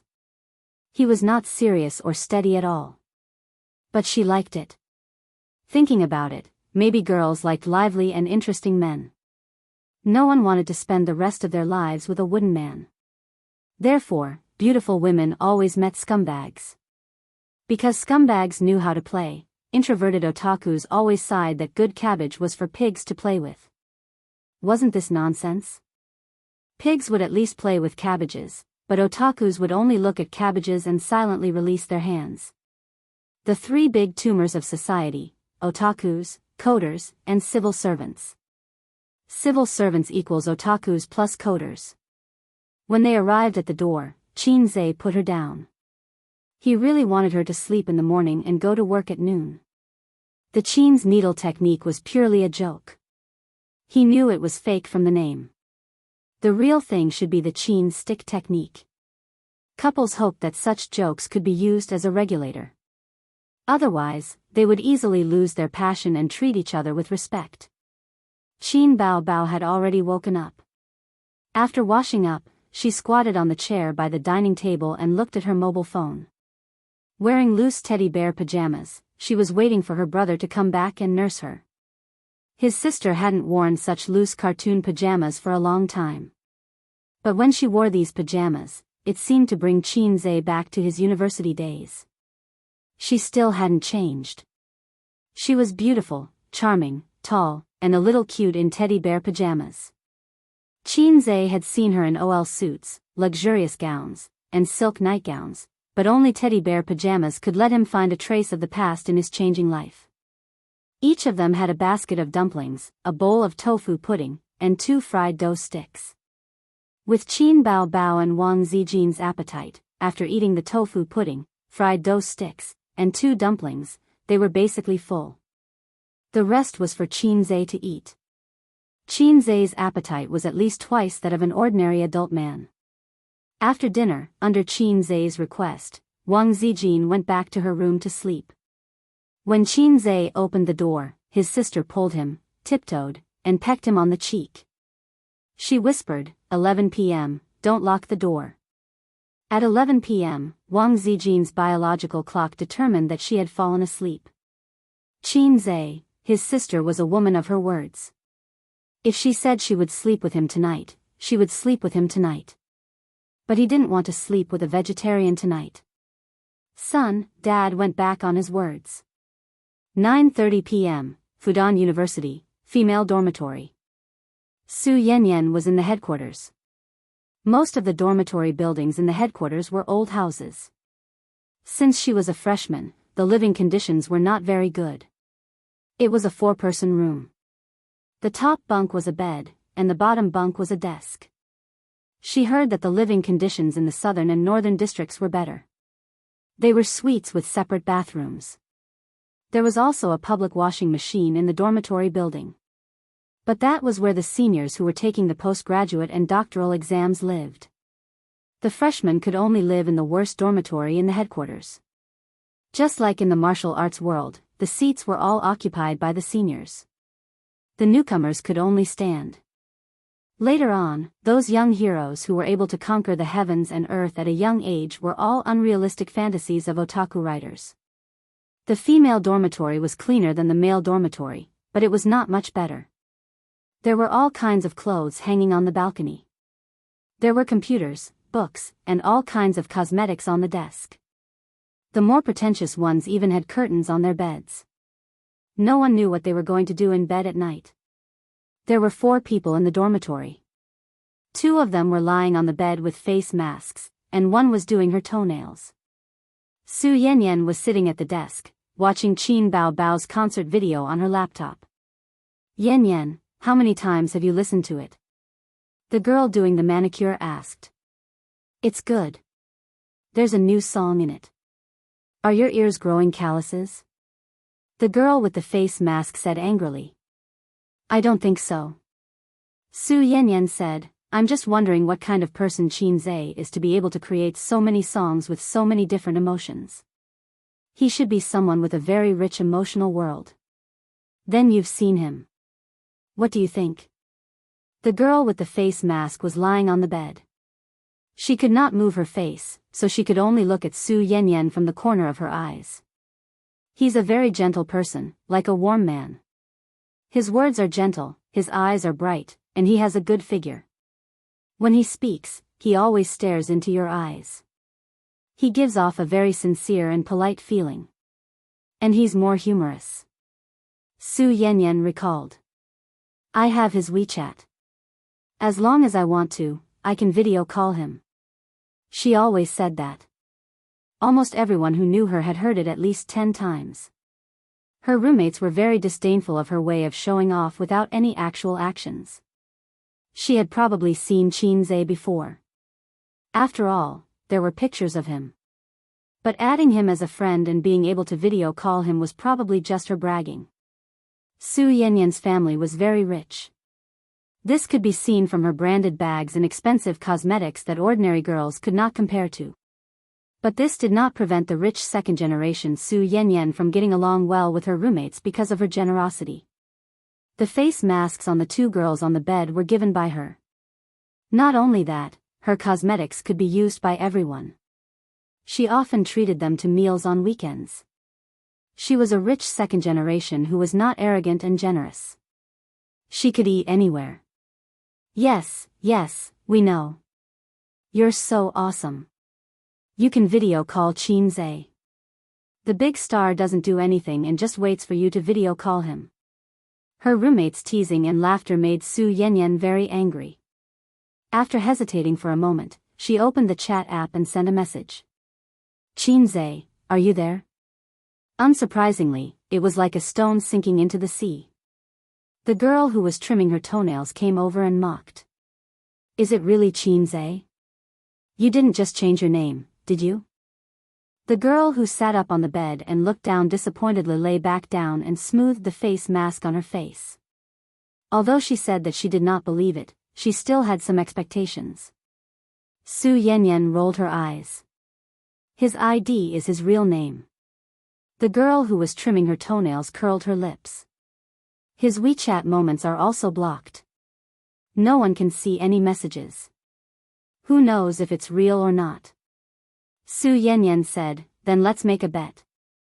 If I can video call him, the 3 of you will take care of the cleaning of the dormitory for this month. You will also be responsible for folding my quilt.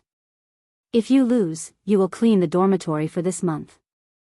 Su Yanyan hesitated and said, no, the 3 of you will share. At most, each of you can clean for 10 days. If I lose, it will also be 10 days. Her roommates agreed. Su Yanyan sent a video call request to Qin Zhe. Chapter 642. 2 minutes later, Su Yanyan stared blankly at the phone with a gloomy face. Qin Zhe didn't respond to her. Was his phone not with him? At this time, he was either eating or lying in bed, preparing to sleep.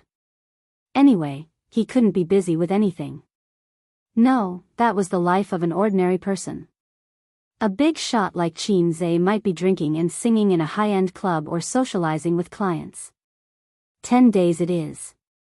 Remember to clean the dormitory. Yan Yan, our quilt is yours. You have to fold it into a tofu block. Actually, I want to lose because I like Qin Zhe very much. Unfortunately, I can't even lose. His roommates shrugged and gloated over his misfortune. Maybe he's not free now. He's so famous. He must be busy. Su Yanyan said, I'll try again later. Hey, a woman never goes back on her word. Her roommates thought she was going to cheat. At this time, the video call request was accepted. At the same time, in Royal View Mansion. In the luxurious and high-end living room, Qin Bao Bao leaned on the sofa with a pot of grapes on her belly. Wang Zijin sat cross-legged next to her, watching a movie on her iPad with a bag of melon seeds at her feet. Qin Zhe was in the kitchen. Because his sister wanted to eat fruit platter, and Wang Zijin wanted to eat mango smoothie, and because the two sisters were the strongest, Qin Zhe had to do the work. I'll do the hard work and leave the enjoyment to my sisters. Ding ding dong dong. Qin Zhe's phone on the coffee table rang. Someone started a video call. Note, Su Yanyan. Qin Bao Bao glanced at the phone. Her eyes were very concerned, but her tone was calm. Oh, it's a woman. Wang Zijin glanced at the phone and felt that the name was familiar. But she couldn't remember it for a while, so she said, yes. Then those who were watching movies continued to watch movies and those who were eating grapes continued to eat grapes. In the end, Qin Bao Bao couldn't hold it in anymore. She propped herself up and took the phone. If anything happens, I can inform A's. Wang Zijin immediately nodded. Then hurry up and pick it up. Hence, Qin Bao Bao clicked, confirm. It's connected. It's connected. Su Yanyan shouted excitedly. Whoosh. There was the sound of chairs moving and people jumping off the top bunk. His 3 roommates rushed over excitedly. In the video, the person who appeared was not Qin Zhe, but a sharp oval face. Her eyes were soft and seductive. If she put on eyeshadow, she would be a vixen who could turn the world upside down. Wow, Qin Bao Bao. She's so pretty. She's barefaced. The girls exclaimed excitedly. Can you imagine? Being in a video call with a big star is even more exciting than seeing a live star in real life. In reality, there were many opportunities to meet big stars, such as commercial performances, concerts, variety shows, and so on. But who had ever video called a celebrity? It was just a video call between friends. In the video, Qin Bao Bao was stunned for a moment. Clearly, she did not expect there to be so many girls here. Then, she took a closer look at Su Yanyan. She did not know if it was an illusion, but Su Yanyan felt that Qin Bao Bao was obviously relieved. Who are you? Qin Bao Bao looked at the girl who looked delicate at most. My name is Su Yanyan. Su Yanyan said cautiously. Is Qin Zhe here? Yes, but he's busy. What's the matter? No, nothing. Video call? Su Yanyan was speechless. That's it. Little girl, call me another day. Bye. The video call was ended by Qin Bao Bao in a crude and simple way. She was different from her hypocritical younger brother. She would never force herself to smile. No matter how this girl met Qin Zhe, she was a love-struck fool. Qin Bao Bao had confirmed her looks and knew in her heart. She could not be bothered to continue talking nonsense with her. She was not like Qin Zhe. Even if he was annoyed and did not value you, he would still smile gently at you and pretend to care about you. It was to show his moral character as a socialist successor. This was what mediocre people always did. The more mediocre a person was, the more they cared about showing their moral character. This was because they could only rely on this method to win the approval of others. Therefore, the pride of geniuses and the gentleness of mortals were all reasonable. The video call ended, but the girl's excited expressions did not change. She's so beautiful even without makeup. Wow, the siblings are really living together. I saw Qin Bao just now. Oh, I didn't have time to take a picture. What a loss. Su Yanyan said carefully, well, does this count as my win? The excitement and enthusiasm suddenly faded. Her roommates quietly turned around. Where's Qinze? I didn't see him. We won if you didn't see him. 10 days of hygiene. Don't forget to fold your blanket. They quickly unified their statements. Su Yanyan was speechless. It's a little girl. Qin Bao put the phone back on the coffee table, looking relaxed. I know this person. Wang Zijin said, I met her when I went to Luoshui City to donate supplies. Her father and A's are business partners. Her name is Su Yao. Qin Bao said casually, oh. Who was Su Yao? She did not know him. If this girl was beautiful, she was going to ask Qinze why he gave her his WeChat account. But she was only pretty. Her cousin, Su Yu, was much prettier than her. At 11:00 in the evening, Qinze, reluctantly, left the room and sneaked into his sister's room. He turned around and quietly closed the door. Is Zijin asleep? His sister, who was lying on the bed reading a book, asked casually. She should be asleep at this time. Qinze quickly got onto the bed. Why didn't you come over? Why did you have to make me come over? Is your bed more comfortable than mine? Qin Bao said self-righteously. Qinze thought to himself, this is different. You take the initiative and I take the initiative. The nature is completely different. The former makes me look more charming. The latter makes me look more perverted and wretched. He climbed into his sister's bed in the middle of the night. In ancient times, boys and girls were not allowed to sleep together at the age of 7. It was almost the same now. After elementary school, there were very few siblings who continued to sleep in the same bed.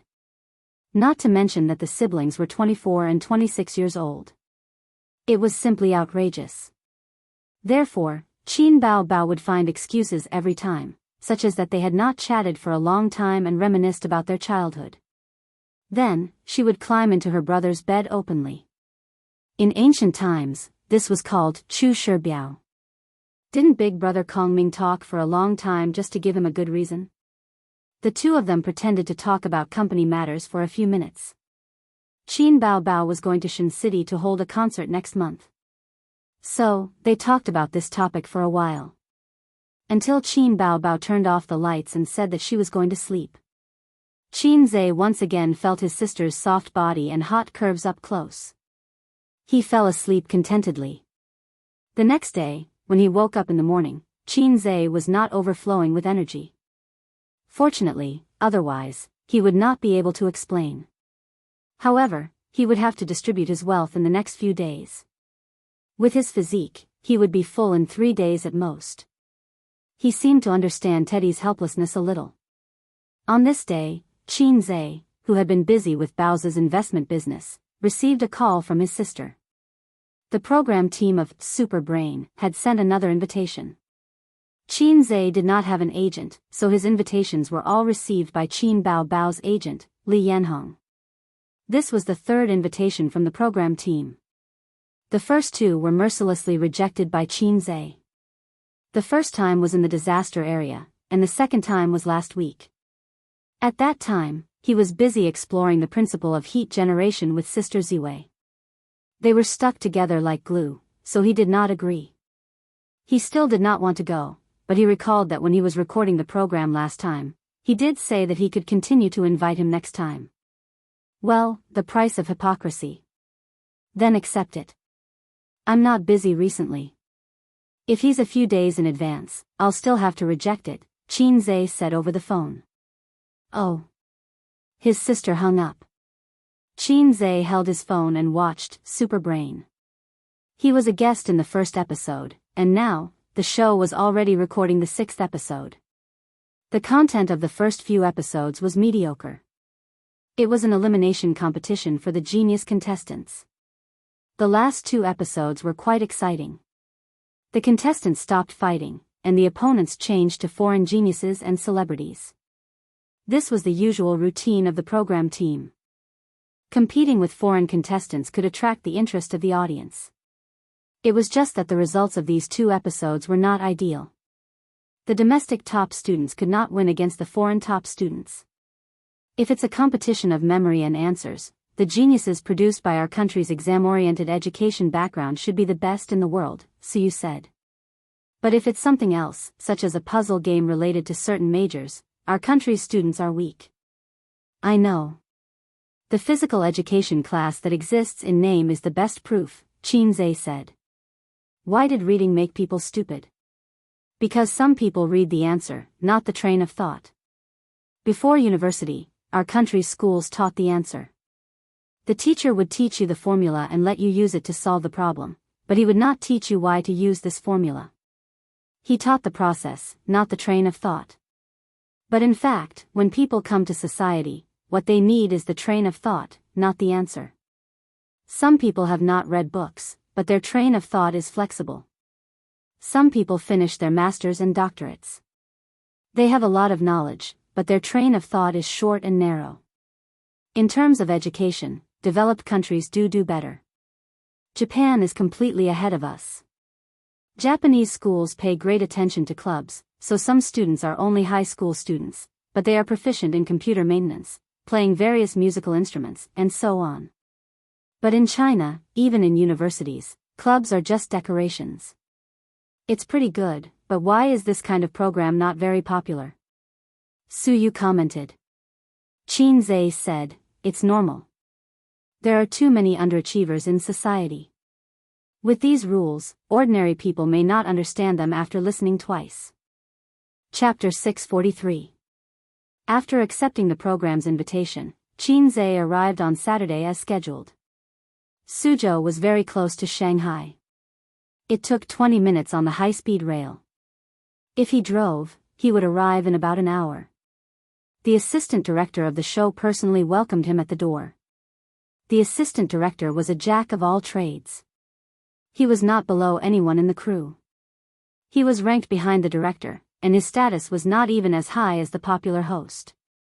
However, it was decent and polite to use him to receive some big stars. After entering the provincial television building, the assistant director led him to the lounge. It was the same room as before. It was not big, but the decoration was very exquisite. For a big shot like Qin, he must have his own private lounge.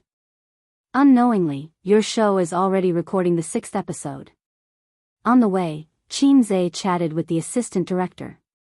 It was already the end of October. It had been half a month since the flood. In half a month, he had only slept with Sister Ziwei less than 10 times. Failure. Sorry, Teddy Kidney.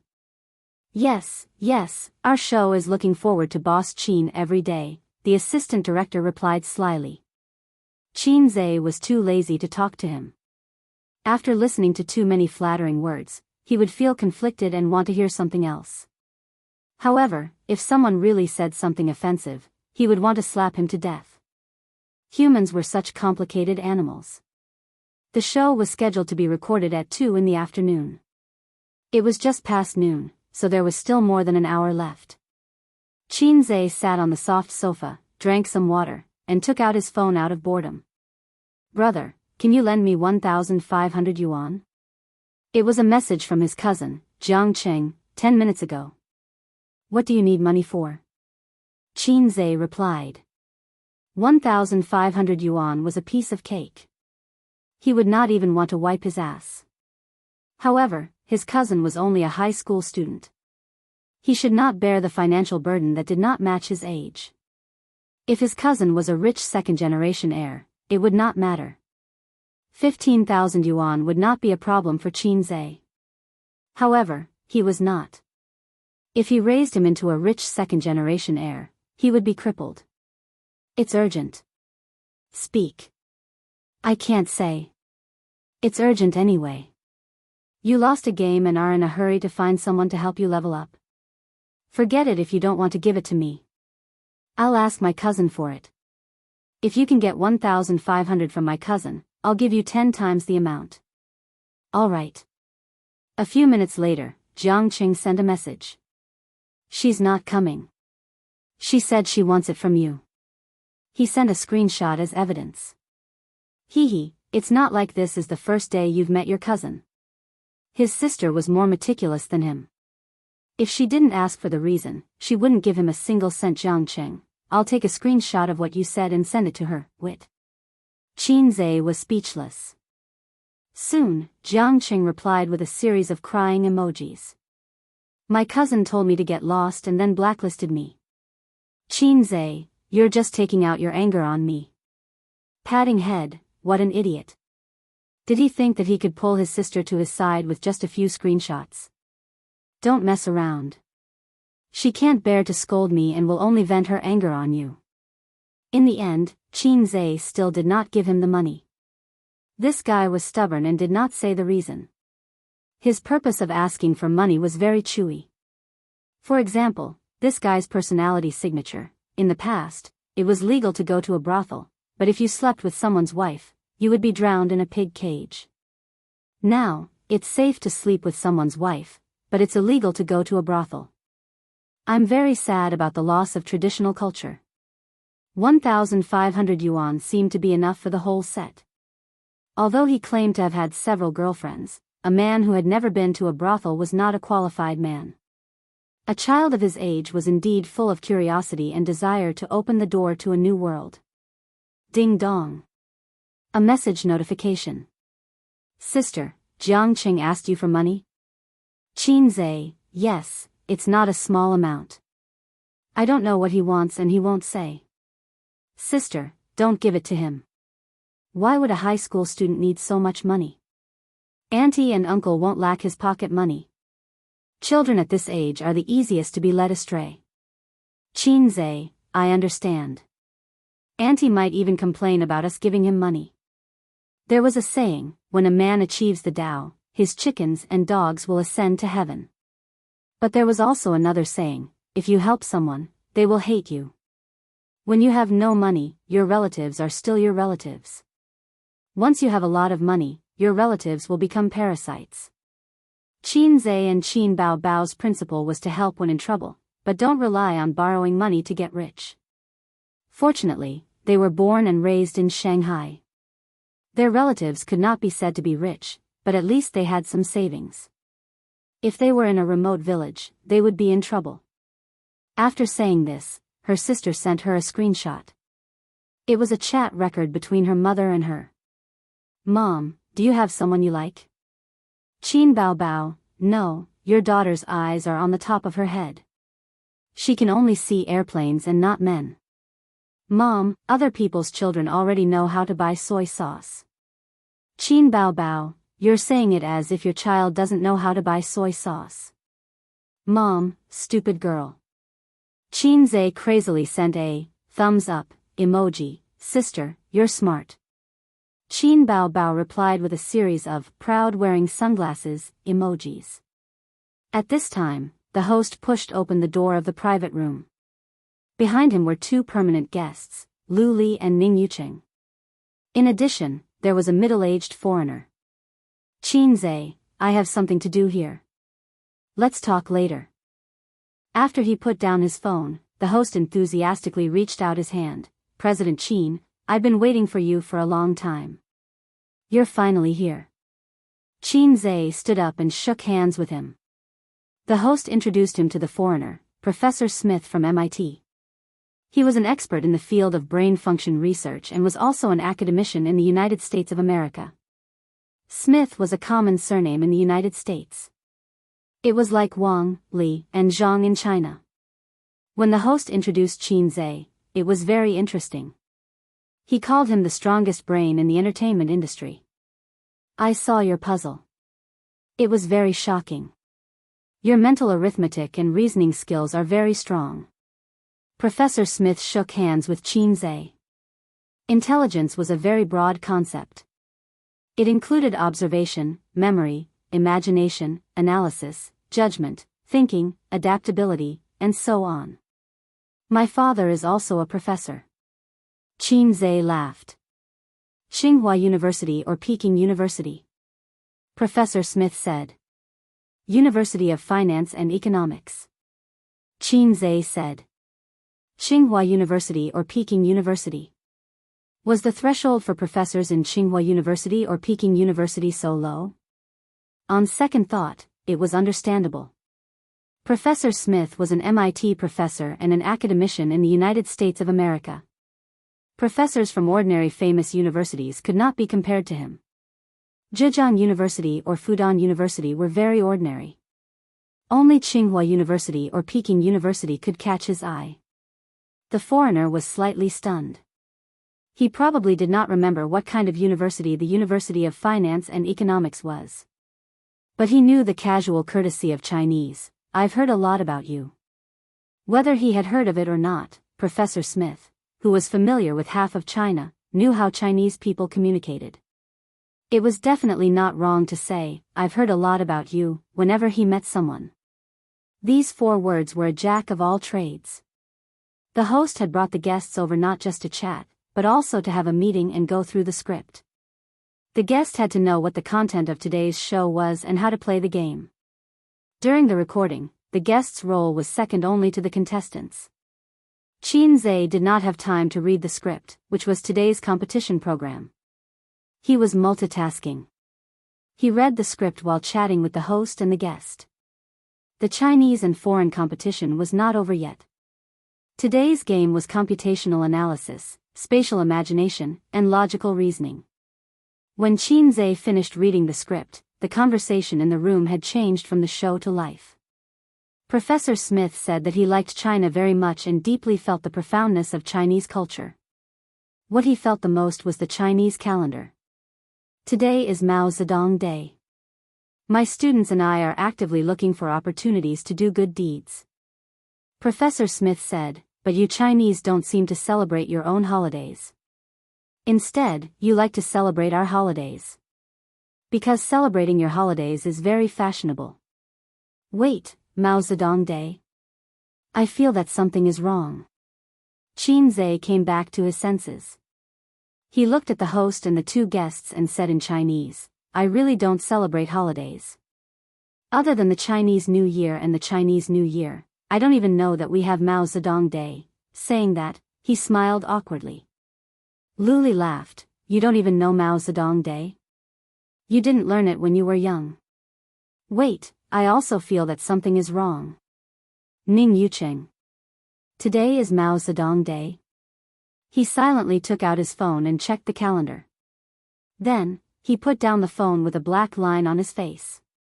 His expression was extremely strange, as if he was trying very hard to hold back his laughter. The host was the second to look at the phone. Then, he turned off the phone without saying a word. Qin Zhe curiously searched the calendar. Today was October 23rd, Frostfall. Frostfall. I might have learned fake Chinese. Chapter 644. Everyone in the room looked at each other. They wanted to laugh but were too embarrassed to do so. Professor Smith looked around and asked blankly, what's wrong? Is there a problem? Qin Zhe glanced at him and said to himself, hurry up and run. I won't hold down Mao Zedong's coffin for you. The host smiled politely and not mockingly. Today is not Mao Zedong's day. The word on the calendar is Frost's Fall, one of the 24 solar terms in China. Smith was confused. Isn't it Mao Zedong's day? The host said, of course not. Mao Zedong's day is. He looked at his phone and said, March 5th, Qin Zhe said to himself, you should leave too. I can't hold down Mao Zedong's coffin. Smith was stunned for a long time. He remembered that a few days ago, he had told the students, when in Rome, Do as the Romans do. Remember to do a few good deeds these few days. The expression of the students nodding vigorously was still deeply imprinted in his mind. Imagine, when the students were communicating with the China players, they would ask, "Did you encounter any trouble today?" The China students would say, "No, why do you ask?" The students would pat their chests and say, "Today is Mao Zedong's day. Don't be polite with me." How embarrassing. Sob. Professor Smith had been to China many times and had learned a little Chinese.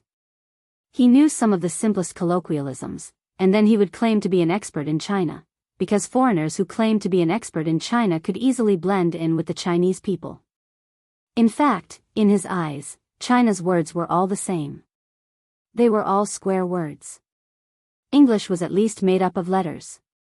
It was clear whether a letter was missing or an extra letter. Chinese was distorted. Sometimes, two identical words were actually missing an inconspicuous stroke. If you didn't pay attention, you wouldn't notice it at all. Moreover, Chinese was particularly troublesome. The same word, the same sentence, had many different interpretations and meanings. Because he often came to China for business, when Professor Smith was in America, he had found a Chinese colleague to learn spoken Chinese.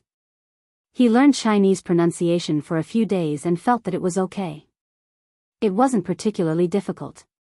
He just had to memorize it. But when it came to grammar, his colleague said, "Since you're learning spoken Chinese, you must understand the meaning of other people's words when you communicate with them. This is a little complicated in Chinese, so I'll explain it to you slowly." My colleague said, "Let me give you an example. There are two kinds of people who are easily dumped. One is those who don't know what love is. One kind was not knowing what love was." Professor Smith quickly dismissed the idea of learning Chinese. When their ancestors invented writing, they never thought of bringing foreigners along to play with it. Especially bullying. At the recording studio. Today, the audience was in high spirits.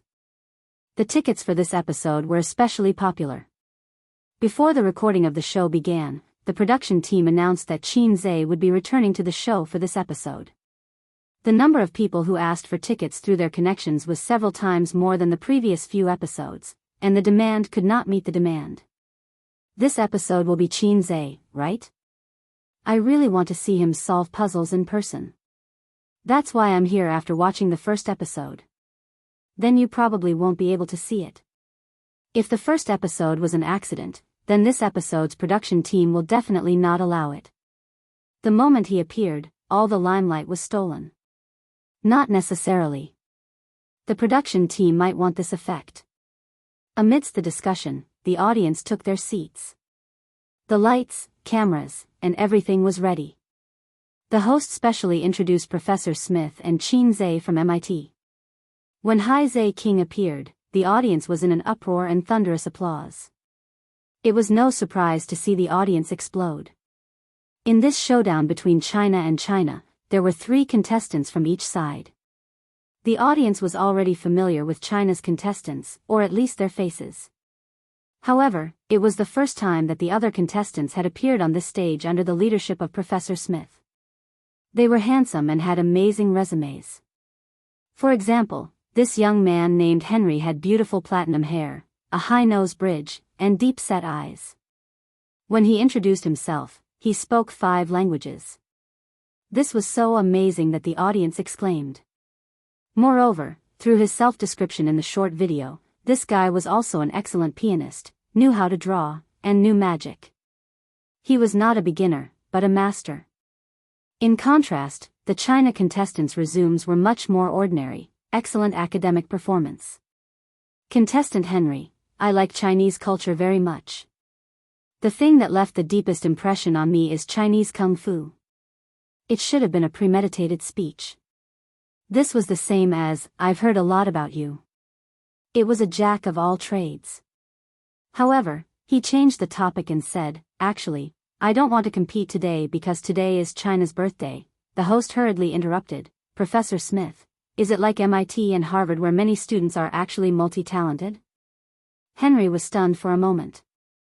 He was not used to being interrupted so suddenly. On the guest seat, Professor Smith silently breathed a sigh of relief. Yes, because the more fields you touch, the more helpful it is to develop your brain and thinking ability. The host said, amazing. Qin coughed and said, actually, it's not just foreign universities. Our country's university students are also becoming more and more versatile, like me. There was a burst of laughter. Luli joked, you're still a university student? Qin looked at her from the corner of his eyes and said pretentiously, I just graduated a year ago. Do you think it counts? Ning Yuqing laughed. Of course it counts. I agree with President Qin's point of view.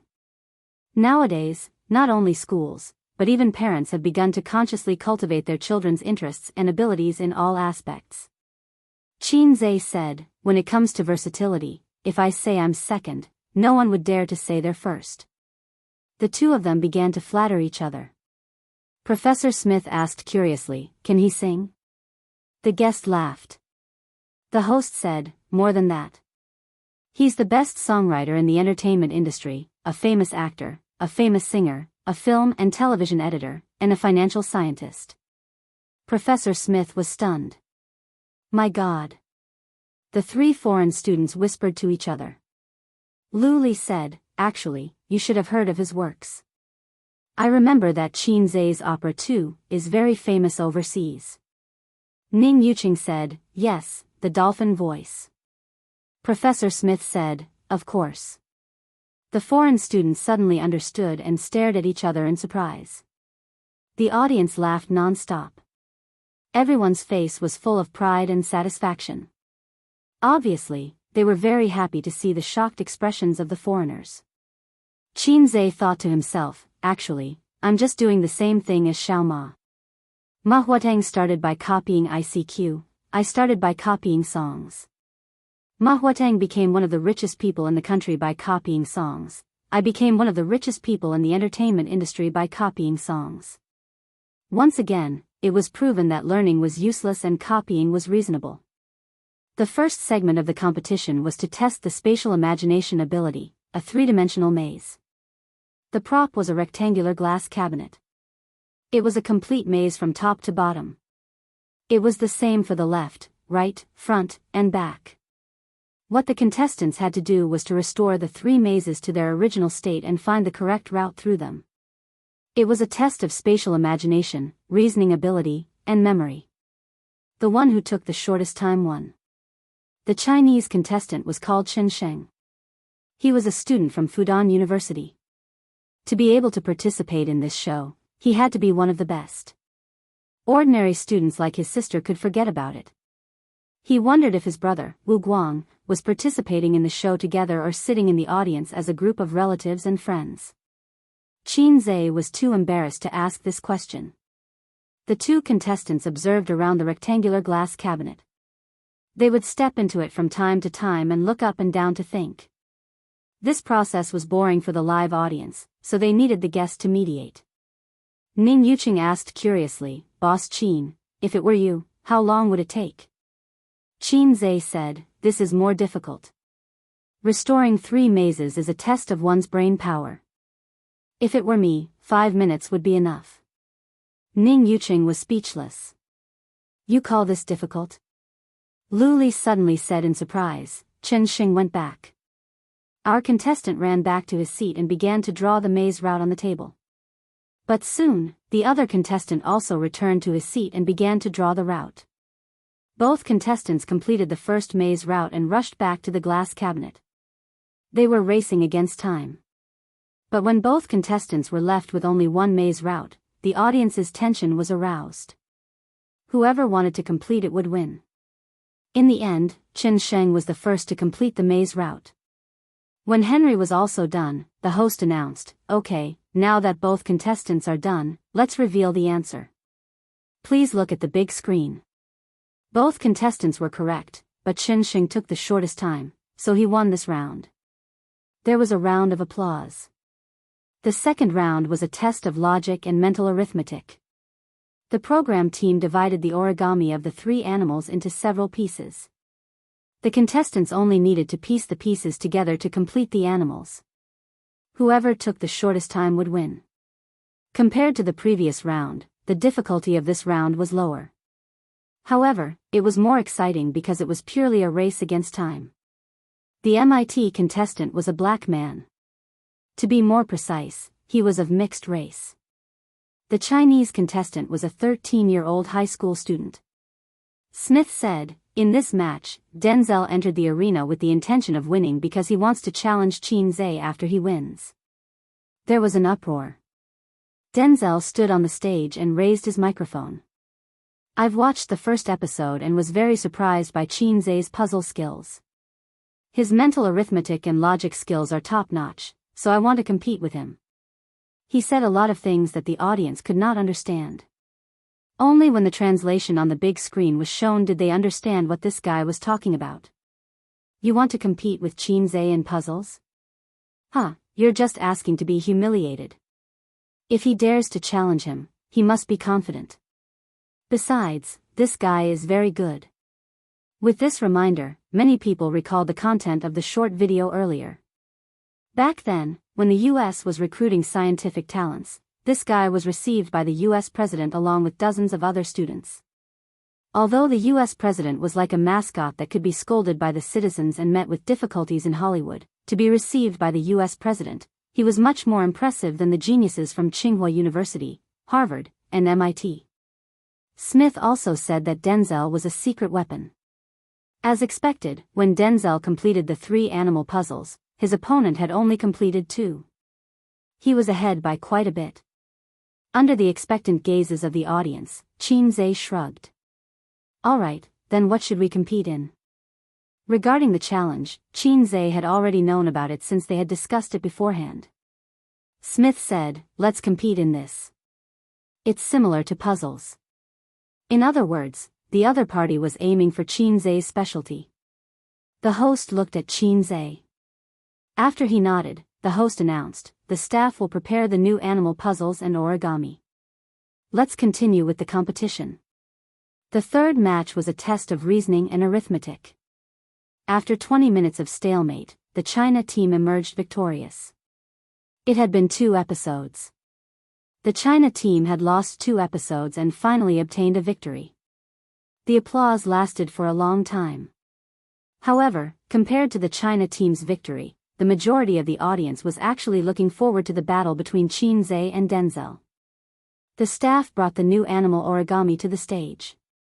There were 2 sets in total and they were placed messily in a glass basin. There was an obstacle between Qin Zhe and Denzel, so they could not see each other's rhythm and speed. However, in the eyes of the audience, they could see each other clearly. Ning Yuqing said, "Professor Smith, how confident do you think your student is?" Professor Smith said, "If it's a puzzle, Denzel will be in danger. But if it's a puzzle like this, it's 50%. Luli said, "Oh, 50%? Wasn't it already over?" The audience said, "Is it just an average win rate? Is this foreigner really that good? He's very fast. That China player from before was no match for him at all. But Qin Zhe is even faster. After all, he's a fast shooter. Have you seen the video of him doing puzzles? That's a puzzle. It's not quite the same as this one." The host helped to count down the seconds. 3 seconds later, the 2 teams began. Qin Zhe and Denzel poured the origami pieces on the table at almost the same time. There were 3 animals, an elephant, a monkey, and a tiger. A total of 60 pieces. Due to his recent experience, Denzel was now in a better state. His gaze wandered back and forth between the original drawing and the fragments. The origami fragments were constantly being restored in his hands. In just 5 minutes, he had managed to identify all the fragments of the tiger from the 60 pieces and piece them back together. Not long ago, he had spent 6 minutes on the same animal. This was even more difficult than a puzzle because other than piecing them together, he still had to identify them. The corners of his mouth curled up. He felt that his condition was getting better and better. His fighting spirit was high. After watching Qin Zhe's previous puzzle videos, he knew that he was a very good opponent. However, victory, beep. An ear-piercing whistle rang out. Denzel was stunned. This was the signal that the contestant took when he completed the task. Did he press the wrong button? In a daze, he raised his head and looked at the audience. Then, he realized that the audience also had a confused expression. However, unlike him, the audience was also shocked. I'm done. Chinze's voice came from the next room. The partition was removed. Denzel saw the scene on Chinze's table. It had been pieced together. At this moment, the genius contestant who was received by the President of the United States was not only confused and aggrieved, but also suspicious. The host said, "All right, let's watch the replay on the big screen." The big screen played the entire process of Chinze identifying and piecing the origami pieces together. His smooth and pleasing hand speed was once again replayed on the stage of Superbrain. As for the identification, it did not exist. After he poured all the pieces out of the glass basin, he glanced at them and pieced them together. He did not stutter or think.